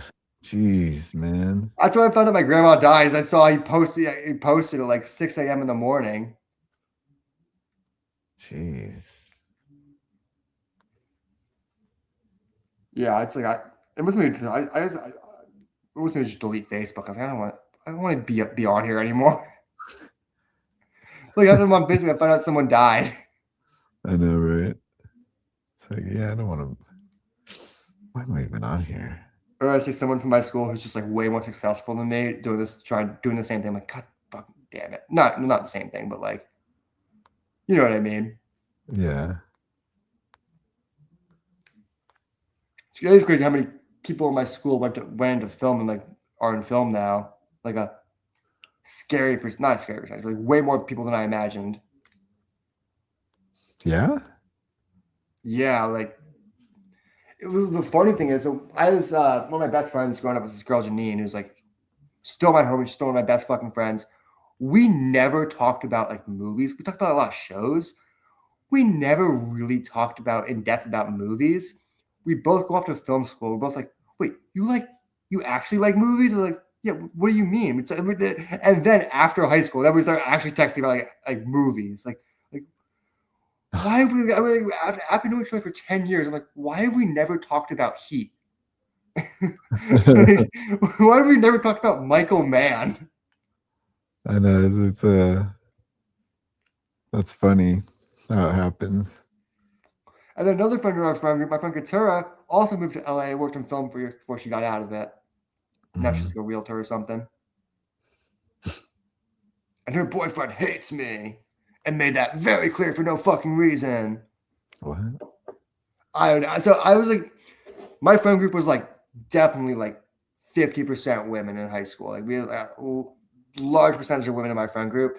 And they all, not all, but my friend Katura moved out here. And then at one point, my friends Janine, Haley, and Rachel all came down for a visit. And they were like, Max, we're going out to Pitfire, NoHo. Fucking meet us there. So it was just me, all my women friends, my friend Katura and her boyfriend. I think it's boyfriend. And this guy was just like staring at me all fucking night. I'm like, I don't know. I'm not, no romantic intent with your girl, whatever. And then he starts telling me, like, you just try to hook up with all your friends, man. She's like, he's actually known them longer than I have. If he wanted to hook up with them, he probably would have made a move by now. And I don't want you hanging out with him alone anymore. He's trying to fucking hit on you, man. And he made like such a big deal. She's like, I feel weird hanging out with you now. Like, I was like, I should tell him, I think you should break up with him. And she's like, that feels wrong for you to say. I'm like, I feel like it's wrong for him to be controlling like that. But okay, you do you. Yeah, I'll leave this fool. I straight up told her, I said, I don't think you should date a guy that should block you from hanging out with your friends. I just think that's such a red flag for me. Yeah. Yeah, that is kind of. Plus, also, it's always the people who like are like accusing everyone else of cheating or wanting to cheat or getting hit on that are doing like the most cheating or trying to cheat. Mm-hmm. I feel like someone who doesn't think about cheating would never accuse someone else of cheating if they were that secure in a relationship. Yeah, it's the people who are accusational, usually projecting. It's funny. She lives like literally 10 minutes from me. I only ever see her if her friends are in town now because her boyfriend's like a dick. That's like. And she texts me all the time. Wait, she texts you all the time? She texts me. I talk to her all the time. See her maybe once a year, and she lives in the same town in LA as me. God damn, dude. Crazy, right? Yeah. We keep trying to get my friend Janine to move out to LA, but she got fucking lucky. She got into the union in New York. Oh, nice. She's like, yeah, she like was on some documentary and she ended up flipping it. Got in the union. So she's like cruising out there now. What's crazy is we both ended up going into grip work. Like, how weird is that? It's gripping.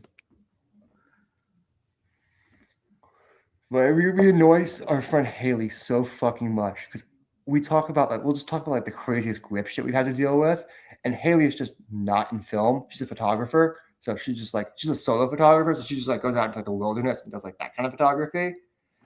So she could not care less about us being in a comfy studio, being annoyed about having to move a bunch of C-stands. She could not. She's like, I've been in Antarctica having to fucking deal with the weather out there. Your life's not that fucking bad. So you guys shut up, dude. I know. It's like don't come to me with this. It's actually funny. She called me one night in high school. It was not one night. Called me one afternoon. Right school was ending. She goes, so if anyone asks, you're taking me to prom. I'm like, what? She goes, you're taking me to prom. Buy your ticket, asshole. And she just hangs up. And I'm like, calling her back. I'm like, the fuck was that, Haley? She goes, oh, this kid Brennan, who's a kid I did not like. He was a kid in my brother's band. He was a very big creep who was notorious for doing bad stuff to women. And she's like, oh, he asked me to prom. I didn't have an answer. I was too scared to say no because I had no one I was going with. So I'm going with you now. I was like, oh, I guess I'm going to prom with you then. And I had full-on had a girlfriend at this time. I was in a full-on relationship. Oh, shit. Then I call my girlfriend like, hey, so I'm taking Haley to prom. It was like, but honestly, it made sense because so Haley introduced me and my girlfriend at the time. So they were already cool. And this guy would send unsolicited dick pics to my girlfriend, like even while I was hanging out with her. And she'd be like, look what this fucking asshole sending me. Like she would tell me, you gotta go fucking do something about this kid. Where I was like, yeah, like Brennan asked her to prom. She immediately got it. She was like, oh, you're just protecting her? I'm like, yeah, I'm just helping her out.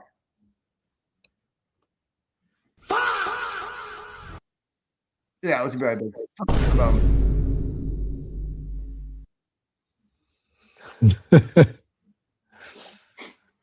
another one of Max's adventures. That wasn't that. The real adventure was that night. I bought so much fucking booze, and I didn't get to drink any of it. Oh, I was like, we were going to 3 different parties, and then we were crashing at my friend Meg's house. And I was like, I'm gonna drink so fucking heavy at Meg's house. I'm just gonna smoke weed before it because I'm driving and shit. So I'm not gonna get like fucked up. I'm just gonna get like high, mediocre fuck up. And you know, I don't know. I lost track of the bottles. And I don't know. I didn't know whose was what. I didn't check that the bottles that I bought were still in my car. And then I was like, I got back to my friend Meg's house and I was like, where are the bottles? I'm like, oh no, it must be at Eli's house. I'm like, what were they doing at Eli's house? They were supposed to be in my car. like, oh well, we wanted to make a couple drinks, and I was just like, I was like so disappointed. I was like, so all my booze is gone. I spent like $70 on booze. Damn. I was just bummed, man. I remember it was outside just smoking weed. I was just smoking weed about it. And someone's boyfriend, whose boyfriend was it? Maybe my friend Meg's boyfriend just came down. He's like, didn't smoke weed, but he's like, I'm just gonna hang out with you because you look like you need a friend. I'm like, I'm just bummed, man. It's prom. I just want to get shit faced, man. Look at all this fucking weed. No fucking booze, man.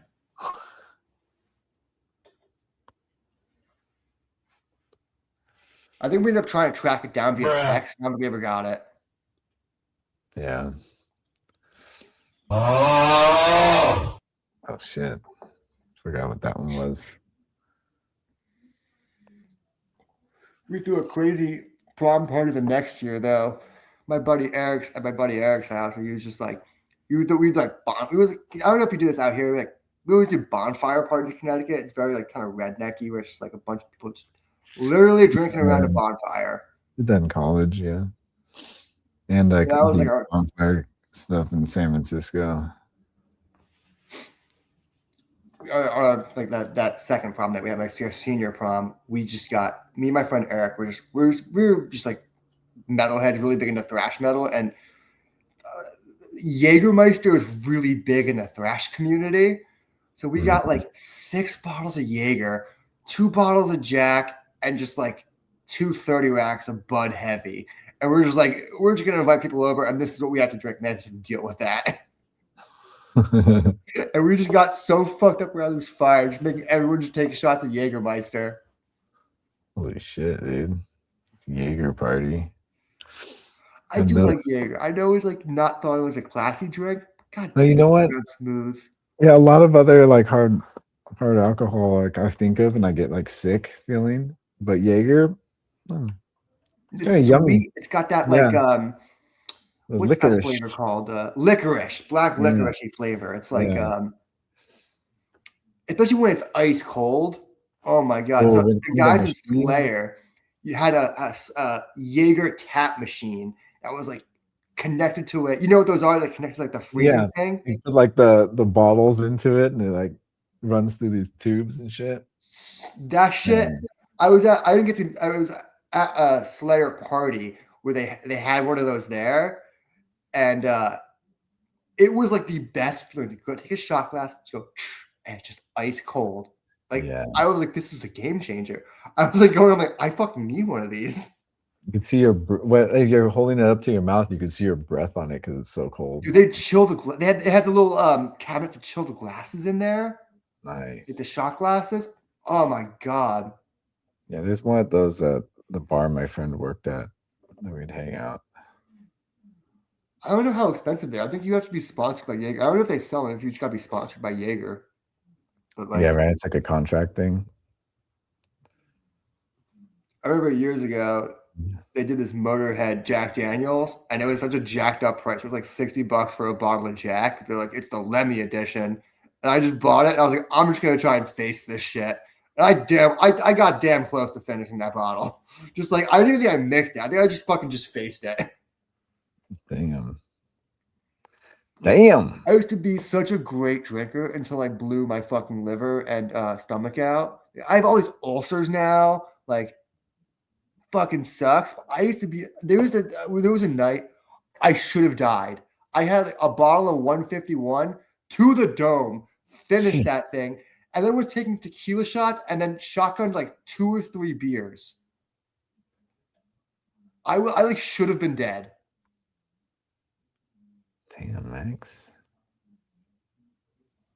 I remember when I finally busted myself up and got alcohol poisoning. They told me my blood was more alcohol than blood, and they were like surprised I was still like conscious. And this was the next morning.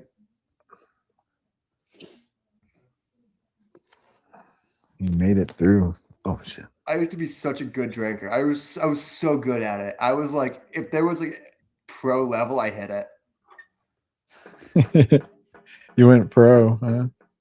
Oh man, I skipped the minors. I just went straight to pro.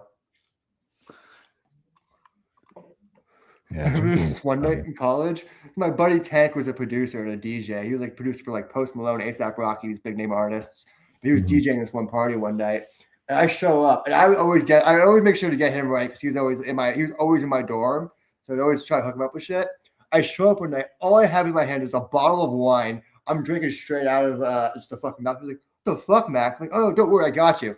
I pull out just a fucking bottle of Captain from my jacket. I had a fucking, you know those like the screw-on tap things to pour shots in.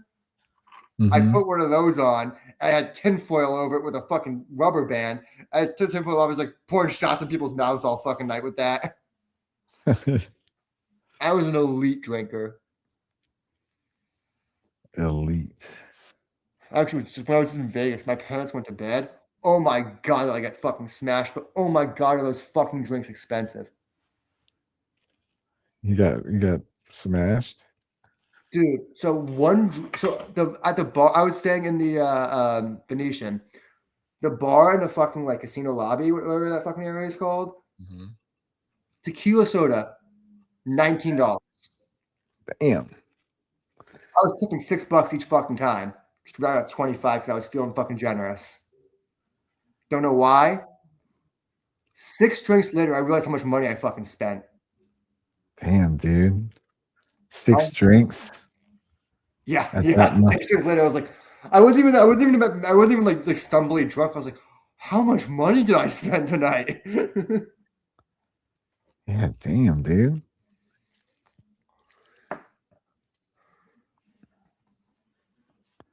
I usually ask to go a little later than tequila after the first couple, though. I'm not like an insane person. Can't they get? I thought drinks are free if you're gambling. Were you not gambling? That's what I fucking thought. Yeah. Well, like I guess you have to be actively gambling a lot for them to really enough for them to notice you're gambling. They give you. You can't just be sitting on a fucking slot machine. yeah, like a coin, like a 5-cent nickel slot machine. Yeah, I was basically like the dollar slots. Anyways, this guy had tipped me $quarter. I remember when I was doing Uber Eats, I was so mad.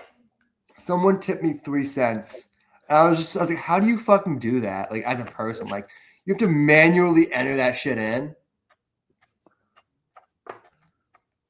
That's fucked up. I remember that was the day I was like, I'm always just, whenever I order, at least $20 now. I just felt bad.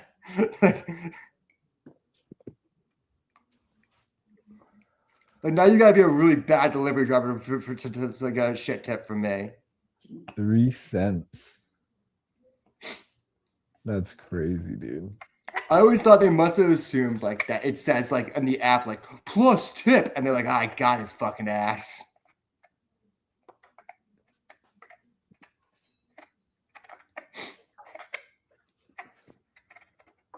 Actually, I delivered to Courtney Cox one time, and she tipped fucking awesome. Oh shit, Monica. Yeah, she's playing tennis. Where'd she order from? M Cafe. Goop. What? Goop? I don't know. Goop. I don't know why I remember that. She got a big order. It was a big Goop bag. Big old like the Gwyneth Paltrow wellness brand. Yeah, they have a restaurant. They have restaurants all over LA. I didn't know they had food. It's because you haven't been on set in a while. I mean, it's one of those. It's like kind of like an urban cafe or a Sweet Green. They're kind of like those bowls type of places. It's like film sets love it because it's like pseudo healthy. I feel like every one of those places that people order from always has like either a Niçoise salad or just like a Chinese chicken salad. Niçoise salad though. That's with the tuna though, right? Yeah, tuna and green beans and like vegetables. Miss me with that shit. Miss me with that shit. I like that. I make that. It's funny. We were explaining to these Indian dudes on set that Americans don't like pizza as like a second meal at the end of the day. And they were like, what do you mean? Why not? And we were like, I can't explain it. It doesn't qualify as a full meal for some reason. Like, but it's a meal if you get it for yourself. Like, I know pizza is usually considered a full meal, but in this case, it's not. You get it for yourself. Yeah. Right. Their reasoning was so sound. They're like, if you get a pizza and you eat it, that's a full meal. You don't get sides. They're like, you don't get sides with a pizza. Like, well, I mean, maybe you get wings, but like, you don't get sides. Like they're making some good point. I'm also on the camp. I don't mind pizza as a second meal on set as much as other people do. It's pizza over a Subway platter. That's the thing. It's like you're getting some shit anyway as a second meal. You're never gonna get something as good as first meal. I'm fine with pizza just because it's like I could work while eating it. And if we're in second meal anyway, shit's already pretty fucked. So. And can you imagine if like second meal was Ethiopian food? Dude, on these fucking Disney shoots, second meal was an actual catered meal, and I was so annoyed because it made we were just there longer. I'm like, isn't the point of second meal to be like a faster meal? Like usually people like not everyone will work while they eat, but like those who can will. You know, I don't think it really needs to be a working meal. I don't know. I don't think it needs to be, but it felt like a How long was it? How long was it? Like a half hour? 45 minutes. 45 minutes? Yeah, it's like a 45-minute second meal lunch. Basically. That sounds nice though. You complain? Not when you're in overtime. Yeah, you're getting paid overtime. I mean, yeah. So just this was take like the money. You're getting compensated for being there longer. It was nice during on the other Disney shoots, on the Coco live shoots where we were filming at the Hollywood Bowl, because we would start early in the morning. We'd show up at like 7, and we're filming until like 10, 11. We're there until like 11 at night. So we'd have 2 meals, but that second meal would be like the best meal you've ever fucking had. I don't know. It was just like, because it was the same meals that like Eva Longoria and all the stars were eating. So we would just have like actually good second meal where it would be like a actual chef, like slicing prime rib in front of you. Damn, that heat lamp. Yeah, all that heat lamp, prime rib. Holy shit, dude. They had sushi, like it had like everything. It was like and then the dessert bar was just out of control. Like multiple kinds of cheesecakes. Like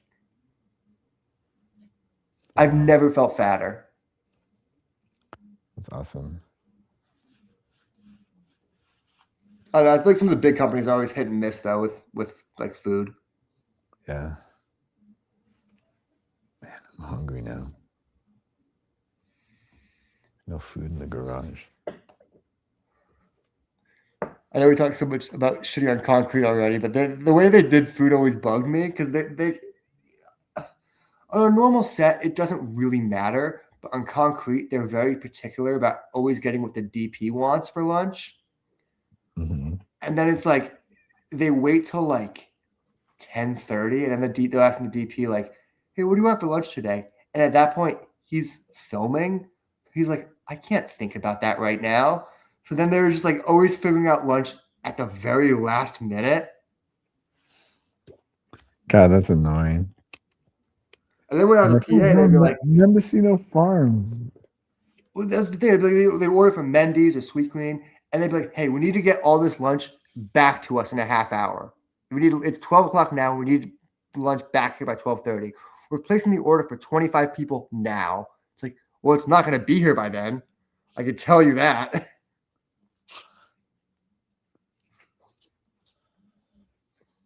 The amount of times I would get calls from that dude Phil being like, "Hey man, where's lunch?" I'm like, "They're fucking cooking it." Do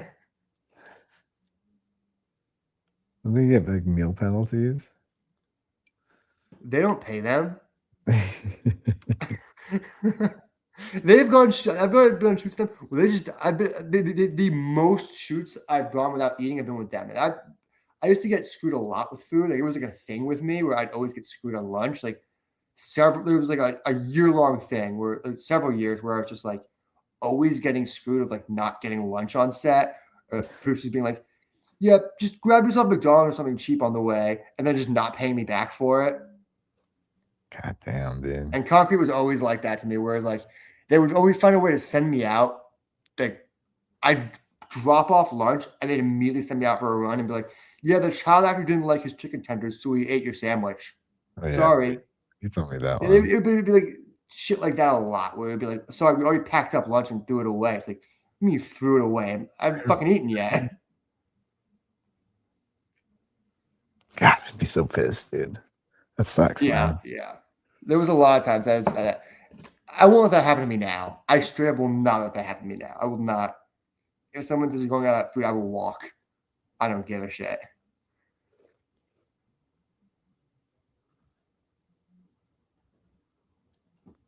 Yeah, no one should let that happen to him. I mean, I have enough money in my bank account. I don't need to fucking if they don't want to pay me for that day. If they don't want to feed me for that day, I don't need to fucking take their money. You know what I mean? It's like I'm a big boy. I can make my own decisions. If you're not going to feed me, you're not going to get work done.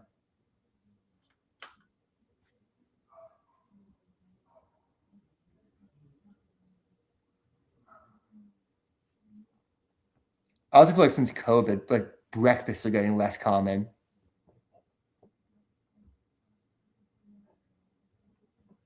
Your mic just cut out. Nope, still gone.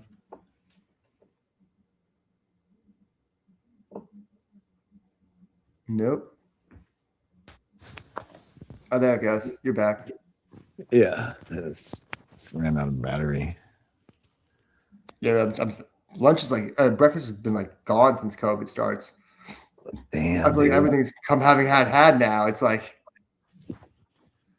yeah, I used to remember going to the set, get a bowl of oatmeal, throw some bacon and sausage on there, and an egg.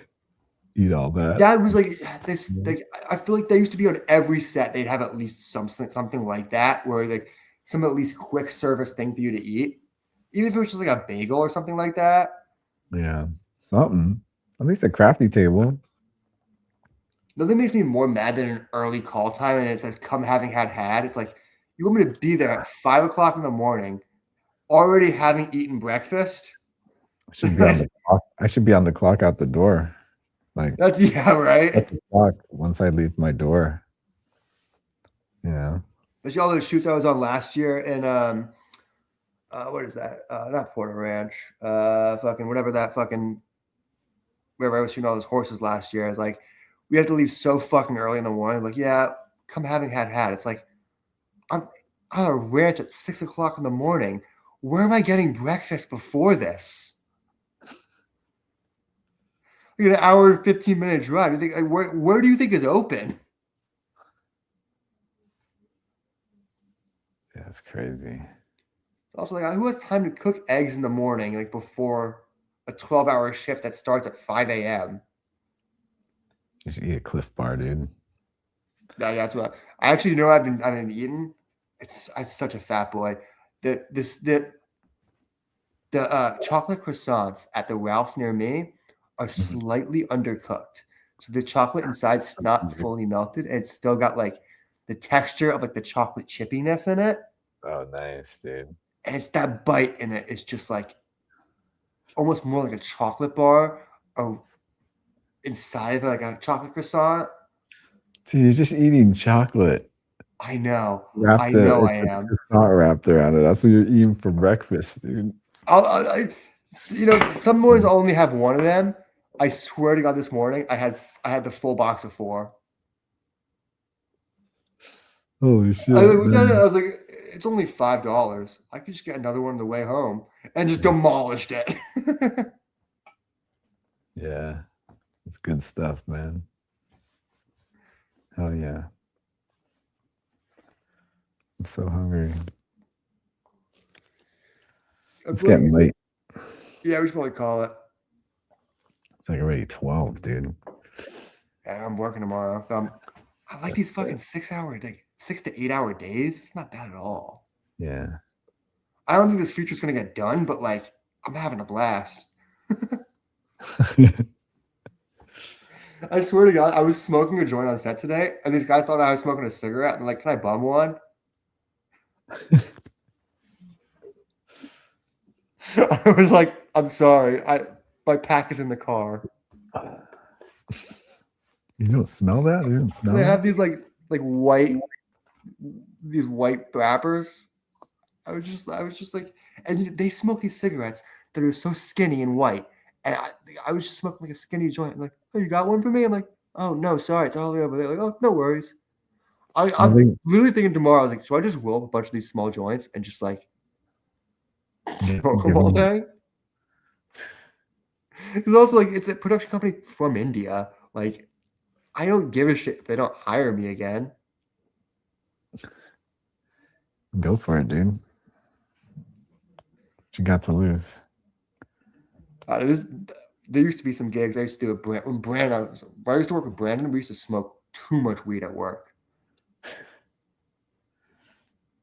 Yeah, I had friends who just did that all the time. Well, when Brandon was a key grip, he doesn't key anymore because I don't know why I stressed him out too much, gave him too much responsibility.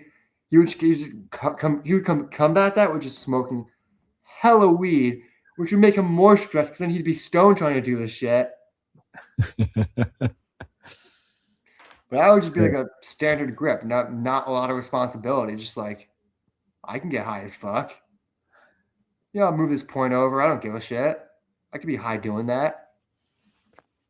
Yeah, a lot of it can be. I mean, it's like that's the thing about grip work is it's like there is a lot of safety involved. Heavy stuff sometimes. That's what I kind of like about being stoned because I have like a bad back, and the weed does help my back. It helps my like ligaments a little bit. So if I'm like completely sober, I do most jobs sober, but when I'm completely sober, I'm carrying only like one C-stand per shoulder. I'm not trying to blow myself out. I'm working not like a fucking idiot. I'll just be like put one on my shoulder, just carry two. I'm not one because it's like, but then when I smoke weed, I'm like putting three on each shoulder, saying "fuck it, man, let's see how much I can take." It gives you motivation. I swear to God, there was one day I was like, I think I took like 11, just like. Not even like carrying them, just like some of them just like attached to me, basically. It's like dragging them. Like I'm only doing one trip. Same thing with sandbags. I've just been like, I'll just like fuck it and blow myself out with sandbags. But like, I'm only doing one trip with these. One trip. God, dude. You hurt yourself. All right, let's call it a night. Yeah. I think it's going on, man. Peace out, y'all, if anyone's still out there. All right. Peace.